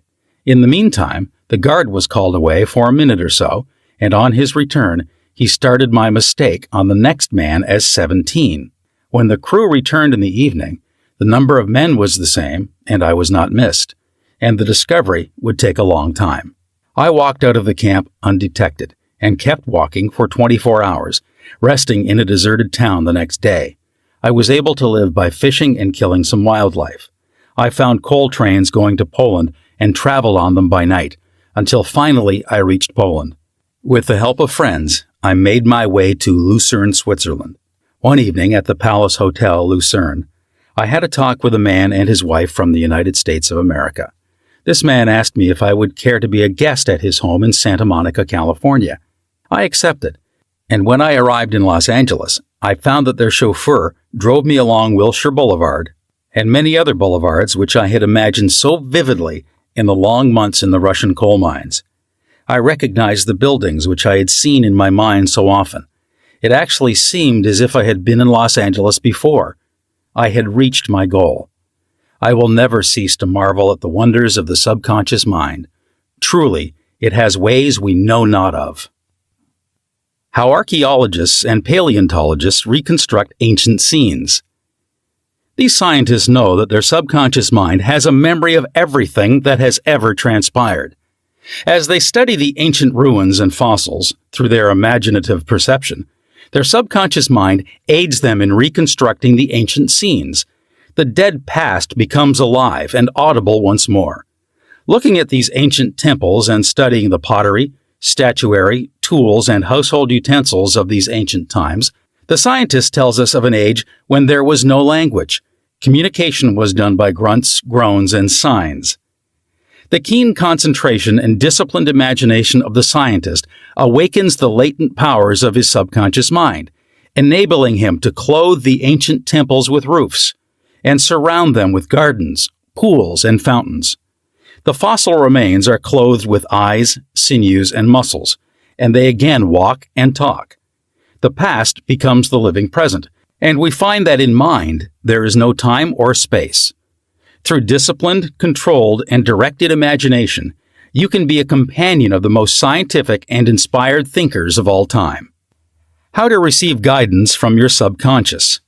When you have what you term a difficult decision to make, or when you fail to see the solution to your problem, begin at once to think constructively about it. If you are fearful and worried, you are not really thinking. True thinking is free from fear. Here is a simple technique you can use to receive guidance on any subject. Quiet the mind and still the body. Tell the body to relax. It has to obey you.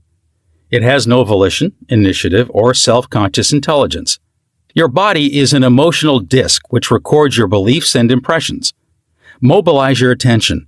Focus your thought on the solution to your problem. Try to solve it with your conscious mind. Think how happy you would be about the perfect solution. Sense the feeling you would have if the perfect answer were yours now. Let your mind play with this mood in a relaxed way, then drop off to sleep. When you awaken and you do not have the answer, get busy about something else. Probably when you are preoccupied with something else, the answer will come into your mind like toast pops out of a toaster. In receiving guidance from the subconscious mind, the simple way is the best. This is an illustration. I once lost a valuable ring which was an heirloom.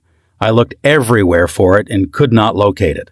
At night, I talked to my subconscious in the same manner that I would talk to anyone. I said to it prior to dropping off to sleep, "You know all things, you know where that ring is, and you now reveal to me where it is."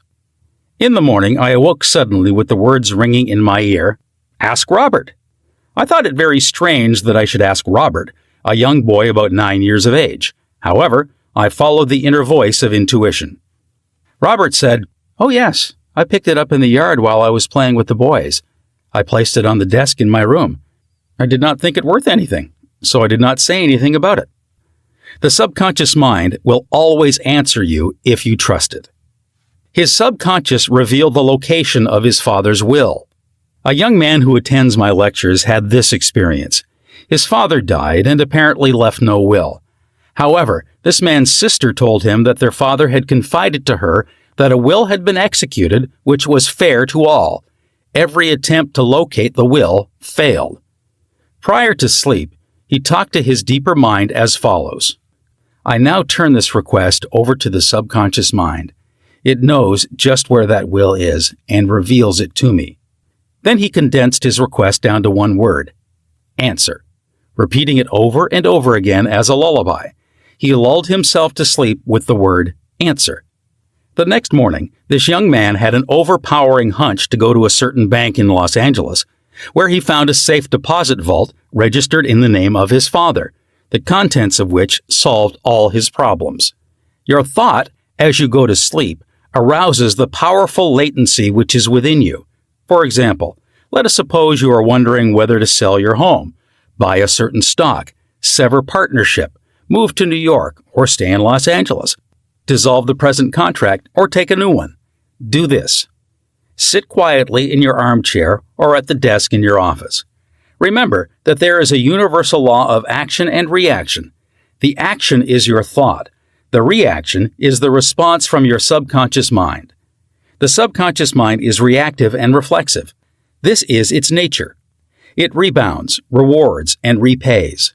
It is the law of correspondence. It responds by corresponding. As you contemplate right action, you will automatically experience a reaction or response in yourself, which represents the guidance or answer of your subconscious mind. In seeking guidance, you simply think quietly about right action, which means that you are using the infinite intelligence resident in the subconscious mind to the point where it begins to use you. From there on, your course of action is directed and controlled by the subjective wisdom within you, which is all-wise and omnipotent. Your decision will be right. There will only be right action because you are under a subjective compulsion to do the right thing. I use the word compulsion because the law of the subconscious is compulsion. The secret of guidance. The secret of guidance or right action is to mentally devote yourself to the right answer until you find its response in you. The response is a feeling, an inner awareness, an overpowering hunch whereby you know that you know. You have used the power to the point where it begins to use you. You cannot possibly fail or make one false step while operating under the subjective wisdom within you. You will find that all your ways are pleasantness, and all your paths are peace. Highlights to recall. 1. Remember that the subconscious mind has determined the success and wonderful achievements of all great scientific workers. 2. By giving your conscious attention and devotion to the solution of a perplexing problem, your subconscious mind gathers all the necessary information and presents it full-blown to the conscious mind. 3. If you are wondering about the answer to a problem, try to solve it objectively. Get all the information you can from research and also from others. If no answer comes, turn it over to your subconscious mind prior to sleep, and the answer always comes. It never fails. 4. You do not always get the answer overnight. Keep on turning your request over to your subconscious until the day breaks and the shadows flee away. 5. You delay the answer by thinking it will take a long time or that it is a major problem. Your subconscious has no problem. It knows only the answer. 6. Believe that you have the answer now. Feel the joy of the answer and the way you would feel if you had the perfect answer. Your subconscious will respond to your feeling. 7. Any mental picture, backed by faith and perseverance, will come to pass through the miracle-working power of your subconscious. Trust it, believe in its power, and wonders will happen as you pray. 8. Your subconscious is the storehouse of memory, and within your subconscious are recorded all your experiences since childhood. 9. Scientists meditating on ancient scrolls, temples, fossils, etc., are able to reconstruct scenes of the past and make them alive today. Their subconscious mind comes to their aid. 10. Turn over your request for a solution to your subconscious prior to sleep. Trust it and believe in it, and the answer will come. It knows all and sees all, but you must not doubt or question its powers. 11. The action is your thought, and the reaction is the response of your subconscious mind. If your thoughts are wise, your actions and decisions will be wise. 12. Guidance comes as a feeling, an inner awareness, an overpowering hunch whereby you know that you know. It is an inner sense of touch. Follow it. Chapter 13. Your subconscious and the wonders of sleep. You spend about 8 out of every 24 hours or 1/3 of your entire life in sleep. This is an inexorable law of life. This also applies to the animal and vegetable kingdoms. Sleep is a divine law, and many answers to our problems come to us when we are sound asleep upon the bed. Many people have advocated the theory that you get tired during the day, that you go to sleep to rest the body, and that a reparative process takes place while you sleep. Nothing rests in sleep. Your heart, lungs, and all your vital organs function while you are asleep. If you eat prior to sleep, the food is digested and assimilated. Also, your skin secretes perspiration, and your nails and hair continue to grow. Your subconscious mind never rests or sleeps. It is always active, controlling all your vital forces. The healing process takes place more rapidly while you are asleep, as there is no interference from your conscious mind. Remarkable answers are given to you while you are asleep. Why we sleep. Dr. John Bigelow, a famous research authority on sleep, demonstrated that at night, while asleep, you receive impressions showing that the nerves of the eyes, ears, nose, and taste buds are active during sleep, and also that the nerves of your brain are quite active. He says that the main reason we sleep is because, quote, the nobler part of the soul is united by abstraction to our higher nature and becomes a participant in the wisdom and foreknowledge of the gods, unquote. Dr. Bigelow states also, quote, the results of my studies have not only strengthened my convictions that the supposed exemption from customary toils and activities was not the final purpose of sleep, but have also made clearer to my mind the conviction that no part of a man's life deserves to be considered more indispensable to its symmetrical and perfect spiritual development than the while he is separated from the phenomenal world of sleep, unquote. Prayer, a form of sleep. Your conscious mind gets involved with vexations, strife, and contentions of the day, and it is very necessary to withdraw periodically from sense evidence and the objective world, and commune silently with the inner wisdom of your subconscious mind. By claiming guidance, strength, and greater intelligence in all phases of your life, you will be enabled to overcome all difficulties and solve your daily problems. This regular withdrawal from sense evidence and the noise and confusion of everyday living is also a form of sleep. For example, you become asleep to the world of the senses and alive to the wisdom and power of your subconscious mind. Startling effects of sleep deprivation. Lack of sleep can cause you to become irritable, moody, and depressed. Dr. George Stevenson of the National Association of Mental Health says, quote, I believe it can safely be said that all human beings need a minimum of 6 hours sleep to be healthy. Most people need more. Those who think they can get along on less are fooling themselves, unquote. Medical research scholars investigating sleep processes and deprivation of sleep point out that severe insomnia has preceded psychotic breakdown in some instances. Remember, you are spiritually recharged during sleep, and adequate sleep is essential to produce joy and vitality in life. You need more sleep.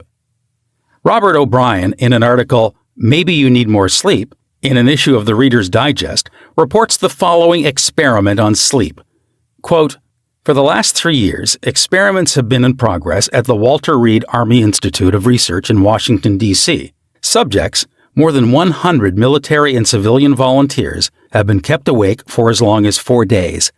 Thousands of tests have measured the effects on their behavior and personality. Results of these tests have given scientists astonishingly new insights into the mysteries of sleep. They now know that the tired brain apparently craves sleep so hungrily that it will sacrifice anything to get it. After only a few hours of sleep loss, fleeting stolen naps, called lapses, or microsleep, occurred at the rate of 3 or 4 an hour. As in real sleep, eyelids drooped, heartbeat slowed. Each lapse lasted just a fraction of a second. Sometimes the lapses were periods of blankness.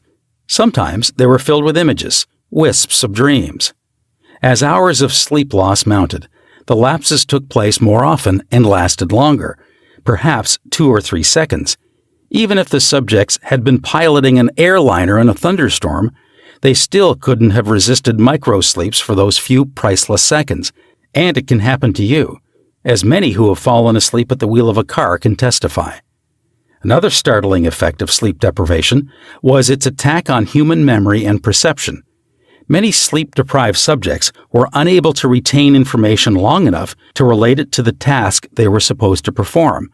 They were totally befuddled in situations requiring them to hold several factors in mind and act on them, as a pilot must when he skillfully integrates wind direction, airspeed, altitude, and glide path to make a safe landing, unquote.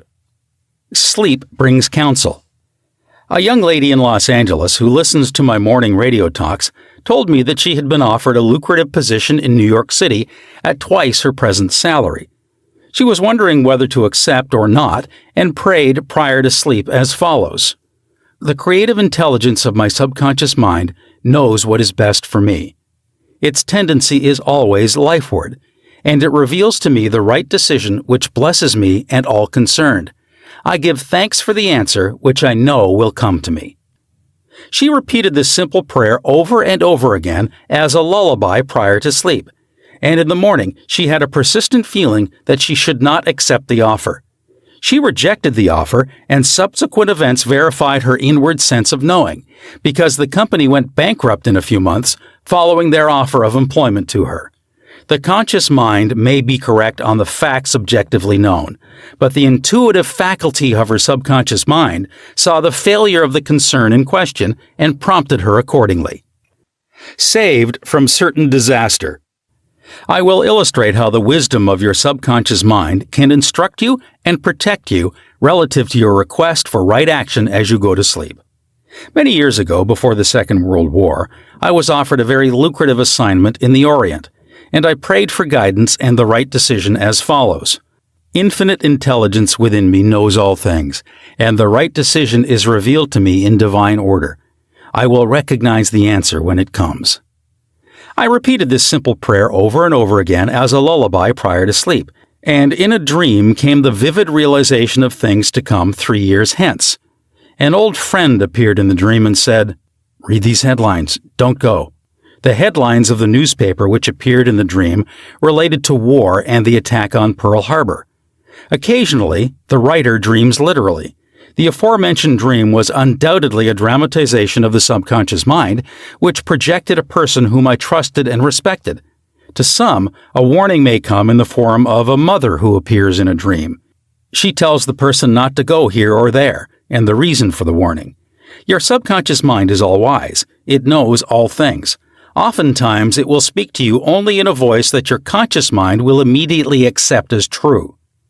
Sometimes, your subconscious will warn you in a voice which sounds like that of your mother or some loved one, which may cause you to stop on the street, and you find, if you had gone another foot, a falling object from a window might have struck you on the head. My subconscious mind is one with the universal subconscious, and it knew the Japanese were planning a war, and it also knew when the war would start.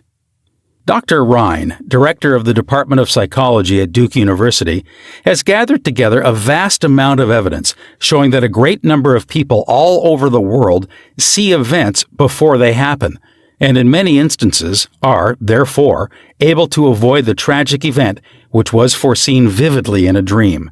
The dream, which I had showed clearly the headlines in the New York Times about 3 years prior to the tragedy of Pearl Harbor. In consequence of this dream, I immediately canceled the trip as I felt a subconscious compulsion to do so. 3 years later, the Second World War proved the truth of the inner voice of intuition. Your future is in your subconscious mind. Remember that the future, the result of your habitual thinking, is already in your mind, except when you change it through prayer. The future of a country, likewise, is in the collective subconscious of the people of that nation. There's nothing strange in the dream I had, wherein I saw the headlines of the New York newspapers long before the war began. The war had already taken place in my mind, and all the plans of attack were already engraved on that great recording instrument, the subconscious mind, or collective unconscious of the universal mind. Tomorrow's events are in your subconscious mind. So are next week's and next month's, and they may be seen by a highly psychic or clairvoyant person. No disaster or tragedy can happen to you if you decide to pray. Nothing is predetermined or foreordained. Your mental attitude, for example, the way you think, feel, and believe, determines your destiny. You can, through scientific prayer, which is explained in a previous chapter, mold, fashion, and create your own future. Whatsoever a man soweth, that shall he also reap. A cat nap nets him $15,000. One of my students mailed me a newspaper clipping 3 or 4 years ago about a man called Ray Hammerstrom, a roller at the steelworks in Pittsburgh operated by Jones and Laughlin Steel Corporation. He received $15,000 for his dream. According to the article, the engineers could not fix a faulty switch in a newly installed bar mill, which controlled the delivery of straight bars to the cooling beds.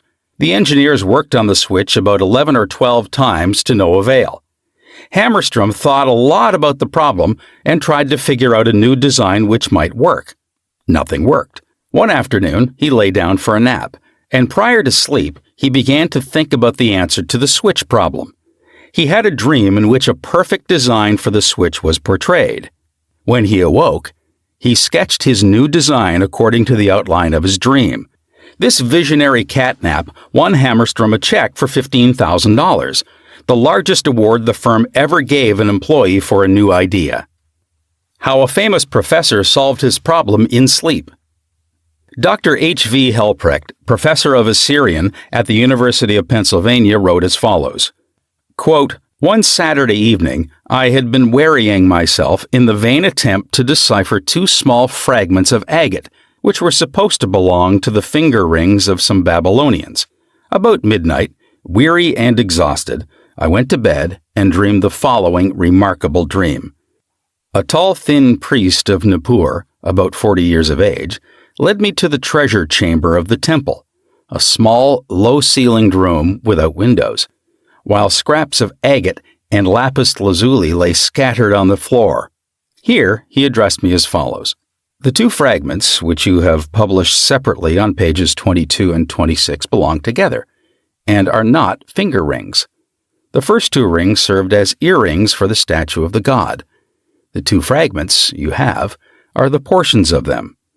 If you will put them together, you will have confirmation of my words. I awoke at once, examined the fragments, and to my astonishment, found the dream verified. The problem was then at last solved." Unquote. This demonstrates clearly the creative manifestation of his subconscious mind, which knew the answer to all his problems. How the subconscious worked for a famous writer while he slept. Robert Louis Stevenson, in one of his books, Across the Plains, devotes a whole chapter to dreams. He was a vivid dreamer and had the persistent habit of giving specific instructions to his subconscious every night prior to sleep. He would request his subconscious to evolve stories for him while he slept. For example, if Stevenson's funds were at a low ebb, his command to his subconscious would be something like this. Give me a good, thrilling novel which will be marketable and profitable. His subconscious responded magnificently. Stevenson says, these little brownies, the intelligences and powers of his subconscious, can tell me a story piece by piece like a serial, and keep me, its supposed creator, all the while in total ignorance of where they aim. And he added, that part of my work, which is done when I am up and about, while he is consciously aware and awake, is by no means necessarily mine, since all goes to show that the brownies have a hand in it even then. Sleep in peace and wake in joy. To those who suffer from insomnia, you will find the following prayer very effective. Repeat it slowly, quietly, and lovingly prior to sleep. My toes are relaxed. My ankles are relaxed. My abdominal muscles are relaxed. My heart and lungs are relaxed. My hands and arms are relaxed. My neck is relaxed. My brain is relaxed. My face is relaxed. My eyes are relaxed. My whole mind and body are relaxed. I fully and freely forgive everyone, and I sincerely wish for them harmony, health, peace, and all the blessings of life. I am at peace. I am poised, serene, and calm. I rest in security and in peace. A great stillness steals over me, and a great calm quiets my whole being as I realize the divine presence within me. I know that the realization of life and love heals me. I wrap myself in the mantle of love and fall asleep filled with goodwill for all. Throughout the night, peace remains with me, and in the morning I shall be filled with life and love. A circle of love is drawn around me. I will fear no evil, for thou art with me. I sleep in peace. I awake in joy, and in him I live, move, and have my being. Summary of your aids to the wonders of sleep. 1. If you are worried that you will not wake up on time, suggest to your subconscious mind prior to sleep the exact time you wish to arise, and it will awaken you. It needs no clock. Do the same thing with all problems. There is nothing too hard for your subconscious. 2. Your subconscious never sleeps. It is always on the job. It controls all your vital functions. Forgive yourself and everyone else before you go to sleep, and healing will take place much more rapidly. 3. Guidance is given you while you are asleep, sometimes in a dream. The healing currents are also released, and in the morning you feel refreshed and rejuvenated. 4. When troubled by the vexations and strife of the day, still the wheels of your mind and think about the wisdom and intelligence lodged in your subconscious mind, which is ready to respond to you. This will give you peace, strength, and confidence. 5. Sleep is essential for peace of mind and health of body. Lack of sleep can cause irritation, depression, and mental disorders. You need 8 hours sleep. 6. Medical research scholars point out that insomnia precedes psychotic breakdowns. 7. You are spiritually recharged during sleep. Adequate sleep is essential for joy and vitality in life. 8. Your tired brain craves sleep so hungrily that it will sacrifice anything to get it. Many who have fallen asleep at the wheel of an automobile can testify to this. 9. Many sleep-deprived people have poor memories and lack proper coordination. They become befuddled, confused, and disoriented. 10. Sleep brings counsel. Prior to sleep, claim that the infinite intelligence of your subconscious mind is guiding and directing you. Then, watch for the lead which comes, perhaps on awakening. 11. Trust your subconscious completely. Know that its tendency is always lifeward. Occasionally, your subconscious answers you in a very vivid dream and a vision in the night. You can be forewarned in a dream in the same way as the author of this book was warned. 12. Your future is in your mind now, based on your habitual thinking and beliefs. Claiming infinite intelligence leads and guides you, and that all good is yours, and your future will be wonderful. Believe it and accept it. Expect the best, and invariably the best will come to you. 13. If you are writing a novel, play, or book, or are working on an invention, speak to your subconscious mind at night and claim boldly that its wisdom, intelligence, and power are guiding, directing, and revealing to you the ideal play, novel, book, or revealing the perfect solution, whatever it may be. Wonders will happen as you pray this way. Chapter 14. Your subconscious mind and marital problems. Ignorance of the functions and powers of the mind is the cause of all marital trouble. Friction between husband and wife can be solved by each using the law of mind correctly. By praying together, they stay together. The contemplation of divine ideals, the study of the laws of life, the mutual agreement on a common purpose and plan, and the enjoyment of personal freedom bring about that harmonious marriage, that wedded bliss, that sense of oneness where the two become one. The best time to prevent divorce is before marriage. It is not wrong to try to get out of a very bad situation. But why get into the bad situation in the first place? Would it not be better to give attention to the real cause of marital problems? In other words, to really get at the root of the matter involved? As with all other problems of men and women, the problems of divorce, separation, annulment, and endless litigation are directly traceable to lack of knowledge of the working and interrelationship of the conscious and subconscious mind. The meaning of marriage. Marriage, to be real, must first be on a spiritual basis. It must be of the heart, and the heart is the chalice of love. Honesty, sincerity, kindness, and integrity are also forms of love. Each partner should be perfectly honest and sincere with the other.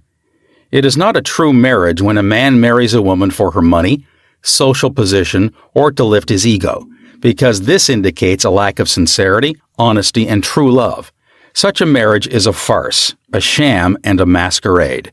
When a woman says, "I am tired working. I want to get married because I want security," her premise is false. She is not using the laws of mind correctly. Her security depends on her knowledge of the interaction of the conscious and subconscious mind and its application. For example, a woman will never lack for wealth or health if she applies the techniques outlined in the respective chapters of this book. Her wealth can come to her independent of her husband, father, or anyone else. A woman is not dependent on her husband for health, peace, joy, inspiration, guidance, love, wealth, security, happiness, or anything in the world. Her security and peace of mind come from her knowledge of the inner powers within her and from the constant use of the laws of her own mind in a constructive fashion. How to attract the ideal husband. You are now acquainted with the way your subconscious mind works. You know that whatever you impress upon it, it will be experienced in your world. Begin now to impress your subconscious mind with the qualities and characteristics you desire in a man. The following is an excellent technique. Sit down at night in your armchair, close your eyes, let go, relax the body, become very quiet, passive, and receptive. Talk to your subconscious mind and say to it, I am now attracting a man into my experience who is honest, sincere, loyal, faithful, peaceful, happy, and prosperous. These qualities which I admire are sinking down into my subconscious mind now. As I dwell upon these characteristics, they become a part of me and are embodied subconsciously. I know there is an irresistible law of attraction and that I attract to me a man according to my subconscious belief. I attract that which I feel to be true in my subconscious mind. I know I can contribute to his peace and happiness. He loves my ideals, and I love his ideals. He does not want to make me over, neither do I want to make him over. There is mutual love, freedom, and respect. Practice this process of impregnating your subconscious mind. Then you will have the joy of attracting to you a man possessing the qualities and characteristics you mentally dwelt upon. Your subconscious intelligence will open up a pathway whereby both of you will meet, according to the irresistible and changeless flow of your own subconscious mind. Have a keen desire to give the best that is in you of love, devotion, and cooperation. Be receptive to this gift of love which you have given to your subconscious mind. How to attract the ideal wife. Affirm as follows. I now attract the right woman who is in complete accord with me. This is a spiritual union because it is divine love functioning through the personality of someone with whom I blend perfectly. I know I can give to this woman love, light, peace, and joy. I feel and believe I can make this woman's life full, complete, and wonderful. I now decree that she possesses the following qualities and attributes. She is spiritual, loyal, faithful, and true. She is harmonious, peaceful, and happy. We are irresistibly attracted to each other. Only that which belongs to love, truth, and beauty can enter my experience. I accept my ideal companion now. As you think quietly and with interest on the qualities and attributes which you admire in the companion you seek, you will build the mental equivalent into your mentality. Then, the deeper currents of your subconscious mind will bring both of you together in divine order. No need for third mistake. Recently, a teacher said to me, I have had 3 husbands, and all 3 have been passive, submissive, and dependent on me to make all decisions and govern everything. Why do I attract such type men? I asked her whether she had known that her second husband was the effeminate type, and she replied, Of course not, I would not have married him. Apparently, she had not learned anything from the first mistake. The trouble was with her own personality makeup. She was very masculine, domineering, and unconsciously wanted someone who would be submissive and passive so that she could play the dominant role. All this was unconscious motivation, and her subconscious picture attracted to her what she subjectively wanted. She had to learn to break the pattern by adopting the right prayer process. How she broke the negative pattern. The above-mentioned woman learned a simple truth. When you believe you can have the type of man you idealize, it is done unto you as you believe. The following is the specific prayer she used to break the old subconscious pattern and attract to her the ideal mate. I am building into my mentality the type of man I deeply desire. The man I attract for a husband is strong, powerful, loving, very masculine, successful, honest, loyal, and faithful. He finds love and happiness with me. I love to follow where he leads. I know he wants me, and I want him. I am honest, sincere, loving, and kind. I have wonderful gifts to offer him. They are goodwill, a joyous heart, and a healthy body. He offers me the same. It is mutual. I give and I receive. Divine intelligence knows where this man is, and the deeper wisdom of my subconscious mind is now bringing both of us together in its own way, and we recognize each other immediately. I release this request to my subconscious mind, which knows how to bring my request to pass. I give thanks for the perfect answer. She prayed in the above manner night and morning, affirming these truths and knowing that through frequent occupation of the mind, she would reach the mental equivalent of that which she sought. The answer to her prayer. Several months went by. She had a great number of dates and social engagements, none of which was agreeable to her. When she was about to question, waver, doubt, and vacillate, she reminded herself that the infinite intelligence was bringing it to pass in its own way and that there was nothing to be concerned about. Her final decree in her divorce proceedings was granted, which brought her a great sense of release and mental freedom. Shortly afterward, she went to work as a receptionist in a doctor's office. She told me that the minute she saw the physician, she knew he was the man she was praying about. Apparently he knew it too, because he proposed to her the first week she was in the office, and their subsequent marriage was ideally happy. This physician was not the passive or submissive type, but was a real man, a former football player, an outstanding athlete, and was a deeply spiritual man, though he was completely devoid of any sectarian or denominational affiliation. She got what she prayed for because she claimed it mentally until she reached the point of saturation. In other words, she mentally and emotionally united with her idea, and it became a part of her in the same way that an apple becomes a part of her bloodstream. Should I get a divorce? Divorce is an individual problem. It cannot be generalized. In some cases, of course, there never should have been a marriage. In some cases, divorce is not the solution, no more so than marriage is the solution for a lonely man. Divorce may be right for one person and wrong for another. A divorced woman may be far more sincere and noble than many of her married sisters who perhaps are living a lie. For example, I once talked with a woman whose husband was a dope fiend, an ex-convict, a wife-beater, and a non-provider. She had been told it was wrong to get a divorce. I explained to her that marriage is of the heart. If two hearts blend harmoniously, lovingly, and sincerely, that is the ideal marriage. The pure action of the heart is love. Following this explanation, she knew what to do. She knew in her heart that there is no divine law which compelled her to be browbeaten, intimidated, and beaten because someone said, "I pronounce you man and wife." If you are in doubt as to what to do, ask for guidance, knowing that there is always an answer and you will receive it. Follow the lead that comes to you in the silence of your soul. It speaks to you in peace. Drifting into divorce. Recently, a young couple, married for only a few months, were seeking a divorce.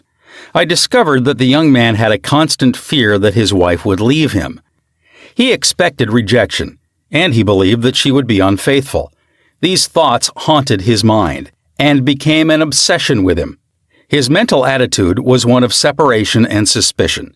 She felt unresponsive to him. It was his own feeling or atmosphere of loss and separation operating through them. This brought about a condition or action in accordance with the mental pattern behind it. There is a law of action and reaction, or cause and effect. The thought is the action, and the response of the subconscious mind is the reaction. His wife left home and asked for a divorce, which is what he feared and believed she would do. Divorce begins in the mind. Divorce takes place first in the mind. The legal proceedings follow after. These two young people were full of resentment, fear, suspicion, and anger. These attitudes weaken, exhaust, and debilitate the whole being. They learned that hate divides and that love unites. They began to realize what they had been doing with their minds. Neither one of them knew the law of mental action, and they were misusing their minds and bringing on chaos and misery. These two people went back together at my suggestion and experimented with prayer therapy. They began to radiate love, peace, and goodwill to each other. Each one practiced radiating harmony, health, peace, and love to the other, and they alternated in the reading of the Psalms every night. Their marriage is growing more beautiful every day. The nagging wife. Many times the reason the wife nags is because she gets no attention. Oftentimes it is a craving for love and affection. Give your wife attention and show your appreciation. Praise and exalt all her many good points. There is also the nagging type of woman who wants to make the man conform to her particular pattern. This is about the quickest way in the world to get rid of a man. The wife and the husband must cease being scavengers always looking at the petty faults or errors in each other. Let each give attention and praise for the constructive and wonderful qualities in the other. The brooding husband. If a man begins to brood, grows morbid against his wife because of the things she said or did, he is, psychologically speaking, committing adultery. One of the meanings of adultery is idolatry. For example, giving attention to or uniting mentally with that which is negative and destructive. When a man is silently resenting his wife and is full of hostility toward her, he is unfaithful. He is not faithful to his marriage vows, which are to love, cherish, and honor her all the days of his life. The man who is brooding, bitter, and resentful can swallow his sharp remarks, abate his anger, and he can go to great lengths to be considerate, kind, and courteous. He can deftly skirt the differences. Through praise and mental effort, he can get out of the habit of antagonism. Then, he will be able to get along better, not only with his wife, but with business associates also. Assume the harmonious state, and eventually you will find peace and harmony. The great mistake. A great mistake is to discuss your marital problems or difficulties with neighbors and relatives.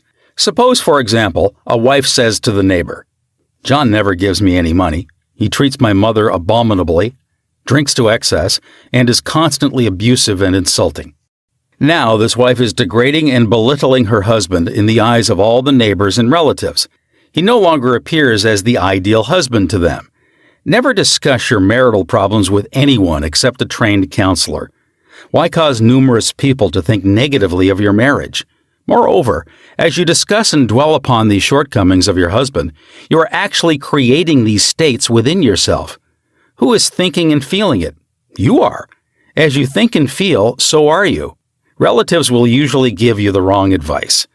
It is usually biased and prejudiced because it is not given in an impersonal way. Any advice you receive which violates the golden rule, which is a cosmic law, is not good or sound.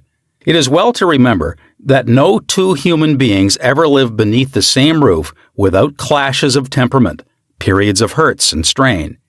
Never display the unhappy side of your marriage to your friends. Keep your quarrels to yourself. Refrain from criticism and condemnation of your partner. Don't try to make your wife over. A husband must not try to make his wife over into a second edition of himself. The tactless attempt to change her in many ways is foreign to her nature. These attempts are always foolish and many times result in a dissolution of the marriage. These attempts to alter her destroy her pride and self-esteem and arouse a spirit of contrariness and resentment that proves fatal to the marriage bond. Adjustments are needed, of course, but if you have a good look inside your own mind and study your character and behavior, you will find so many shortcomings, and they will keep you busy the rest of your life. If you say, "I will make him over into what I want," you're looking for trouble and the divorce court. You're asking for misery. You will have to learn the hard way that there is no one to change but yourself. Pray together and stay together through steps in prayer. The first step. Never carry over from one day to another accumulated irritations arising from little disappointments. Be sure to forgive each other for any sharpness before you retire at night. The moment you awaken in the morning, claim infinite intelligence is guiding you in all your ways, sending out loving thoughts of peace, harmony, and love to your marriage partner, to all members of the family, and to the whole world. The second step. Say grace at breakfast. Give thanks for the wonderful food, for your abundance, and for all your blessings. Make sure that no problems, worries, or arguments shall enter into the table conversation. The same applies at dinner time. Say to your wife or husband, "I appreciate all you're doing, and I radiate love and goodwill to you all day long." The third step. The husband and wife should alternate in praying each night. Do not take your marriage partner for granted. Show your appreciation and love. Think appreciation and goodwill rather than condemnation, criticism, and nagging. The way to build a peaceful home and a happy marriage is to use a foundation of love, beauty, harmony, mutual respect, faith in God, and all things good. Read the 23rd, 27th, and 91st Psalms, the 11th chapter of Hebrews, the 13th chapter of 1 Corinthians, and other great texts of the Bible before going to sleep. As you practice these truths, your marriage will grow more and more blessed through the years. Review your actions. 1. Ignorance of mental and spiritual laws is the cause of all marital unhappiness. By praying scientifically together, you stay together. 2. The best time to prevent divorce is before marriage. If you learn how to pray in the right way, you will attract the right mate for you. 3. Marriage is the union of a man and woman who are bound together by love. Their hearts beat as one, and they move onward, upward, and Godward. 4. Marriage does not bequeath happiness. People find happiness by dwelling on the eternal truths of God and the spiritual values of life. Then the man and woman can contribute to each other's happiness and joy. 5. You attract the right mate by dwelling on the qualities and characteristics you admire in a woman or man, and then your subconscious mind will bring you together in divine order. 6. You must build into your mentality the mental equivalent of what you want in a marriage partner. If you want to attract an honest, sincere, and loving partner in life, you must be honest, sincere, and loving yourself. 7. You do not have to repeat mistakes in marriage. When you really believe you can have the type of man or woman you idealize, it is done unto you as you believe. To believe is to accept something as true. Accept your ideal companion now mentally. 8. Do not wonder how, why, or where you will meet the mate you are praying for. Trust implicitly the wisdom of your subconscious mind. It has the know-how, and you don't have to assist it. 9. You are mentally divorced when you indulge in peeves, grudges, ill will, and hostility toward your marriage partner. You are mentally dwelling with error in the bed of your mind. Adhere to your marriage vows. I promise to cherish, love, and honor him or her all the days of my life. 10. Cease projecting fears to your marriage partner. Project love, peace, harmony, and goodwill, and your marriage will grow more beautiful and more wonderful through the years. 11. Radiate love, peace, and goodwill to each other. These vibrations are picked up by the subconscious mind, resulting in mutual trust, affection, and respect. 12. A nagging wife is usually seeking attention and appreciation. She is craving for love and affection. Praise and exalt her many good points. Show her that you love her and appreciate her. 13.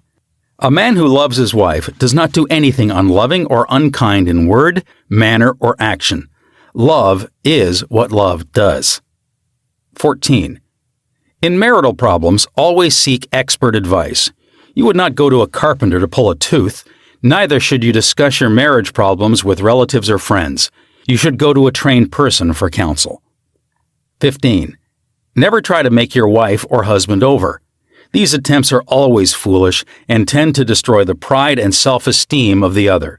Moreover, it arouses a spirit of resentment that proves fatal to the marriage bond. Cease trying to make the other a second edition of yourself. 16. Pray together and you will stay together. Scientific prayer solves all problems. Mentally picture your wife as she ought to be. Joyous, happy, healthy, and beautiful. See your husband as he ought to be. Strong, powerful, loving, harmonious, and kind. Maintain this mental picture, and you will experience the marriage made in heaven, which is harmony and peace. Chapter 15. Your subconscious mind and your happiness.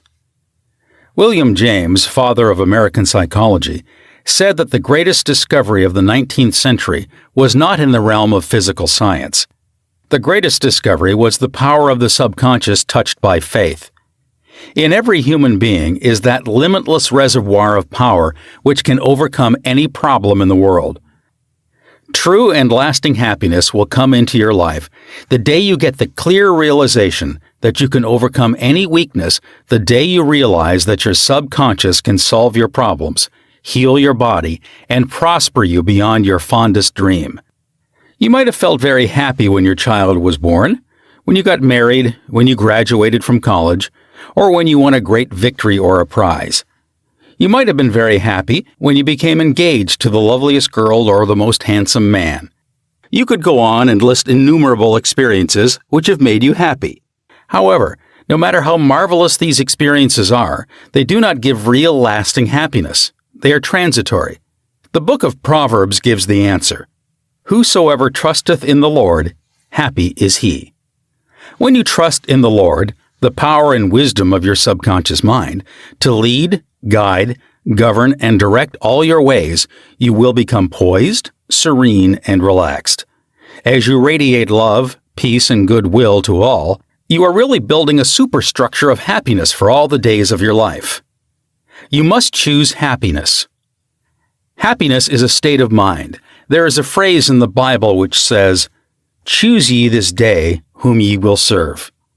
You have the freedom to choose happiness. This may seem extraordinarily simple, and it is. Perhaps this is why people stumble over the way to happiness. They do not see the simplicity of the key to happiness. The great things of life are simple, dynamic, and creative. They produce well-being and happiness. St. Paul reveals to you how you can think your way into a life of dynamic power and happiness in these words. Finally, brethren, whatsoever things are true, whatsoever things are honest, whatsoever things are just, whatsoever things are pure, whatsoever things are lovely, whatsoever things are of good report. If there be any virtue, and if there be any praise, think on these things. Philippians chapter 4, verse 8. How to choose happiness. Begin now to choose happiness. This is how you do it. When you open your eyes in the morning, say to yourself, "Divine order takes charge of my life today and every day. All things work together for good for me today. This is a new and wonderful day for me. There will never be another day like this one. I am divinely guided all day long, and whatever I do will prosper. Divine love surrounds me, enfolds me, and enwraps me, and I go forth in peace. Whenever my attention wanders away from that which is good and constructive, I will immediately bring it back to the contemplation of that which is lovely and of good report. I am a spiritual and mental magnet, attracting to myself all things which bless and prosper me. I am going to be a wonderful success in all my undertakings today. I am definitely going to be happy all day long." Start each day in this manner. Then you will be choosing happiness, and you will be a radiant, joyous person. He made it a habit to be happy. A number of years ago, I stayed for about a week in a farmer's house in Connemara, on the west coast of Ireland. He seemed to be always singing and whistling and was full of humor. I asked him the secret to his happiness, and his reply was, "It is a habit of mine to be happy. Every morning when I awaken, and every night before I go to sleep, I bless my family, the crops, the cattle, and I thank God for the wonderful harvest." This farmer has made a practice of this for over 40 years. As you know, thoughts repeated regularly and systematically sink into the subconscious mind and become habitual. He discovered that happiness is a habit. You must desire to be happy. There is one very important point about being happy. You must sincerely desire to be happy. There are people who have been depressed, dejected, and unhappy so long that were they suddenly made happy by some wonderful, good, joyous news, they would actually be like the woman who said to me, "It is wrong to be so happy." They have been so accustomed to the old mental patterns that they do not feel at home being happy. They long for the former depressed, unhappy state. I knew a woman in England who had rheumatism for many years. She would pat herself on the knee and say, "My rheumatism is bad today. I cannot go out. My rheumatism keeps me miserable. This dear elderly lady got a lot of attention from her son, daughter, and the neighbors. She really wanted her rheumatism. She enjoyed her misery, as she called it. This woman did not really want to be happy. I suggested a curative procedure to her. I wrote down some biblical verses and told her that if she gave attention to these truths, her mental attitude would undoubtedly change and would result in her faith and confidence in being restored to health. She was not interested. There seems to be a peculiar mental morbid streak in many people, whereby they seem to enjoy being miserable and sad. Why choose unhappiness? Many people choose unhappiness by entertaining these ideas. Today is a black day, everything is going to go wrong. I'm not going to succeed. Everyone is against me. Business is bad and it is going to get worse. I'm always late. I never get the breaks. He can, but I can't. If you have this attitude in mind the first thing in the morning, you will attract all these experiences to you, and you will be very unhappy. Begin to realize the world you live in is determined largely by what goes on in your mind. Marcus Aurelius, the great Roman philosopher and sage, said, quote, "A man's life is what his thoughts make of it." Unquote. Emerson, America's foremost philosopher, said, quote, "A man is what he thinks all day long." Unquote. The thoughts you habitually entertain in your mind have the tendency to actualize themselves in physical conditions. Make certain you do not indulge in negative thoughts, defeatist thoughts, or unkind, depressing thoughts. Recall frequently to your mind that you can experience nothing outside your own mentality. If I had $1 million, I would be happy. I have visited many men in mental institutions who were millionaires, but they insisted they were penniless and destitute. They were incarcerated because of psychotic, paranoid, and manic depressive tendencies. Wealth in and of itself will not make you happy. On the other hand, it is not a deterrent to happiness. Today, there are many people trying to buy happiness through the purchase of radios, television sets, automobiles, a home in the country, a private yacht, and a swimming pool. But happiness cannot be purchased or procured in that way. The kingdom of happiness is in your thought and feeling. Too many people have the idea that it takes something artificial to produce happiness. Some say, if I were elected mayor, made president of the organization, promoted to general manager of the corporation, I would be happy. The truth is that happiness is a mental and spiritual state. None of these positions mentioned will necessarily bequeath happiness. Your strength, joy, and happiness consist in finding out the law of divine order and right action lodged in your subconscious mind, and by applying these principles in all phases of your life. He found happiness to be the harvest of a quiet mind. Lecturing in San Francisco some years ago, I interviewed a man who was very unhappy and dejected over the way his business was going. He was the general manager. His heart was filled with resentment toward the vice president and the president of the organization. He claimed that they opposed him. Because of this internal strife, business was declining. He was receiving no dividends or stock bonuses. This is how he solved his business problem. The first thing in the morning, he affirmed quietly as follows: "All those working in our corporation are honest, sincere, cooperative, faithful, and full of goodwill to all. They are mental and spiritual links in the chain of this corporation's growth, welfare, and prosperity. I radiate love, peace, and goodwill in my thoughts, words, and deeds to my 2 associates and to all those in the company. The president and the vice president of our company are divinely guided in all their undertakings. The infinite intelligence of my subconscious mind makes all decisions through me. There is only right action in all our business transactions and in our relationship with each other. I send the messengers of peace, love, and goodwill before me to the office. Peace and harmony reign supreme in the minds and hearts of all those in the company, including myself. I now go forth into a new day, full of faith, confidence, and trust." This business executive repeated the above meditation slowly 3 times in the morning, feeling the truth of what he affirmed. When fearful or angry thoughts came into his mind during the day, he would say to himself, "Peace, harmony, and poise govern my mind at all times." As he continued disciplining his mind in this manner, all the harmful thoughts ceased to come, and peace came into his mind. He reaped the harvest. Subsequently, he wrote me to the effect that at the end of about 2 weeks of reordering his mind, the president and the vice president called him into the office, praised his operations and his new constructive ideas, and remarked how fortunate they were in having him as general manager. He was very happy in discovering that man finds happiness within himself. The block or stump is not really there. I read a newspaper article some years ago which told about a horse who had shied when he came to a stump on the road. Subsequently, every time the horse came to that stump, he shied. The fanner dug the stump out, burned it, and leveled the old road. Yet, for 25 years, every time the horse passed the place where the former stump was, he shied. The horse was shying at the memory of a stump. There is no block to your happiness save in your own thought life and mental imagery. Are fear or worry holding you back? Fear is a thought in your mind. You can dig it up this very moment by supplanting it with faith in success, achievement, and victory over all problems. I knew a man who failed in business. He said to me, "I made mistakes. I've learned a lot. I'm going back into business, and I will be a tremendous success." He faced up to that stump in his mind. He did not whine or complain, but he tore up the stump of failure, and through believing in his inner powers to back him up, he banished all fear thoughts and old depressions. Believe in yourself, and you will succeed and be happy.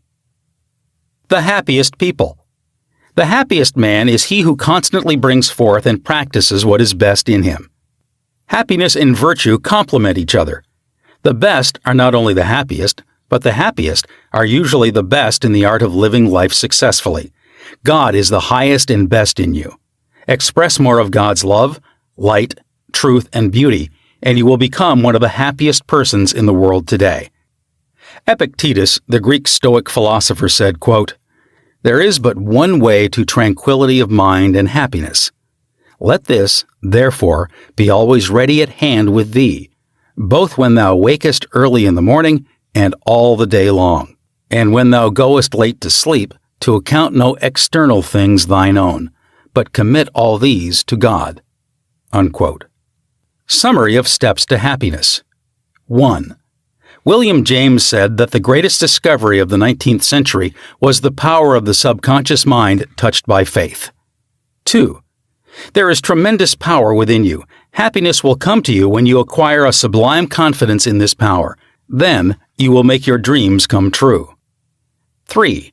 You can rise victorious over any defeat and realize the cherished desires of your heart through the marvelous power of your subconscious mind. This is the meaning of "Whosoever trusteth in the Lord," spiritual laws of the subconscious mind, "happy is he." 4. You must choose happiness.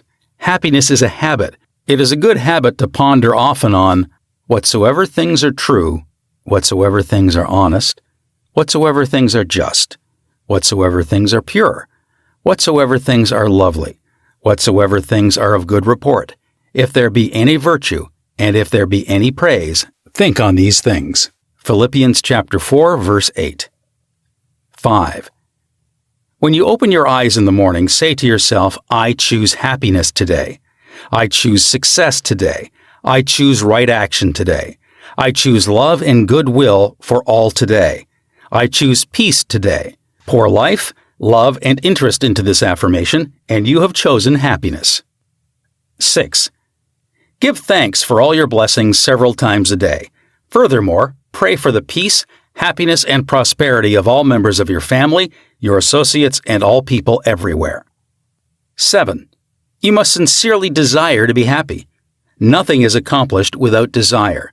Desire is a wish with wings of imagination and faith. Imagine the fulfillment of your desire and feel its reality, and it will come to pass. Happiness comes in answered prayer. 8. By constantly dwelling on thoughts of fear, worry, anger, hate, and failure, you will become very depressed and unhappy. Remember, your life is what your thoughts make of it. 9. You cannot buy happiness with all the money in the world. Some millionaires are very happy. Some are very unhappy. Many people with very little worldly goods are very happy, and some are very unhappy.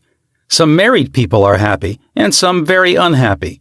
Some single people are happy, and some are very unhappy. The kingdom of happiness is in your thought and feeling. 10. Happiness is the harvest of a quiet mind. Anchor your thoughts on peace, poise, security, and divine guidance, and your mind will be productive of happiness. 11. There is no block to your happiness. External things are not causative. These are effects, not cause. Take your cue from the only creative principle within you. Your thought is cause, and a new cause produces a new effect. Choose happiness. 12. The happiest man is he who brings forth the highest and best in him. God is the highest and best in him, for the kingdom of God is within. Chapter 16. Your subconscious mind and harmonious human relations. In studying this book, you'll learn that your subconscious mind is a recording machine which faithfully reproduces whatever you impress upon it. This is one of the reasons for the application of the golden rule in human relations. Matthew chapter 7 verse 12 says, All things whatsoever ye would that men should do unto you, do ye even so to them. This quotation has outer and inner meanings. You are interested in its inner meaning from the standpoint of your subconscious mind, which is, as you would that men should think about you, think you about them in like manner. As you would that men should feel about you, feel you also about them in like manner. As you would want men to act toward you, act you toward them in like manner. For example, you may be polite and courteous to someone in your office, but when his back is turned, you are very critical and resentful toward him in your mind. Such negative thoughts are highly destructive to you. It is like taking poison. You are actually taking mental poisons which rob you of vitality, enthusiasm, strength, guidance, and goodwill. These negative thoughts and emotions sink down into your subconscious and cause all kinds of difficulties and maladies in your life. The master key to happy relationships with others. Judge not, that ye not be judged. For with what judgment ye judge, ye shall be judged. And with what measure ye mete, it shall be measured to you again. Matthew chapter 7, verses 1 and 2. A study of these verses and the application of the inner truths therein contained represent the real key to harmonious relations. To judge is to think, to arrive at a mental verdict or conclusion in your mind. The thought you have about the other person is your thought, because you are thinking it. Your thoughts are creative. Therefore, you actually create in your own experience what you think and feel about the other person. It is also true that the suggestion you give to another, you give to yourself, because your mind is the creative medium. This is why it is said, For with what judgment ye judge, ye shall be judged. When you know this law and the way your subconscious mind works, you are careful to think, feel, and act right toward the other. These verses teach you about the emancipation of man and reveal to you the solution to your individual problems. And with what measure ye mete, it shall be measured to you again.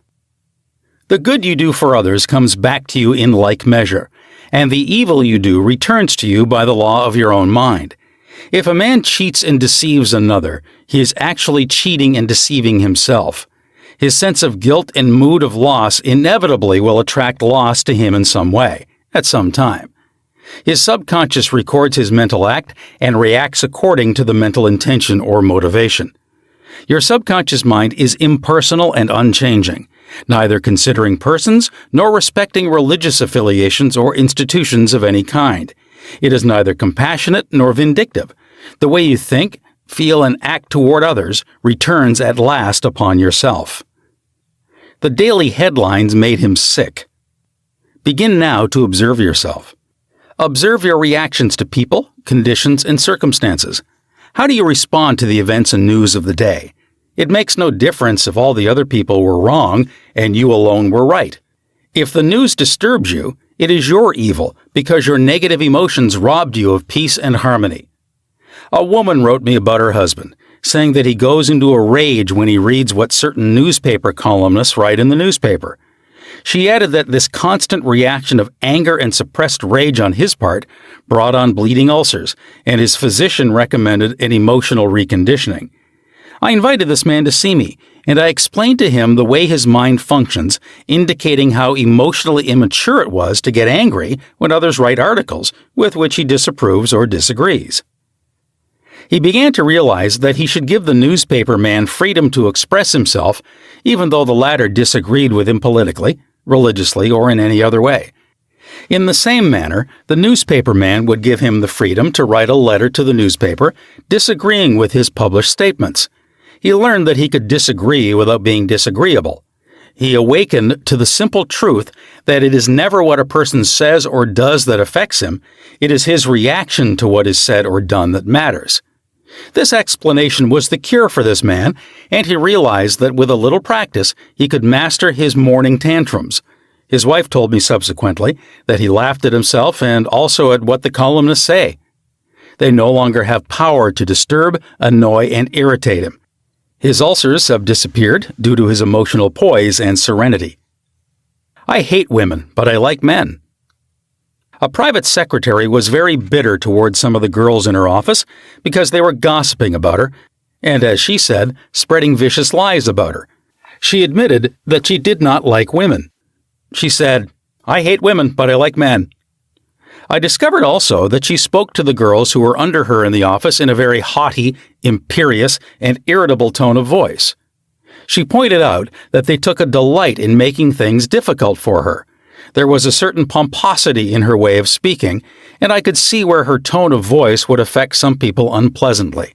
If all the people in the office or factory annoy you, isn't it a possibility that the vibration, annoyance, and turmoil may be due to some subconscious pattern or mental projection from you? We know that a dog will react ferociously if you hate or fear dogs. Animals pick up your subconscious vibrations and react accordingly. Many undisciplined human beings are just as sensitive as dogs, cats, and other animals. I suggested a process of prayer to this private secretary who hated women, explaining to her that when she began to identify herself with spiritual values and commenced to affirm the truths of life, her voice, mannerisms, and hatred of women would completely disappear. She was surprised to know that the emotion of hatred shows up in a person's speech, actions, in his writings, and in all phases of his life. She ceased reacting in the typical, resentful, and angry way. She established a pattern of prayer, which she practiced regularly, systematically, and conscientiously in the office. The prayer was as follows: I think, speak, and act lovingly, quietly, and peacefully. I now radiate love, peace, tolerance, and kindliness to all the girls who criticized me and gossiped about me. I anchor my thoughts on peace, harmony, and goodwill to all. Whenever I am about to react negatively, I say firmly to myself, I'm going to think, speak, and act from the standpoint of the principle of harmony, health, and peace within myself. Creative intelligence leads, rules, and guides me in all my ways. The practice of this prayer transformed her life, and she found that all criticism and annoyance ceased. The girls became co-workers and friends along life's journey. She discovered that there is no one to change but myself. His inner speech held back his promotion. One day, a salesman came to see me and described his difficulties in working with the sales manager of his organization. He had been with the company 10 years and had received no promotion or recognition of any kind. He showed me his sales figures, which were greater proportionately than the other men in the territory. He said that the sales manager did not like him, that he was unjustly treated, and that at conferences the manager was rude to him and at times ridiculed his suggestions. I explained that undoubtedly the cause was to a great degree within himself, and that his concept and belief about his superior bore witness to the reaction of this man. The measure we meet shall be measured to us again. His mental measure or concept of the sales manager was that he was mean and cantankerous. He was filled with bitterness and hostility toward the executive. On his way to work, he conducted a vigorous conversation with himself filled with criticism, mental arguments, recriminations, and denunciations of his sales manager. What he gave out mentally, he was inevitably bound to get back. This salesman realized that his inner speech was highly destructive because the intensity and force of his silent thoughts and emotions and personally conducted mental condemnation and vilification of the sales manager entered into his own subconscious mind. This brought about the negative response from his boss, as well as creating many other personal, physical, and emotional disorders. He began to pray frequently as follows: I am the only thinker in my universe. I am responsible for what I think about my boss. My sales manager is not responsible for the way I think about him. I refuse to give power to any person, place, or thing to annoy me or disturb me. I wish health, success, peace of mind, and happiness for my boss. I sincerely wish him well, and I know he is divinely guided in all his ways. He repeated this prayer out loud slowly, quietly, and feelingly, knowing that his mind is like a garden, and that whatever he plants in the garden will come forth like seeds after their kind. I also taught him to practice mental imagery prior to sleep in this way. He imagined that his sales manager was congratulating him on his fine work, on his zeal and enthusiasm, and on his wonderful response from customers. He felt the reality of all this, felt his hand shake, heard the tone of his voice, and saw him smile. He made a real mental movie, dramatizing it to the best of his ability. Night after night, he conducted his mental movie, knowing that his subconscious mind was the receptive plate on which his conscious imagery would be impressed. Gradually, by a process of what may be termed mental and spiritual osmosis, the impression was made on his subconscious mind, and the expression automatically came forth. The sales manager subsequently called him up to San Francisco, congratulated him, and gave him a new assignment as division sales manager over 100 men with a big increase in salary. He changed his concept and estimate of his boss, and the latter responded accordingly. Becoming emotionally mature. What the other person says or does cannot really annoy or irritate you, except you permit him to disturb you. The only way he can annoy you is through your own thought. For example, if you get angry, you have to go through 4 stages in your mind. You begin to think about what he said. You decide to get angry and generate an emotion of rage. Then you decide to act. Perhaps you talk back and react in kind. You see that the thought, emotion, reaction, and action all take place in your mind. When you become emotionally mature, you do not respond negatively to the criticism and resentment of others. To do so would mean that you have descended to that state of low mental vibration and become one with the negative atmosphere of the other. Identify yourself with your aim in life and do not permit any person, place, or thing to deflect you from your inner sense of peace, tranquility, and radiant health. The meaning of love in harmonious human relations. Sigmund Freud, the Austrian founder of psychoanalysis, said that unless the personality has love, it sickens and dies. Love includes understanding, goodwill, and respect for the divinity in the other person. The more love and goodwill you emanate and exude, the more comes back to you. If you puncture the other fellow's ego and wound his estimate of himself, you cannot gain his goodwill. Recognize that every man wants to be loved and appreciated, and made to feel important in the world.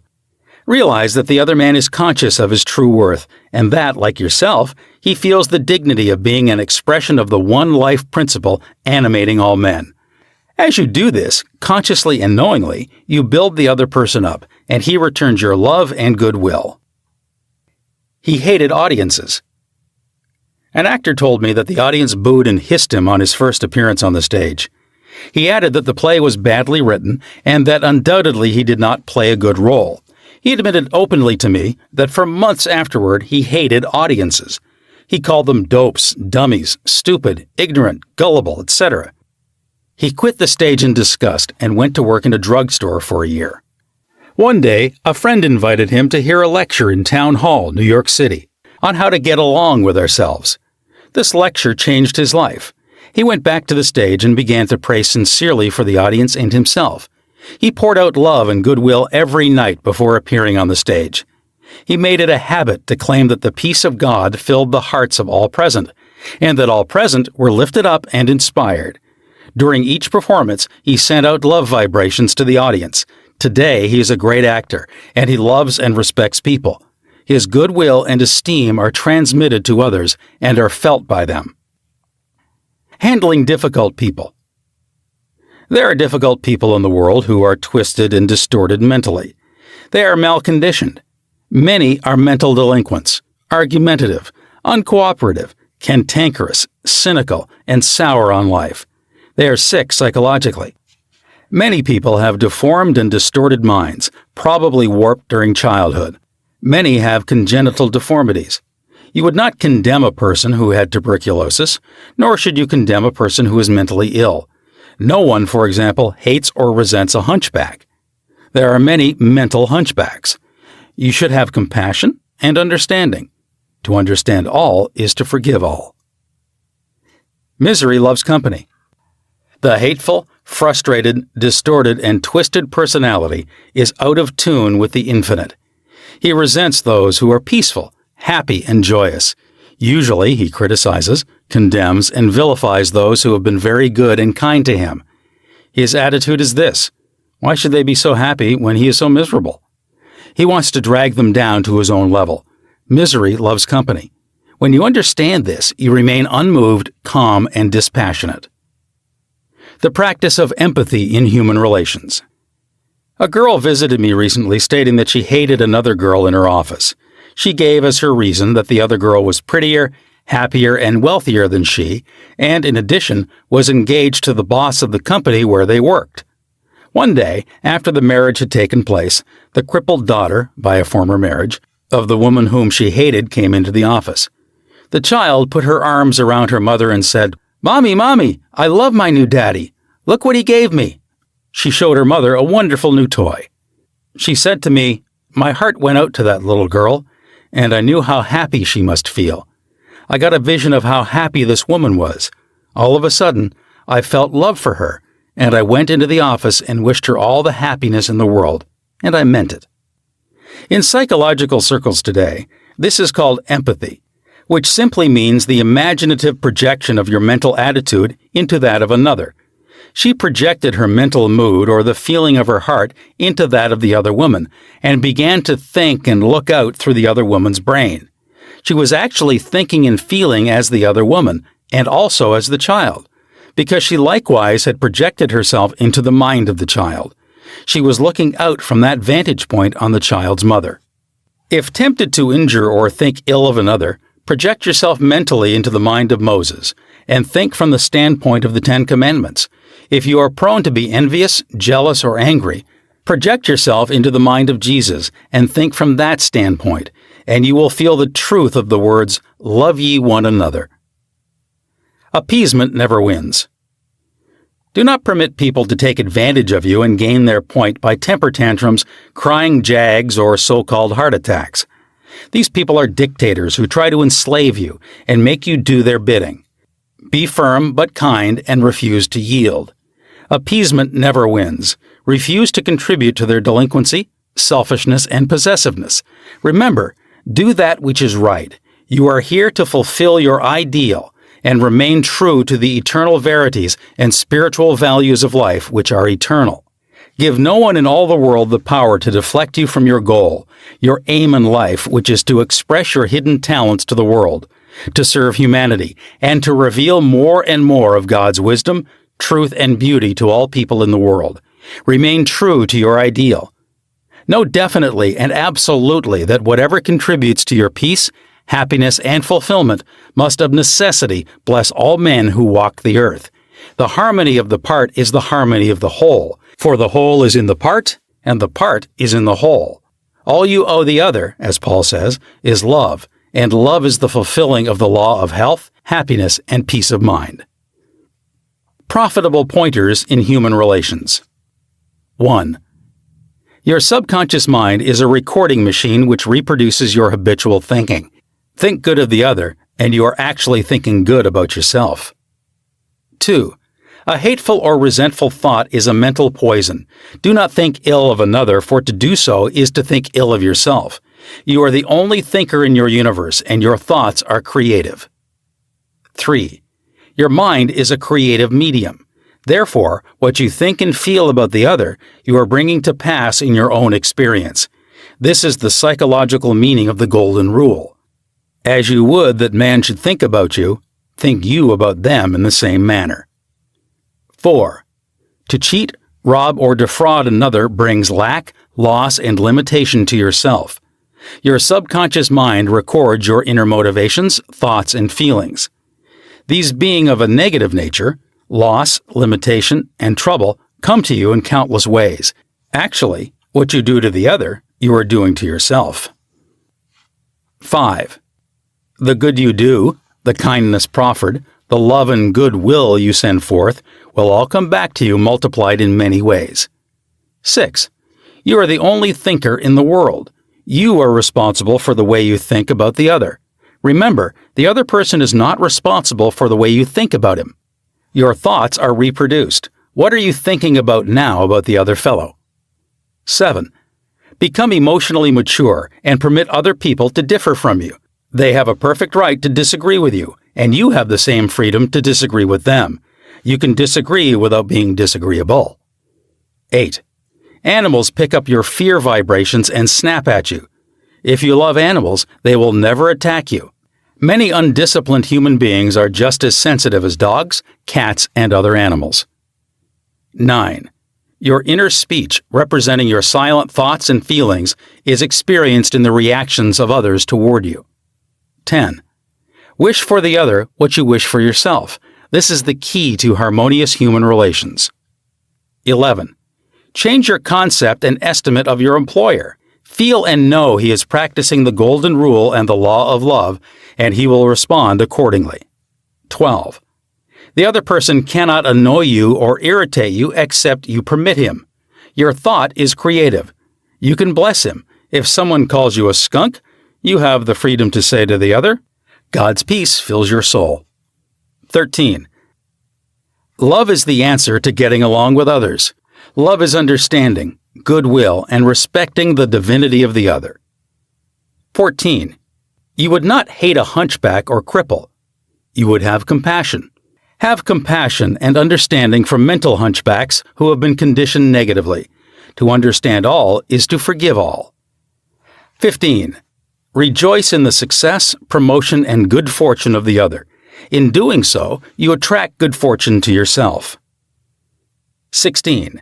Never yield to emotional scenes and tantrums of others. Appeasement never wins. Do not be a doormat. Adhere to that which is right. Stick to your ideal, knowing that the mental outlook which gives you peace, happiness, and joy is right, good, and true. What blesses you, blesses all. 17. All you owe any person in the world is love, and love is wishing for everyone what you wish for yourself, health, happiness, and all the blessings of life. Chapter 17. How to use your subconscious for forgiveness. Life plays no favorites. God is life, and this life principle is flowing through you this moment. God loves to express himself as harmony, peace, beauty, joy, and abundance through you. This is called the will of God or the tendency of life. If you set up resistance in your mind to the flow of life through you, this emotional congestion will get snarled up in your subconscious mind and cause all kinds of negative conditions. God has nothing to do with unhappy or chaotic conditions in the world. All these conditions are brought about by man's negative and destructive thinking. Therefore, it is silly to blame God for your trouble or sickness. Many persons habitually set up mental resistance to the flow of life by accusing and reproaching God for the sin, sickness, and suffering of mankind. Others cast the blame on God for their pains, aches, loss of loved ones, personal tragedies, and accidents. They are angry at God, and they believe He is responsible for their misery. As long as people entertain such negative concepts about God, they will experience the automatic negative reactions from their subconscious minds. Actually, such people do not know that they are punishing themselves. They must see the truth, find release, and give up all condemnation, resentment, and anger against anyone or any power outside themselves. Otherwise, they cannot go forward into a healthy, happy, or creative activity.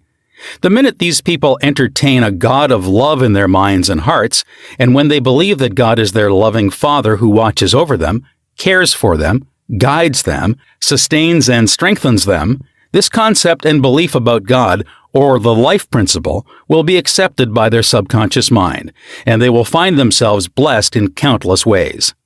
Life always forgives you. Life forgives you when you cut your finger. The subconscious intelligence within you sets about immediately to repair it. New cells build bridges over the cut. Should you take some tainted food by error, life forgives you and causes you to regurgitate it in order to preserve you. If you burn your hand, the life principle reduces the edema and congestion and gives you new skin, tissue, and cells. Life holds no grudges against you, and it is always forgiving you. Life brings you back to health, vitality, harmony, and peace if you cooperate by thinking in harmony with nature. Negative, hurtful memories, bitterness, and ill will clutter up and impede the free flow of the life principle in you. How he banished that feeling of guilt. I knew a man who worked every night until about 1 o'clock in the morning. He paid no attention to his 2 boys or his wife. He was always too busy working hard. He thought people should pat him on the back because he was working so arduously and persistently past midnight every night. He had a blood pressure over 200 and was full of guilt. Unconsciously, he proceeded to punish himself by hard work, and he completely ignored his children. A normal man does not do that. He is interested in his boys and in their development. He does not shut his wife out of his world. I explained to him why he was working so arduously. There's something eating you inside. Otherwise, you would not act this way. You are punishing yourself, and you have to learn to forgive yourself. He did have a deep sense of guilt. It was toward a brother. I explained to him that God was not punishing him, that he was punishing himself. For example, if you misuse the laws of life, you will suffer accordingly. If you put your hand on a naked charged wire, you will get burned. The forces of nature are not evil. It is your use of them that determines whether they have good or evil effect. Electricity is not evil. It depends on how you use it, whether to burn down a structure or light up a home. The only sin is ignorance of the law, and the only punishment is the automatic reaction of man's misuse of the law. If you misuse the law of chemistry, you may blow up the office or the factory. If you strike your hand on a board, you may cause your hand to bleed. The board is not for that purpose. Its purpose may be to lean upon or to support your feet. This man realized that God does not condemn or punish anyone, and that all his suffering was due to the reaction of his subconscious mind to his own negative and destructive thinking. He had cheated his brother at one time, and the brother had now passed on. Still, he was full of remorse and guilt. I asked him, "Would you cheat your brother now?" He said no. "Did you feel you were justified at the time?" His reply was yes, but you would not do it now. He added, "No, I'm helping others to know how to live." I added the following comment. You have a greater reason and understanding now. Forgiveness is to forgive yourself. Forgiveness is getting your thoughts in line with the divine law of harmony. Self-condemnation is called hell, bondage and restriction. Forgiveness is called heaven, harmony and peace. The burden of guilt and self-condemnation was lifted from his mind, and he had a complete healing. The doctor tested his blood pressure, and it had become normal. The explanation was the cure. A murderer learned to forgive himself. A man who murdered his brother in Europe visited me many years ago. He was suffering from great mental anguish and torture, believing that God must punish him. He explained that his brother had been having an affair with his wife, and that he had shot him on the spur of the moment. This had happened about 15 years previous to his interview with me. In the meantime, this man had married an American girl and had been blessed with 3 lovely children. He was in a position where he helped many people, and he was a transformed man. My explanation to him was that physically and psychologically he was not the same man who shot his brother, since scientists inform us that every cell of our bodies changes every 11 months. Moreover, mentally and spiritually, he was a new man. He was now full of love and goodwill for humanity. The old man who committed the crime 15 years before was mentally and spiritually dead. Actually, he was condemning an innocent man. This explanation had a profound effect on him, and he said it was as if a great weight had been lifted from his mind. He realized the significance of the following truth in the Bible. Come now, let us reason together, saith the Lord. Though your sins be as scarlet, they shall be as white as snow. Though they be red like crimson, they shall be as wool. Isaiah chapter 1, verse 18. Criticism cannot hurt you without your consent. A school teacher told me that one of her associates criticized a speech she had given, saying to her that she spoke too fast. She swallowed some of her words. She couldn't be heard. Her diction was poor, and her speech ineffective. This teacher was furious and full of resentment toward her critic. She admitted to me that the criticisms were just. Her first reaction was really childish, and she agreed that the letter was really a blessing and a marvelous corrective. She proceeded immediately to supplement her deficiencies in her speech by enrolling in a course in public speaking at City College. She wrote and thanked the writer of the note for her interest, expressing appreciation for her conclusions and findings, which enabled the teacher to correct the matter at once. How to be compassionate. Suppose none of the things mentioned in the letter had been true of the teacher.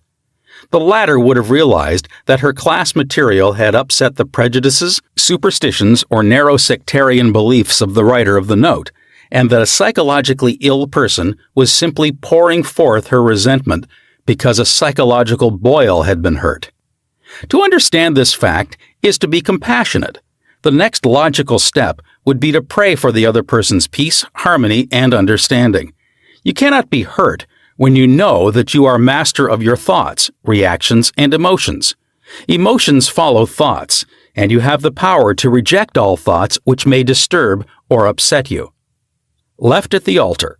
Some years ago, I visited a church to perform a marriage ceremony. The young man did not appear, and at the end of 2 hours, the bride-to-be shed a few tears and then said to me, "I prayed for divine guidance.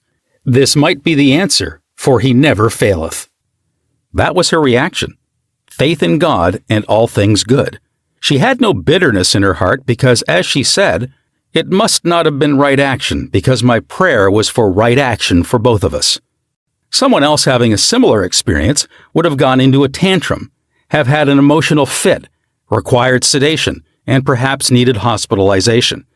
Tune in with the infinite intelligence within your subconscious depths, trusting the answer in the same way that you trusted your mother when she held you in her arms. This is how you can acquire poise and mental and emotional health. It is wrong to marry. Sex is evil, and I am evil. Some time ago, I talked to a young lady aged 22. She was taught that it was a sin to dance, to play cards, to swim, and to go out with men. She was threatened by her mother, who told her she would burn eternally in hellfire if she disobeyed her will and her religious teachings. This girl wore a black dress and black stockings. She wore no rouge, lipstick, or any form of makeup because her mother said that these things were sinful. Her mother told her that all men were evil and that sex was of the devil and simply diabolic debauchery. This girl had to learn how to forgive herself as she was full of guilt.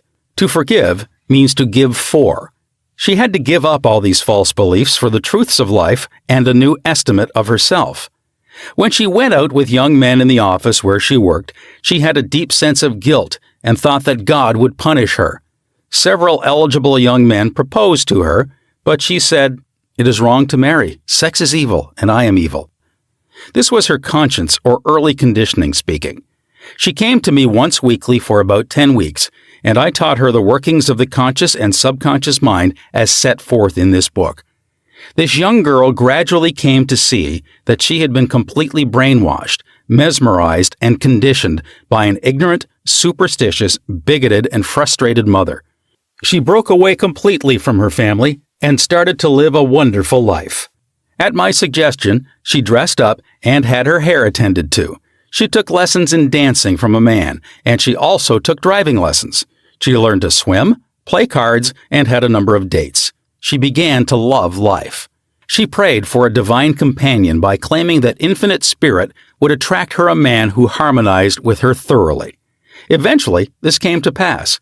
As she left my office one evening, there was a man waiting to see me, and I casually introduced them. They are now married and harmonize with each other perfectly. Forgiveness is necessary for healing. And when ye stand praying, forgive, if ye have aught against any. Mark chapter 11, verse 25. Forgiveness of others is essential to mental peace and radiant health. You must forgive everyone who has ever hurt you if you want perfect health and happiness. Forgive yourself by getting your thoughts in harmony with divine law and order. You cannot really forgive yourself completely until you have forgiven others first. To refuse to forgive yourself is nothing more or less than spiritual pride or ignorance. In the psychosomatic field of medicine today, it is being constantly stressed that resentment, condemnation of others, remorse, and hostility are behind a host of maladies ranging from arthritis to cardiac disease. They point out that these sick people who were hurt, mistreated, deceived, or injured were full of resentment and hatred for those who hurt them. This caused inflamed and festering wounds in their subconscious minds. There is only one remedy. They have to cut out and discard their hurts, and the one and only sure way is by forgiveness. Forgiveness is love in action. The essential ingredient in the art of forgiveness is the willingness to forgive. If you sincerely desire to forgive the other, you are 51% over the hurdle. I feel sure you know that to forgive the other does not necessarily mean that you like him or want to associate with him. You cannot be compelled to like someone, neither can a government legislate goodwill, love, peace, or tolerance. It is quite impossible to like people because someone in Washington issues an edict to that effect. We can, however, love people without liking them. The Bible says, "Love ye one another." This anyone can do who really wants to do it. Love means that you wish for the other health, happiness, peace, joy, and all the blessings of life. There is only one prerequisite, and that is sincerity. You're not being magnanimous when you forgive. You are really being selfish, because what you wish for the other, you are actually wishing for yourself. The reason is that you are thinking it and you are feeling it. As you think and feel, so are you. Could anything be simpler than that? Technique of forgiveness. The following is a simple method which works wonders in your life as you practice it. Quiet your mind, relax, and let go. Think of God and His love for you, and then affirm, "I fully and freely forgive." Mention the name of the offender. "I release him mentally and spiritually. I completely forgive everything connected with the matter in question. I am free, and she is free." It is a marvelous feeling. It is my day of general amnesty.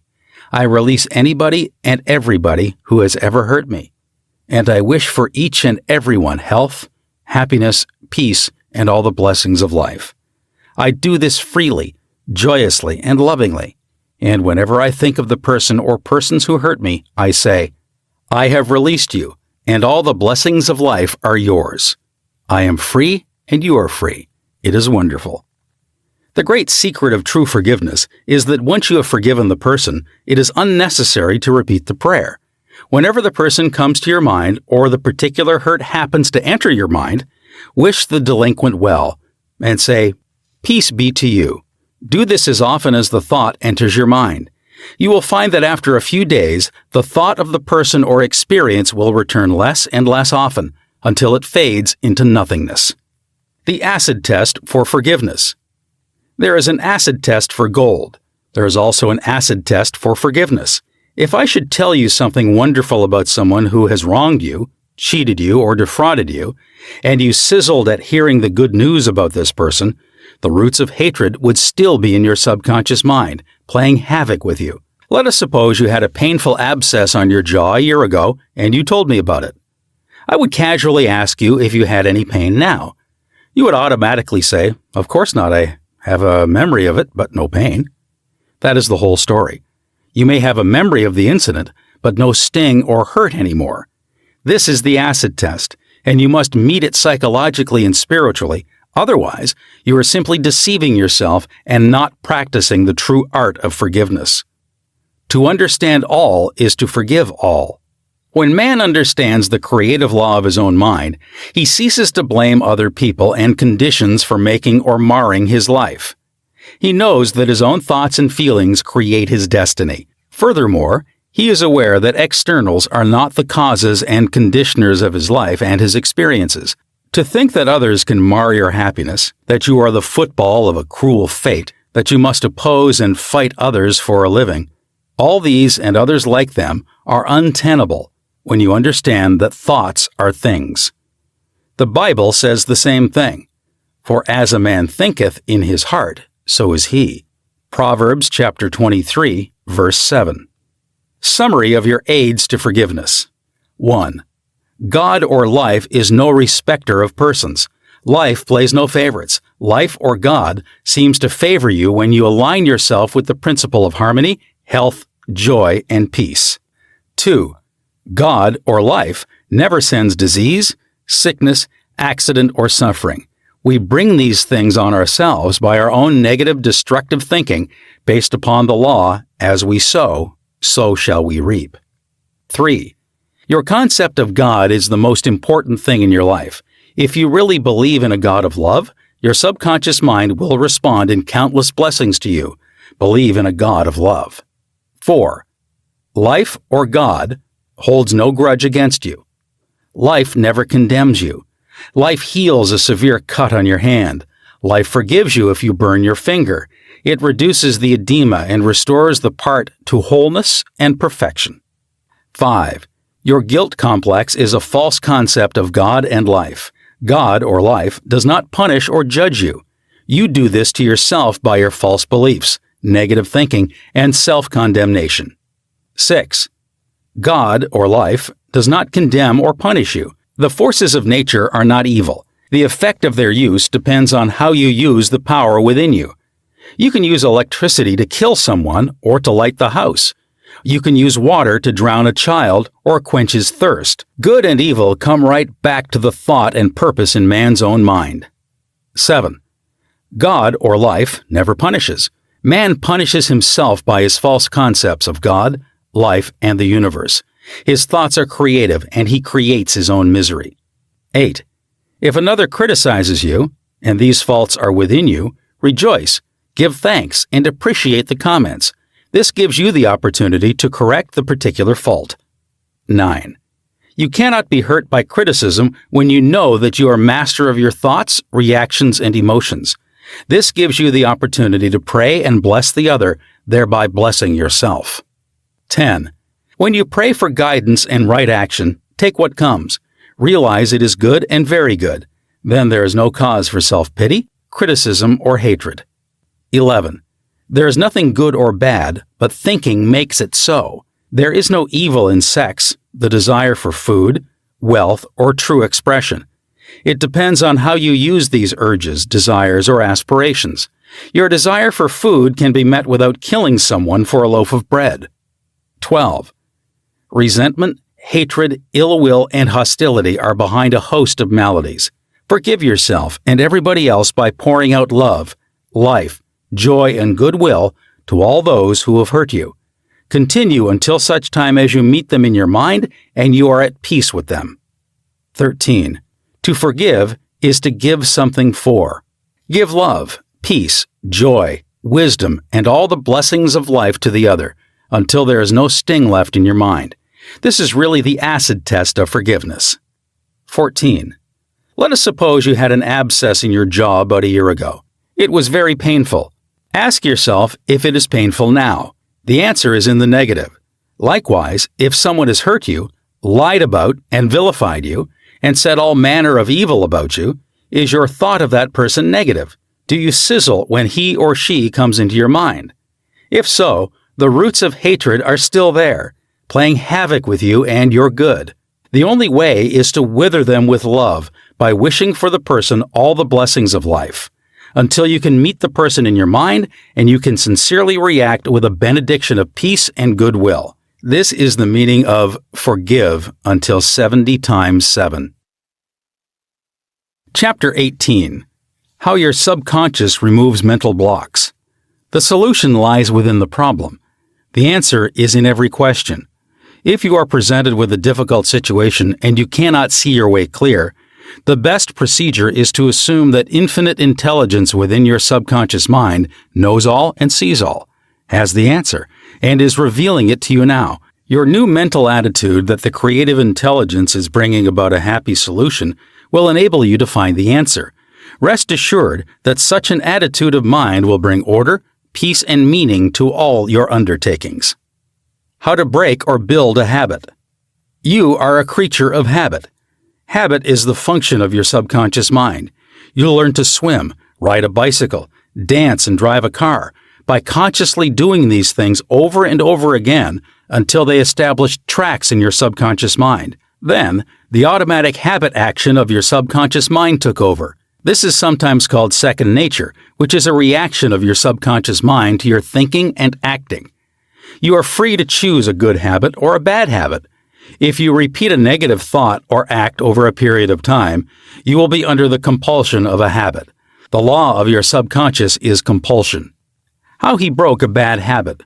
Mr. Jones said to me, "An uncontrollable urge to drink seizes me, and I remain drunk for 2 weeks at a time. I can't give up this terrible habit." Time and time again, these experiences had occurred to this unfortunate man. He had grown into the habit of drinking to excess.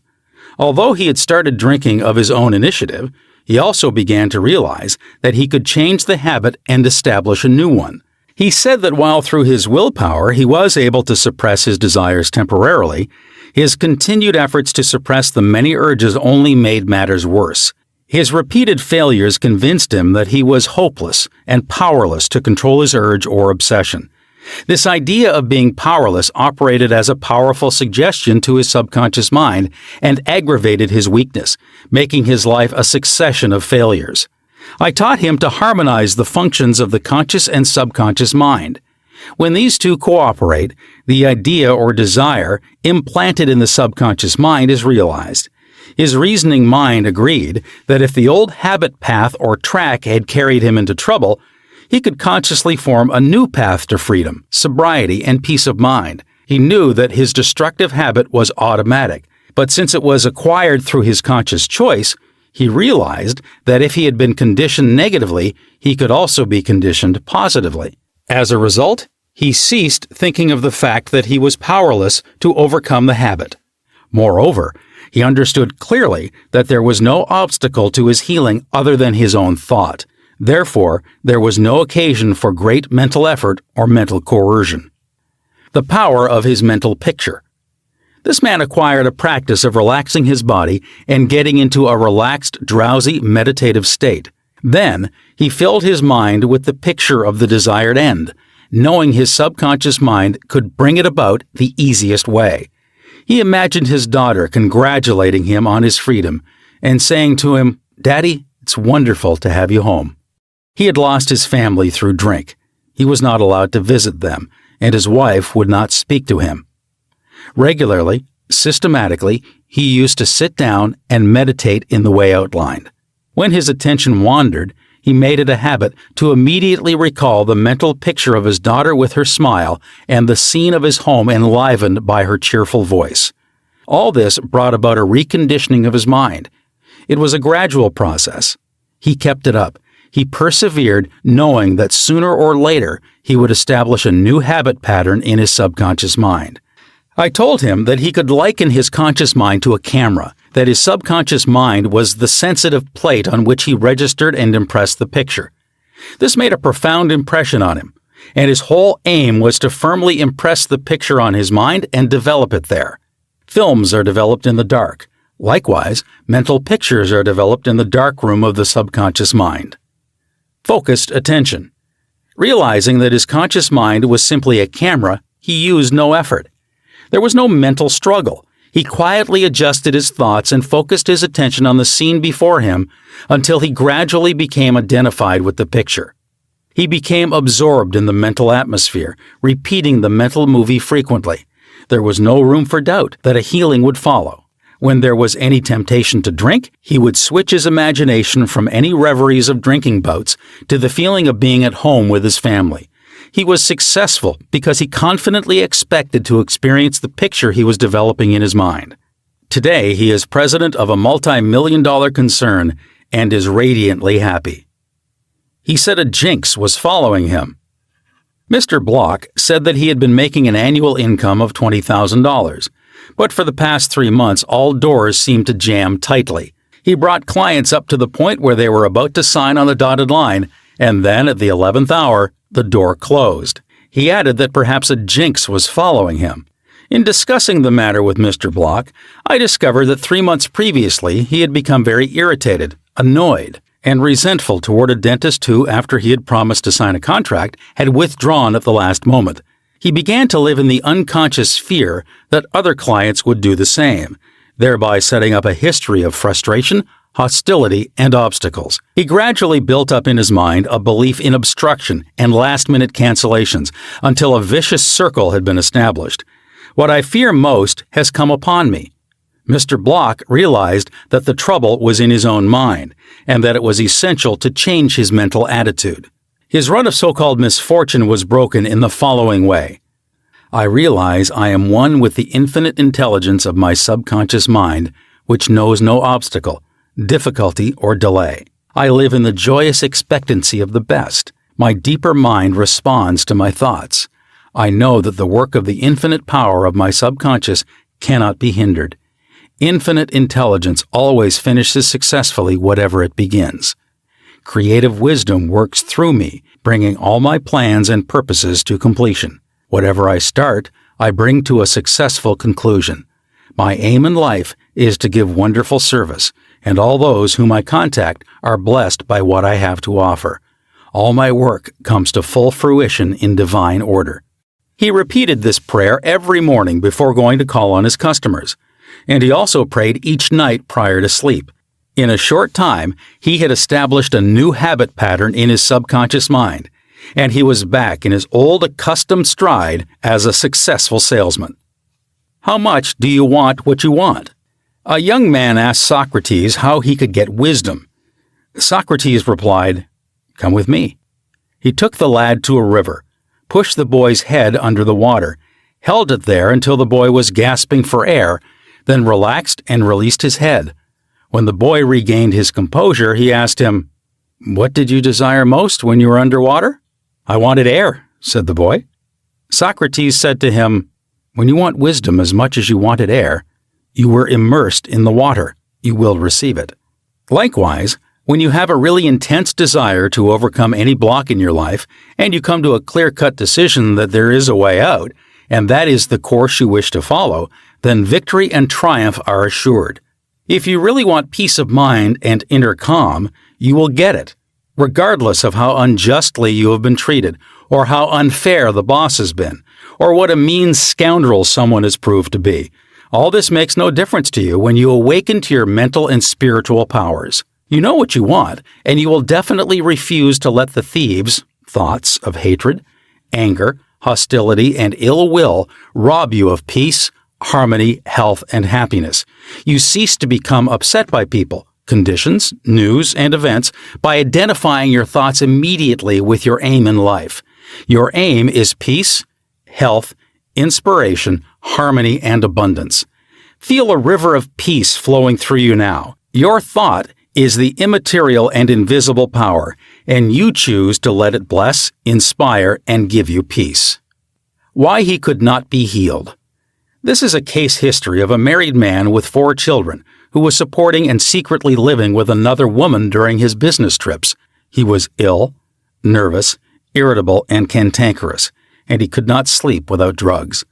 The doctor's medicine failed to bring down his high blood pressure of over 200.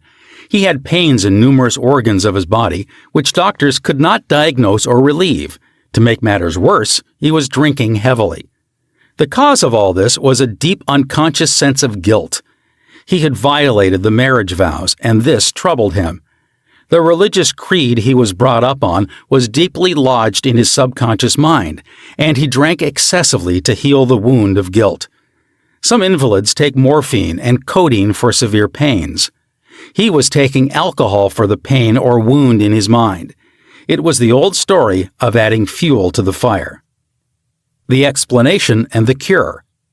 He listened to the explanation of how his mind worked. He faced his problem, looked at it, and gave up his dual role.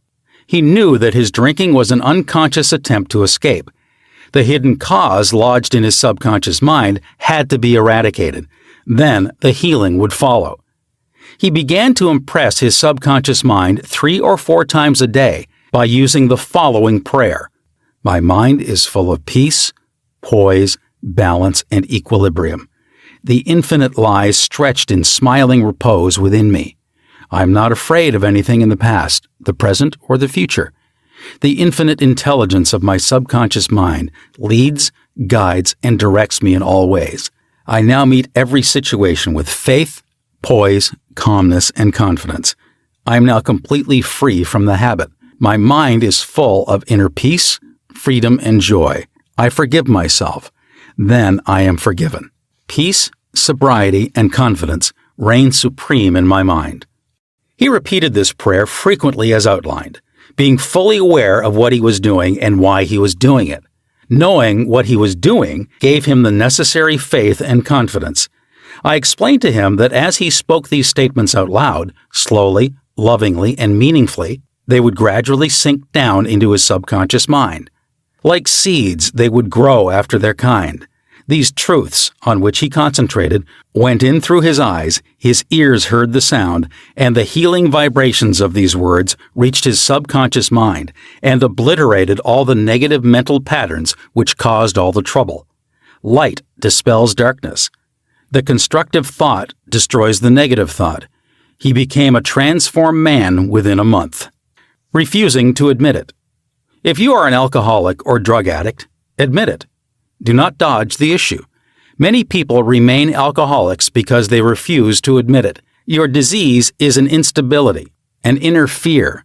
You are refusing to face life, and so you try to escape your responsibilities through the bottle. As an alcoholic, you have no free will, although you think you have, and you may even boast about your willpower. If you are a habitual drunkard and say bravely, "I will not touch it anymore," you have no power to make this assertion come true, because you do not know where to locate the power. You are living in a psychological prison of your own making, and you are bound by your beliefs, opinions, training, and environmental influences. Like most people, you are a creature of habit. You are conditioned to react the way you do. Building the idea of freedom. You can build the idea of freedom and peace of mind into your mentality so that it reaches your subconscious depths. The latter, being all-powerful, will free you from all desire for alcohol. Then, you will have the new understanding of how your mind works, and you can truly back up your statement and prove the truth to yourself. 51% healed. If you have a keen desire to free yourself from any destructive habit, you are 51% healed already. When you have a greater desire to give up the bad habit than to continue it, you will not experience too much difficulty in gaining complete freedom. Whatever thought you anchor the mind upon, the latter magnifies. If you engage the mind on the concept of freedom, freedom from the habit, and peace of mind, and if you keep it focused on this new direction of attention, you generate feelings and emotions which gradually emotionalize the concept of freedom and peace.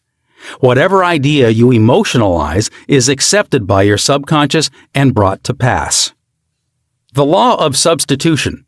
Realize that something good can come out of your suffering. You have not suffered in vain. However, it is foolish to continue to suffer. If you continue as an alcoholic, it will bring about mental and physical deterioration and decay. Realize that the power in your subconscious is backing you up. Even though you may be seized with melancholia, you should begin to imagine the joy of freedom that is in store for you. This is the law of substitution. Your imagination took you to the bottle. Let it take you now to freedom and peace of mind. You will suffer a little bit, but it is for a constructive purpose. You will bear it like a mother in the pangs of childbirth, and you will, likewise, bring forth a child of the mind. Your subconscious will give birth to sobriety. Cause of alcoholism. The real cause of alcoholism is negative and destructive thinking. For as a man thinketh, so is he. The alcoholic has a deep sense of inferiority, inadequacy, defeat, and frustration, usually accompanied by a deep inner hostility. He has countless alibis as to his reason for drinking, but the sole reason is in his thought life. 3 magic steps. The first step: get still. Quiet the wheels of the mind. Enter into a sleepy, drowsy state. In this relaxed, peaceful, receptive state, you are preparing for the second step. The second step. Take a brief phrase which can readily be graven on the memory and repeat it over and over as a lullaby. Use the phrase, "Sobriety and peace of mind are mine now, and I give thanks." To prevent the mind from wandering, repeat it aloud or sketch its pronunciation with the lips and tongue as you say it mentally. This helps its entry into the subconscious mind. Do this for 5 minutes or more. You will find a deep emotional response. The third step. Just before going to sleep, practice what Johann von Goethe, German author, used to do. Imagine a friend, a loved one in front of you. Your eyes are closed. You are relaxed and at peace. The loved one or friend is subjectively present and is saying to you, "Congratulations." You see the smile. You hear the voice. You mentally touch the hand. It's all real and vivid. The word "congratulations" implies complete freedom. Hear it over and over again until you get the subconscious reaction which satisfies. Keep on keeping on. When fear knocks at the door of your mind, or when worry, anxiety, and doubt cross your mind, behold your vision, your goal. Think of the infinite power within your subconscious mind, which you can generate by thinking and imagining, and this will give you confidence, power, and courage. Keep on, persevere, until the day breaks and the shadows flee away. Review your thought power. 1. The solution lies within the problem. The answer is in every question. Infinite intelligence responds to you as you call upon it with faith and confidence. 2. Habit is the function of your subconscious mind. There is no greater evidence of the marvelous power of your subconscious than the force and sway habit holds in your life. You are a creature of habit. 3. You form habit patterns in your subconscious mind by repeating a thought and act over and over again until it establishes tracks in your subconscious mind and becomes automatic, such as swimming, dancing, typing, walking, driving your car, etc. 4. You have freedom to choose. You can choose a good habit or a bad habit. Prayer is a good habit. 5. Whatever mental picture backed by faith you behold in your conscious mind, your subconscious mind will bring to pass. 6. The only obstacle to your success and achievement is your own thought or mental image. 7. When your attention wanders, bring it back to the contemplation of your good or goal. Make a habit of this. This is called disciplining the mind. 8. Your conscious mind is the camera, and your subconscious mind is the sensitive plate on which you register or impress the picture. 9. The only jinx that follows anyone is a fear thought repeated over and over in the mind. Break the jinx by knowing that whatever you start, you will bring to a conclusion in divine order. Picture the happy ending and sustain it with confidence. 10.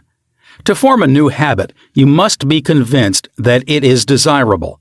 When your desire to give up the bad habit is greater than your desire to continue, you are 51% healed already.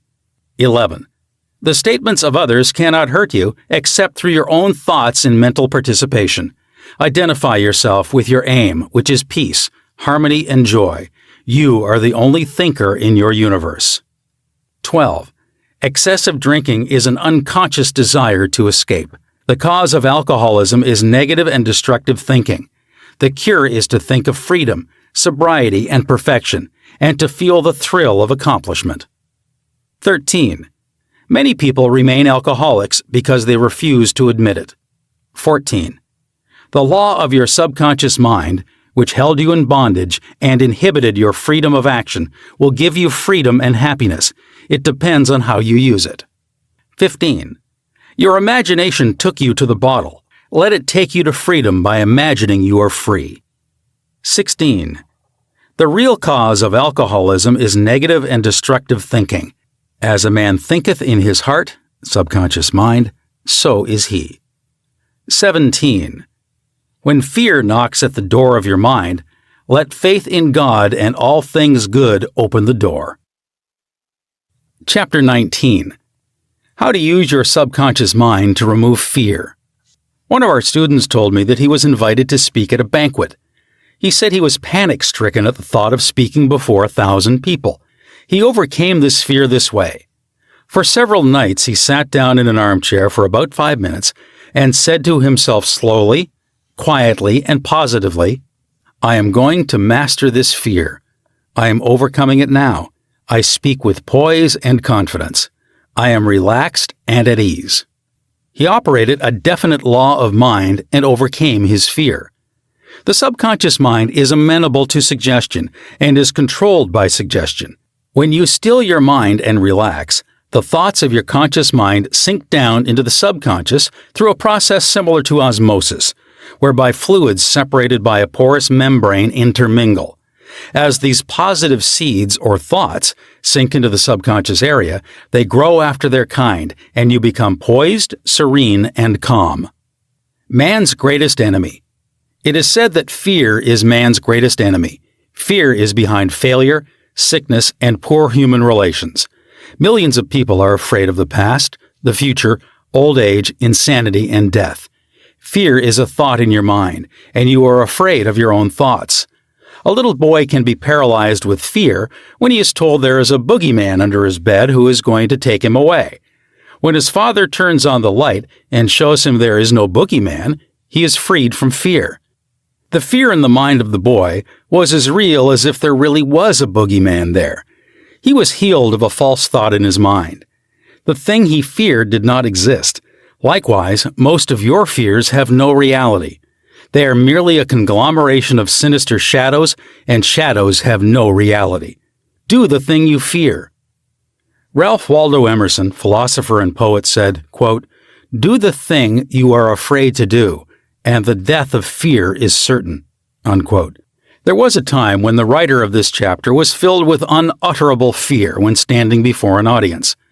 The way I overcame it was to stand before the audience, do the thing I was afraid to do, and the death of fear was certain.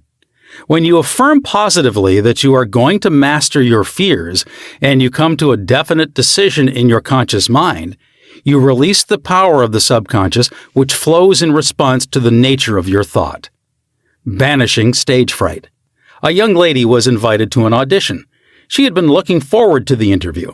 However, on 3 previous occasions, she had failed miserably due to stage fright.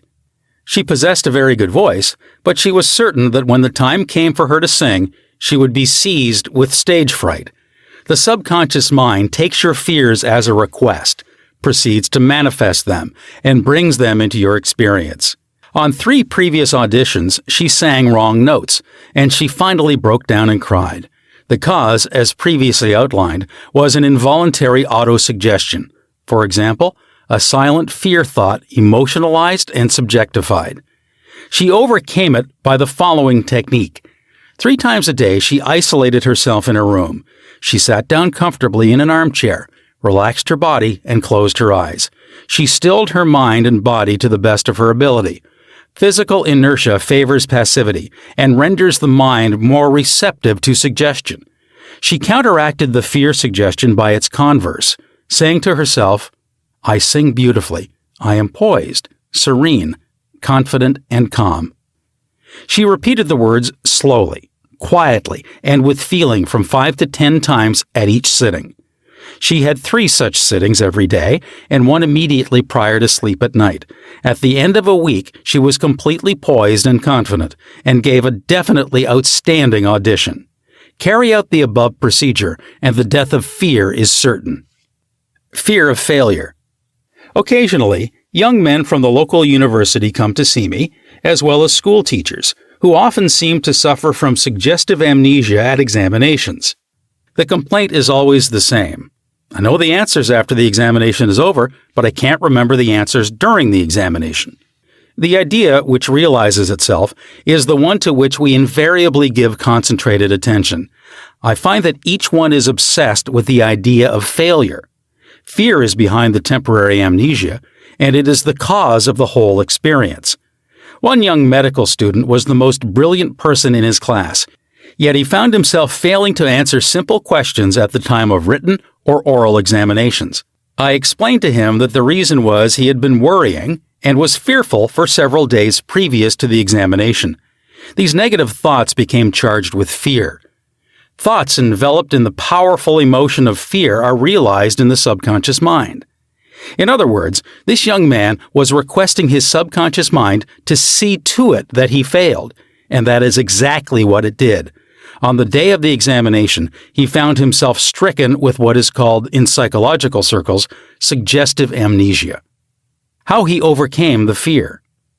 He learned that his subconscious mind was the storehouse of memory, and that it had a perfect record of all he had heard and read during his medical training. Moreover, he learned that the subconscious mind was responsive and reciprocal. The way to be en rapport with it was to be relaxed, peaceful, and confident. Every night and morning he began to imagine his mother congratulating him on his wonderful record. He would hold an imaginary letter from her in his hand. As he began to contemplate the happy result, he called forth a corresponding or reciprocal response or reaction in himself. The all-wise and omnipotent power of the subconscious took over, dictated, and directed his conscious mind accordingly. He imagined the end, thereby willing the means to the realization of the end. Following this procedure, he had no trouble passing subsequent examinations. In other words, the subjective wisdom took over, compelling him to give an excellent account of himself. Fear of water, mountain, closed spaces, etc. There are many people who are afraid to go into an elevator, climb mountains, or even swim in the water. It may well be that the individual had unpleasant experiences in the water in his youth, such as having been thrown forcibly into the water without being able to swim. He might have been forcibly detained in an elevator which failed to function properly, causing resultant fear of closed places. I had an experience when I was about 10 years of age. I accidentally fell into a pool and went down 3 times. I can still remember the dark water engulfing my head, and my gasping for air until another boy pulled me out at the last moment. This experience sank into my subconscious mind, and for years I feared the water. An elderly psychologist said to me, "Go down to the swimming pool, look at the water, and say out loud in strong tones, 'I am going to master you. I can dominate you.' Then go into the water, take lessons, and overcome it." This I did, and I mastered the water. Do not permit water to master you. Remember, you are the master of the water. When I assumed a new attitude of mind, the omnipotent power of the subconscious responded, giving me strength, faith, and confidence, and enabling me to overcome my fear.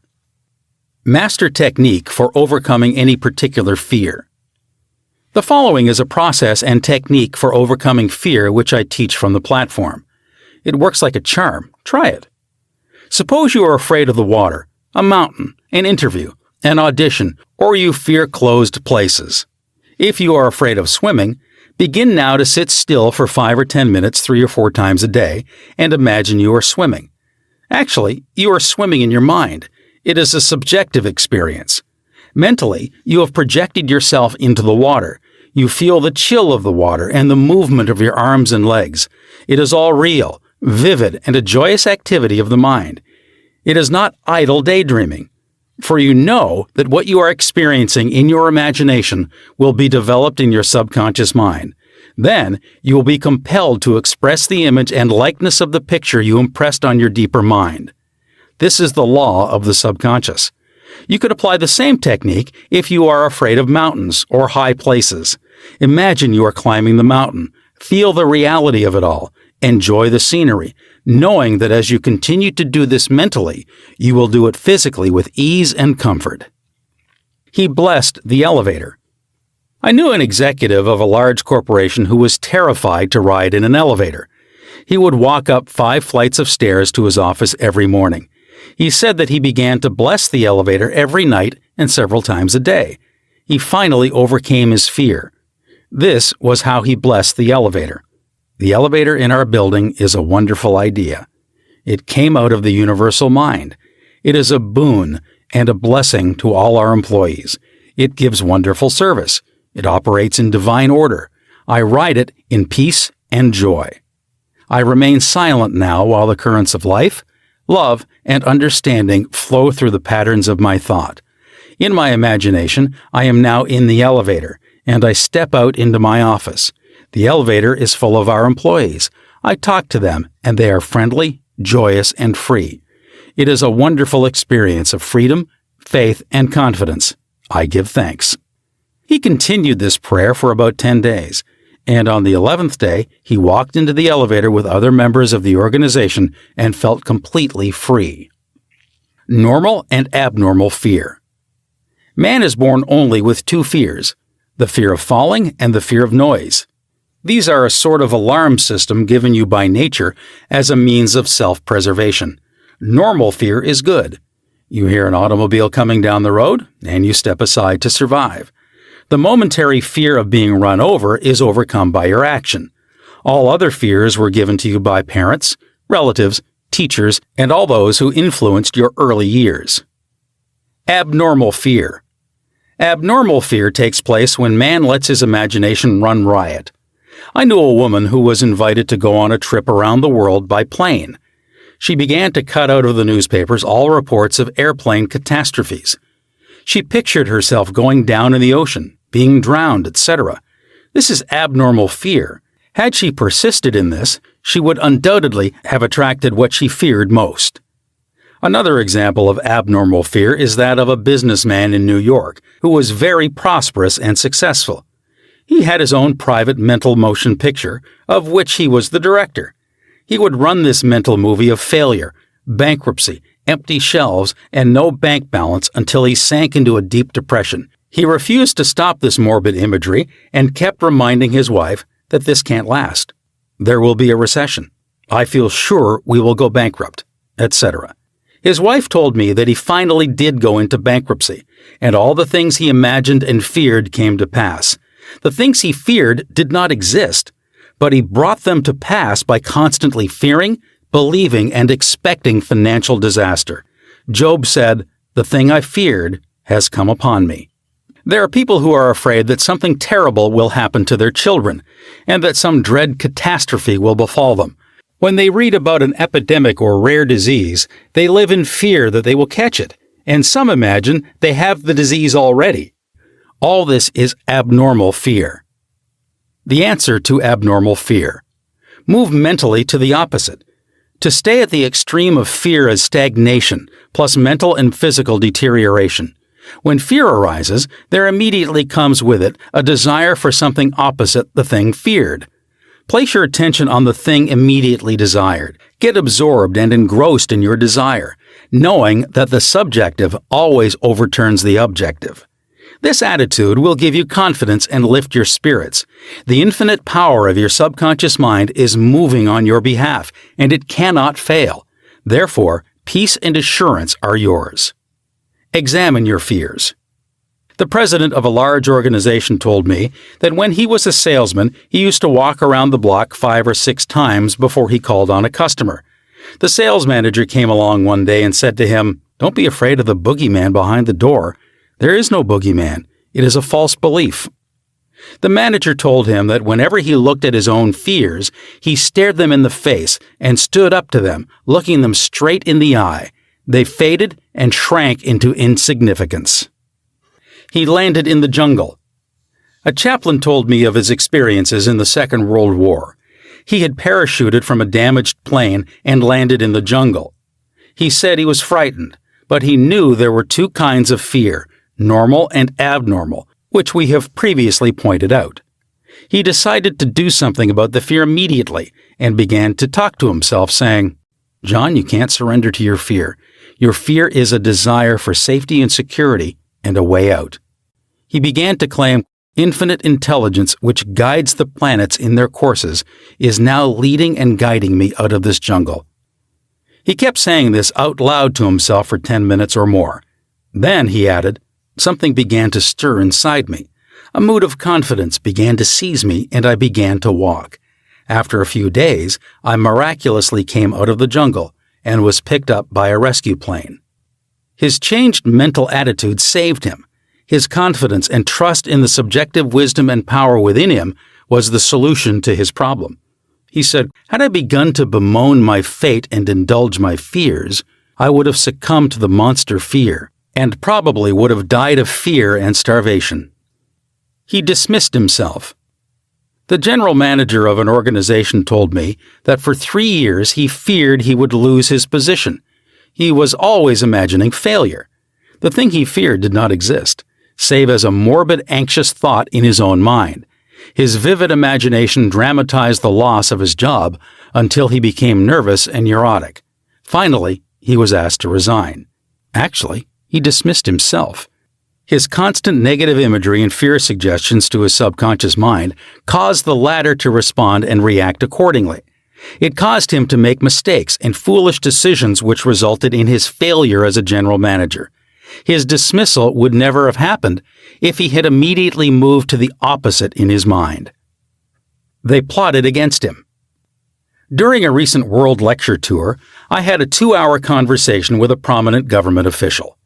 He had a deep sense of inner peace and serenity. He said that all the abuse he receives politically from newspapers and the opposition party never disturb him. His practice is to sit still for 15 minutes in the morning and realize that in the center of himself is a deep, still ocean of peace.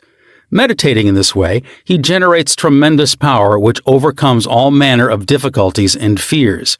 Sometime previously, a colleague called him at midnight and told him a group of people were plotting against him. This is what he said to his colleague: "I'm going to sleep now in perfect peace. You can discuss it with me at 10 a.m. tomorrow." He said to me, "I know that no negative thought can ever manifest except I emotionalize the thought and accept it mentally. I refuse to entertain their suggestion of fear.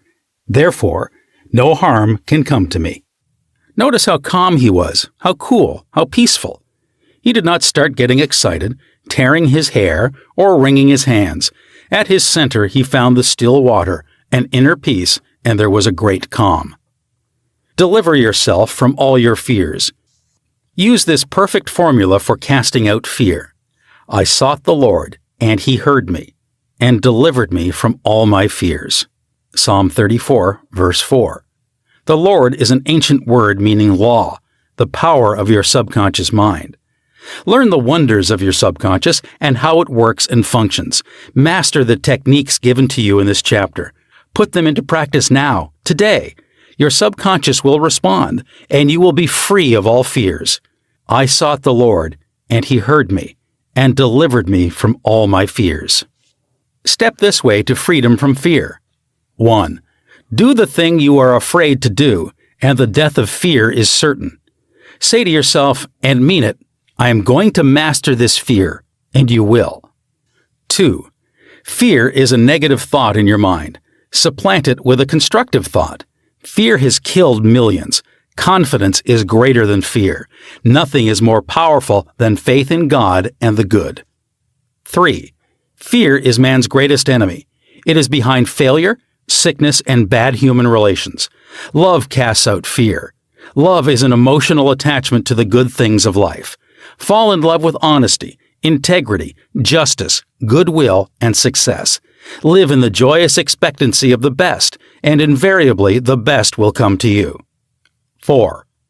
Counteract the fear suggestions with the opposite, such as, I sing beautifully, I am poised, serene, and calm. It will pay fabulous dividends. 5. Fear is behind amnesia at oral and written examination time. You can overcome this by affirming frequently, I have perfect memory for everything I need to know. Or you can imagine a friend congratulating you on your brilliant success on the examination. Persevere, and you will win. 6. If you are afraid to cross water, swim. In your imagination, swim freely, joyously. Project yourself into the water mentally. Feel the chill and thrill of swimming across the pool. Make it vivid. As you do this subjectively, you will be compelled to go into the water and conquer it. This is the law of your mind. 7. If you are afraid of closed places, such as elevators, lecture halls, etc., mentally ride in an elevator, blessing all its parts and functions. You will be amazed how quickly the fear will be dissipated. 8. You were born with only 2 fears, the fear of falling and the fear of noise. All your other fears were acquired. Get rid of them. 9. Normal fear is good. Abnormal fear is very bad and destructive. To constantly indulge in fear thoughts results in abnormal fear, obsessions, and complexes. To fear something persistently causes a sense of panic and terror. 10. You can overcome abnormal fear when you know the power of your subconscious mind can change conditions and bring to pass the cherished desires of your heart. Give your immediate attention and devotion to your desire, which is the opposite of your fear. This is the love that casts out fear. 11. If you are afraid of failure, give attention to success. If you are afraid of sickness, dwell on your perfect health. If you are afraid of an accident, dwell on the guidance and protection of God. If you are afraid of death, dwell on eternal life. God is life, and that is your life now. 12. The great law of substitution is the answer to fear. Whatever you fear has its solution in the form of your desire. If you are sick, you desire health. If you are in the prison of fear, you desire freedom. Expect the good. Mentally, concentrate on the good, and know that your subconscious mind answers you always. It never fails. 13. The things you fear do not really exist except as thoughts in your mind. Thoughts are creative. This is why Job said, "The thing I feared has come upon me." Think good, and good follows. 14. Look at your fears. Hold them up to the light of reason. Learn to laugh at your fears. That is the best medicine. 15. Nothing can disturb you but your own thought. The suggestions, statements, or threats of other persons have no power. The power is within you, and when your thoughts are focused on that which is good, then God's power is with your thoughts of good. There is only one creative power, and it moves as harmony. There are no divisions of quarrels in it. Its source is love. This is why God's power is with your thoughts of good. Chapter 20. How to stay young in spirit forever. Your subconscious mind never grows old. It is timeless, ageless, and endless. It is a part of the universal mind of God, which was never born, and it will never die. Fatigue or old age cannot be predicated on any spiritual quality or power. Patience, kindness, veracity, humility, goodwill, peace, harmony, and brotherly love are attributes and qualities which never grow old. If you continue to generate these qualities here on this plane of life, you will always remain young in spirit. I remember reading an article in one of our magazines some years ago, which stated that a group of eminent medical men at the Decompress Clinic in Cincinnati, Ohio, reported that years alone are not responsible for bringing about degenerative disorders. These same physicians stated that it is the fear of time, not time itself, that has a harmful aging effect on our minds and bodies, and that the neurotic fear of the effects of time may well be the cause of premature aging. During the many years of my public life, I have had occasion to study the biographies of the famous men and women who have contributed their productive activities into the years well beyond the normal span of life. Some of them achieved their greatness in old age. At the same time, it has been my privilege to meet and to know countless individuals of no prominence who, in their lesser sphere, belong to those hardy mortals who have proved that old age of itself does not destroy the creative powers of the mind and body. He had grown old in his thought life. A few years ago, I called on an old friend in London, England. He was over 80 years of age, very ill, and obviously was yielding to his advancing years. Our conversation revealed his physical weakness, his sense of frustration, and a general deterioration almost approaching lifelessness. His cry was that he was useless and that no one wanted him. With an expression of hopelessness, he betrayed his false philosophy. We are born, grow up, become old, good for nothing, and that's the end. This mental attitude of futility and worthlessness was the chief reason for his sickness. He was looking forward only to senescence, and after that, nothing. Indeed, he had grown old in his thought life, and his subconscious mind brought about all the evidence of his habitual thinking. Age is the dawn of wisdom. Unfortunately, many people have the same attitude as this unhappy man. They are afraid of what they term old age, the end, and extinction, which really means that they are afraid of life. Yet life is endless. Age is not the flight of years, but the dawn of wisdom. Wisdom is an awareness of the tremendous spiritual powers in your subconscious mind and the knowledge of how to apply these powers to lead a full and happy life. Get it out of your head once and for all that 65, 75, or 85 years of age is synonymous with the end of you or anybody else. It can be the beginning of a glorious, fruitful, active, and most productive life pattern, better than you have ever experienced. Believe this, expect it, and your subconscious will bring it to pass. Welcome the change. Old age is not a tragic occurrence. What we call the aging process is really change. It is to be welcomed joyfully and gladly, as each phase of human life is a step forward on the path, which has no end. Man has powers, which transcend his bodily powers. He has senses, which transcend his 5 physical senses.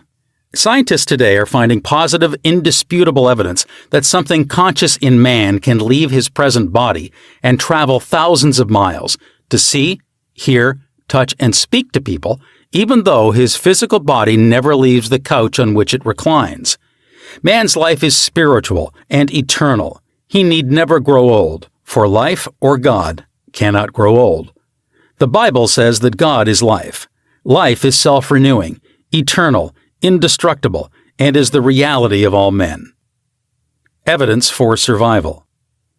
The evidence gathered by the physical research societies both in Great Britain and America is overwhelming. You may go into any large metropolitan library and get volumes on the Proceedings of Physical Research Society based on findings of distinguished scientists on survival following so-called death. You will find a startling report on scientific experiments establishing the reality of life after death in the case of psychic survival by Hereward Carrington, director of the American Psychical Institute. Life is. A woman asked Thomas Edison, the electrical wizard, "Mr. Edison, what is electricity?" He replied, "Madam, electricity is. Use it." Electricity is a name we give an invisible power which we do not fully comprehend, but we learn all we can about the principle of electricity and its uses. We use it in countless ways. The scientist cannot see an electron with his eyes, yet he accepts it as a scientific fact, because it is the only valid conclusion which coincides with his other experimental evidence. We cannot see life. However, we know we are alive. Life is, and we are here to express it in all its beauty and glory. Mind and spirit do not grow old. The Bible says, "And this is life eternal, that they may not know thee, the only true God." John chapter 17, verse 13.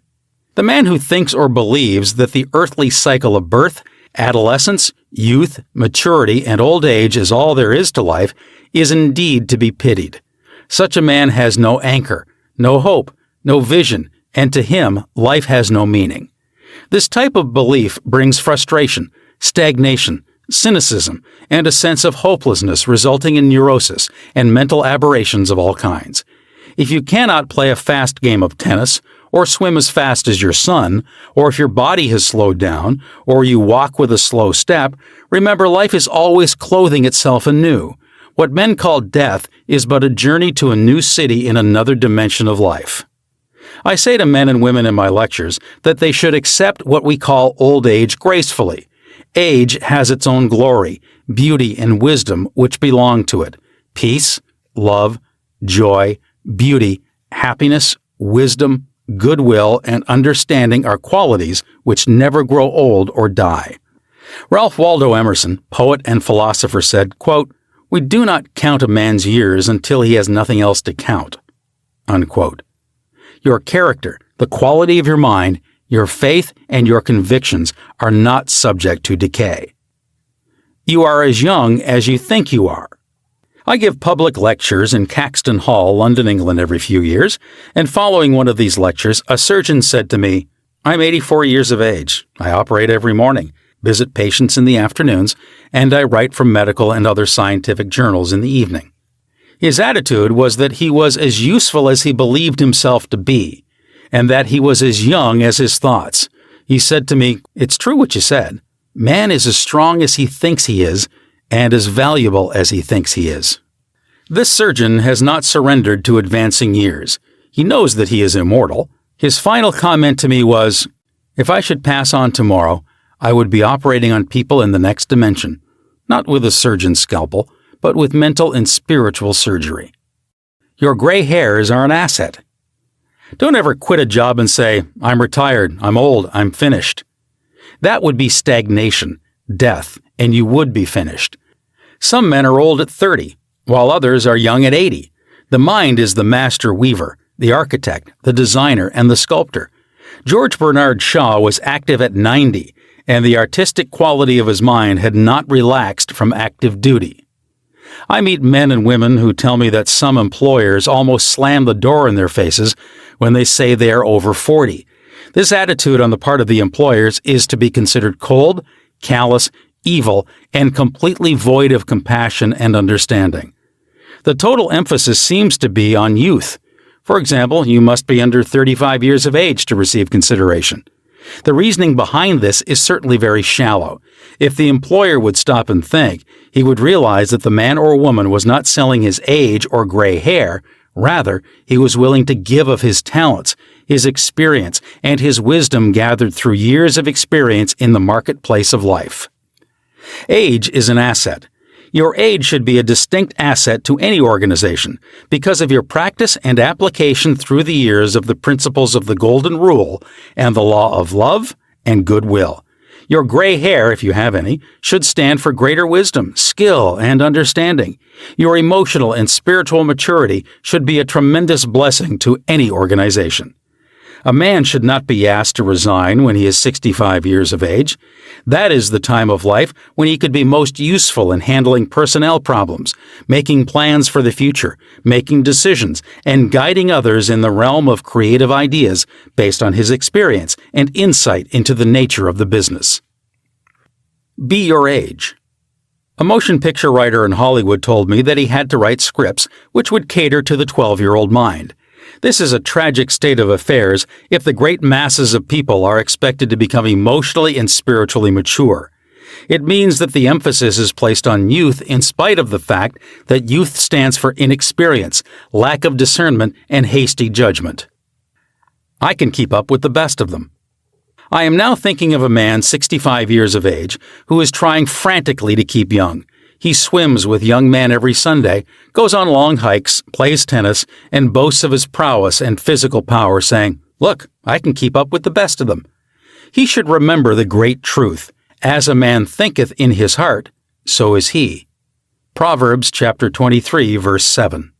Diets, exercise, and games of all kinds will not keep this man young. It is necessary for him to observe that he grows old or remains young in accordance with his processes of thinking. Your subconscious mind is conditioned by your thoughts. If your thoughts are constantly on the beautiful, the noble, and the good, you will remain young regardless of the chronological years. Fear of old age. Job said, "The thing which I greatly feared is come upon me." There are many people who fear old age and are uncertain about the future because they anticipate mental and physical deterioration as the years advance. What they think and feel comes to pass. You grow old when you lose interest in life, when you cease to dream, to hunger after new truths, and to search for new worlds to conquer. When your mind is open to new ideas, new interests, and when you raise the curtain and let in the sunshine and inspiration of new truths of life and the universe, you will be young and vital. You have much to give. If you are 65 or 95 years of age, realize you have much to give. You can help stabilize, advise, and direct the younger generation.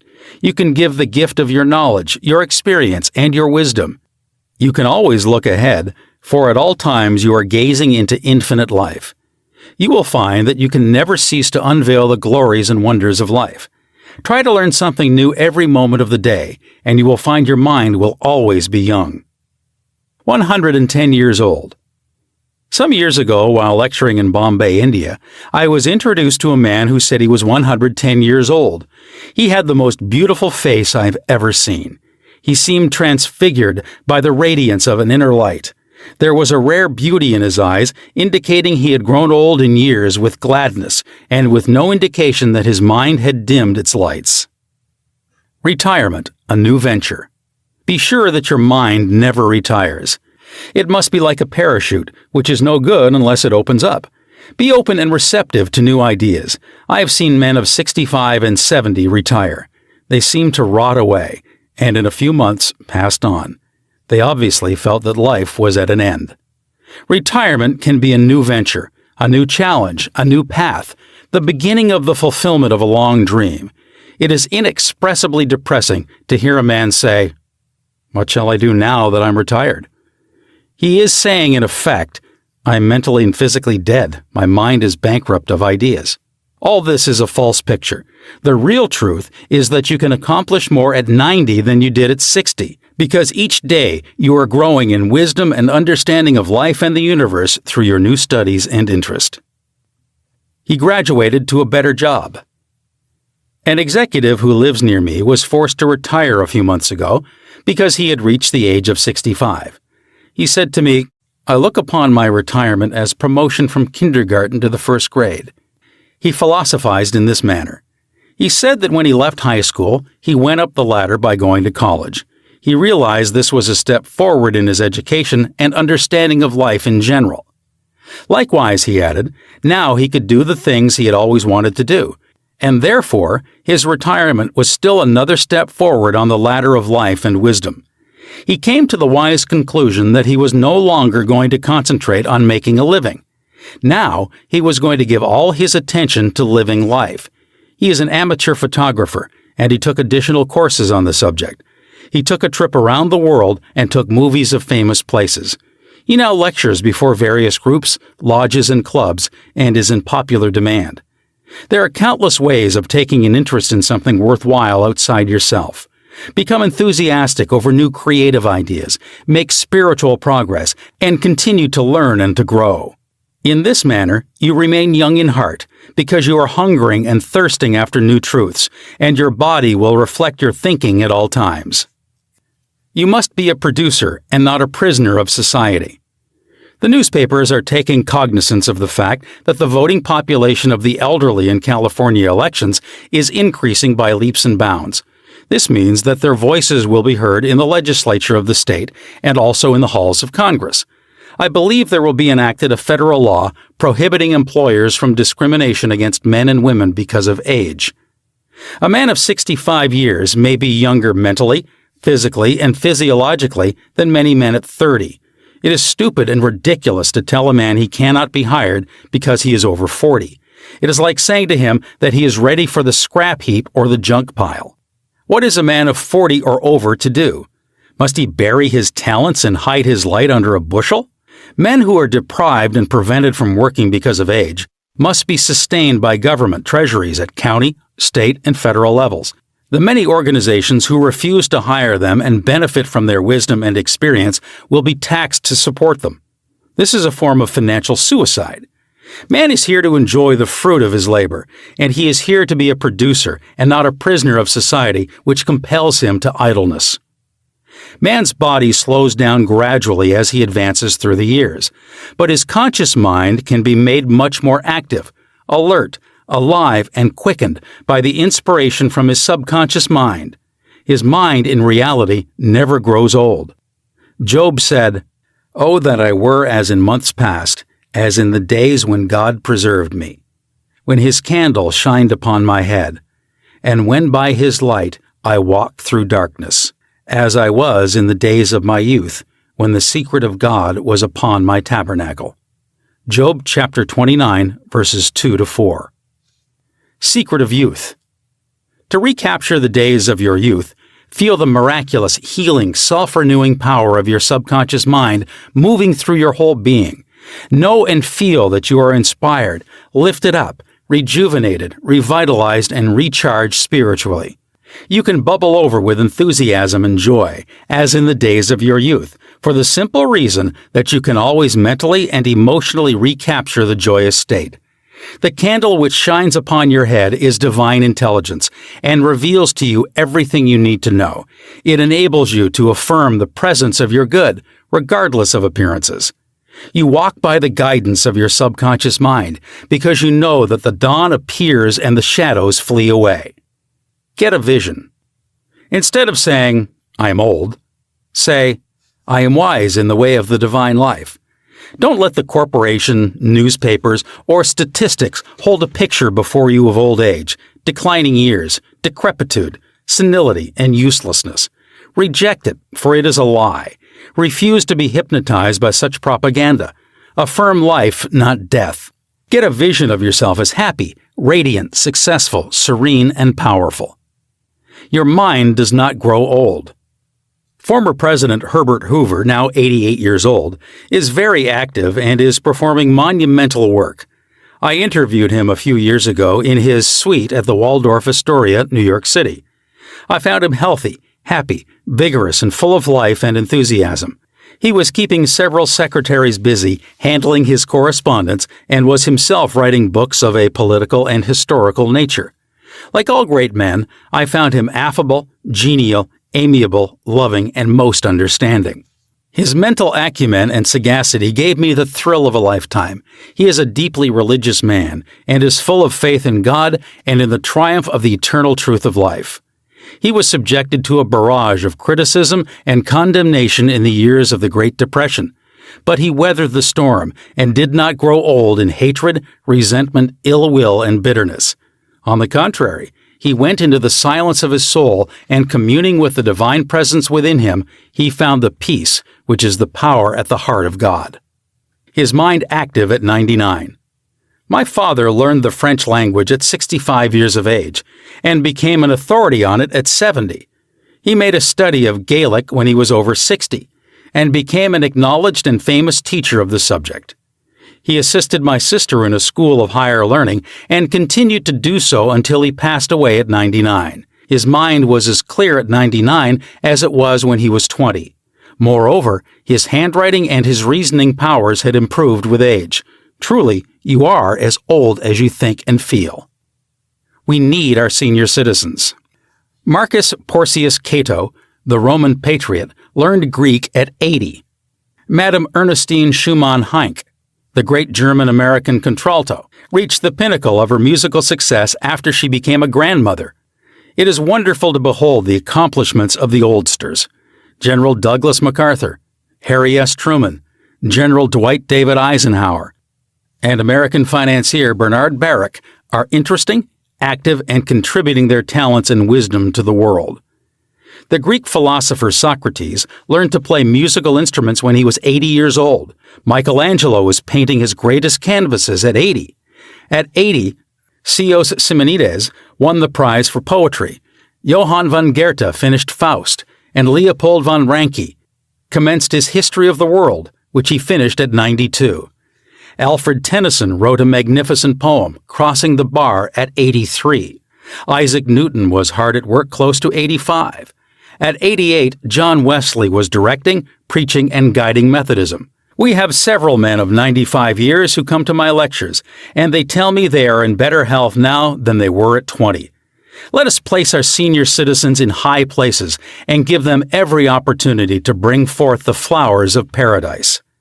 If you are retired, get interested in the laws of life and the wonders of your subconscious mind. Do something you have always wanted to do. Study new subjects and investigate new ideas. Pray as follows. As the hart panteth after the water brooks, so panteth my soul after thee, O God. Psalm 42, chapter 1. The fruits of old age. His flesh shall be fresher than a child's. He shall return to the days of his youth. Job, chapter 33, verse 25. Old age really means the contemplation of the truths of God from the highest standpoint. Realize that you are on an endless journey, a series of important steps in the ceaseless, tireless, endless ocean of life. Then, with the psalmist, you will say, "They shall still bring forth fruit in old age. They shall be fat and flourishing." Psalm 92, chapter 14. But the fruit of the Spirit is love, joy, peace, patience, gentleness, goodness, faith, meekness, temperance. Against such there is no law. Galatians chapter 5, verses 22 to 23. You are a child, son of infinite life, which knows no end, and you are a child of eternity. Profitable pointers. 1. Patience, kindness, love, goodwill, joy, happiness, wisdom, and understanding are qualities which never grow old. Cultivate them and express them, and remain young in mind and body. 2. Some research physicians say that the neurotic fear of the effects of time may well be the cause of premature aging. 3. Age is not the flight of years, it is the dawn of wisdom in the mind of man. 4. The most productive years of your life can be from 65 to 95. 5. Welcome the advancing years. It means you are moving higher on the path of life, which has no end. 6. God is life, and that is your life now. Life is self-renewing, eternal, and indestructible, and is the reality of all men. You live forever because your life is God's life. 7. Evidence of survival after death is overwhelming. Study Proceedings of Psychical Research Society of Great Britain and America in your library. The work is based on the scientific research by outstanding scientists for over 75 years. 8. You cannot see your mind, but you know you have a mind. You cannot see spirit, but you know that the spirit of the game, the spirit of the artist, the spirit of the musician, and the spirit of the speaker is real. Likewise, the spirit of goodness, truth, and beauty moving in your mind and heart are real. You cannot see life, but you know you are alive. 9. Old age may be called the contemplation of the truths of God from the highest standpoint. The joys of old age are greater than those of youth. Your mind is engaged in spiritual and mental athletics. Nature slows down your body so that you may have the opportunity to meditate on things divine. 10. We do not count a man's years until he has nothing else to count. Your faith and convictions are not subject to decay. 11. You are as young as you think you are. You are as strong as you think you are. You are as useful as you think you are. You are as young as your thoughts. 12. Your gray hairs are an asset. You are not selling your gray hairs. You are selling your talent, abilities, and wisdom, which you have garnered through the years. 13. Diets and exercises won't keep you young. As a man thinketh, so is he. 14. Fear of old age can bring about physical and mental deterioration. The thing I greatly feared has come upon me. 15. You grow old when you cease to dream, and when you lose interest in life. You grow old if you are irritable, crotchety, petulant, and cantankerous. Fill your mind with the truths of God and radiate the sunshine of His love. This is youth. 16. Look ahead, for at all times you are gazing into infinite life. 17. Your retirement is a new venture. Take up new studies and new interests. You can now do the things you always wanted to do when you were so busy making a living. Give your attention to living life. 18. Become a producer and not a prisoner of society. Don't hide your light under a bushel. 19. The secret of youth is love, joy, inner peace, and laughter. In Him there is fullness of joy. In Him there is no darkness at all. 20. You are needed. Some of the great philosophers, artists, scientists, writers, and others accomplished their greatest work after they were 80 years old. 21. The fruits of old age are love, joy, peace, patience, gentleness, goodness, faith, meekness, and temperance. 22. You are a son of infinite life, which knows no end. You are a child of eternity. You are wonderful.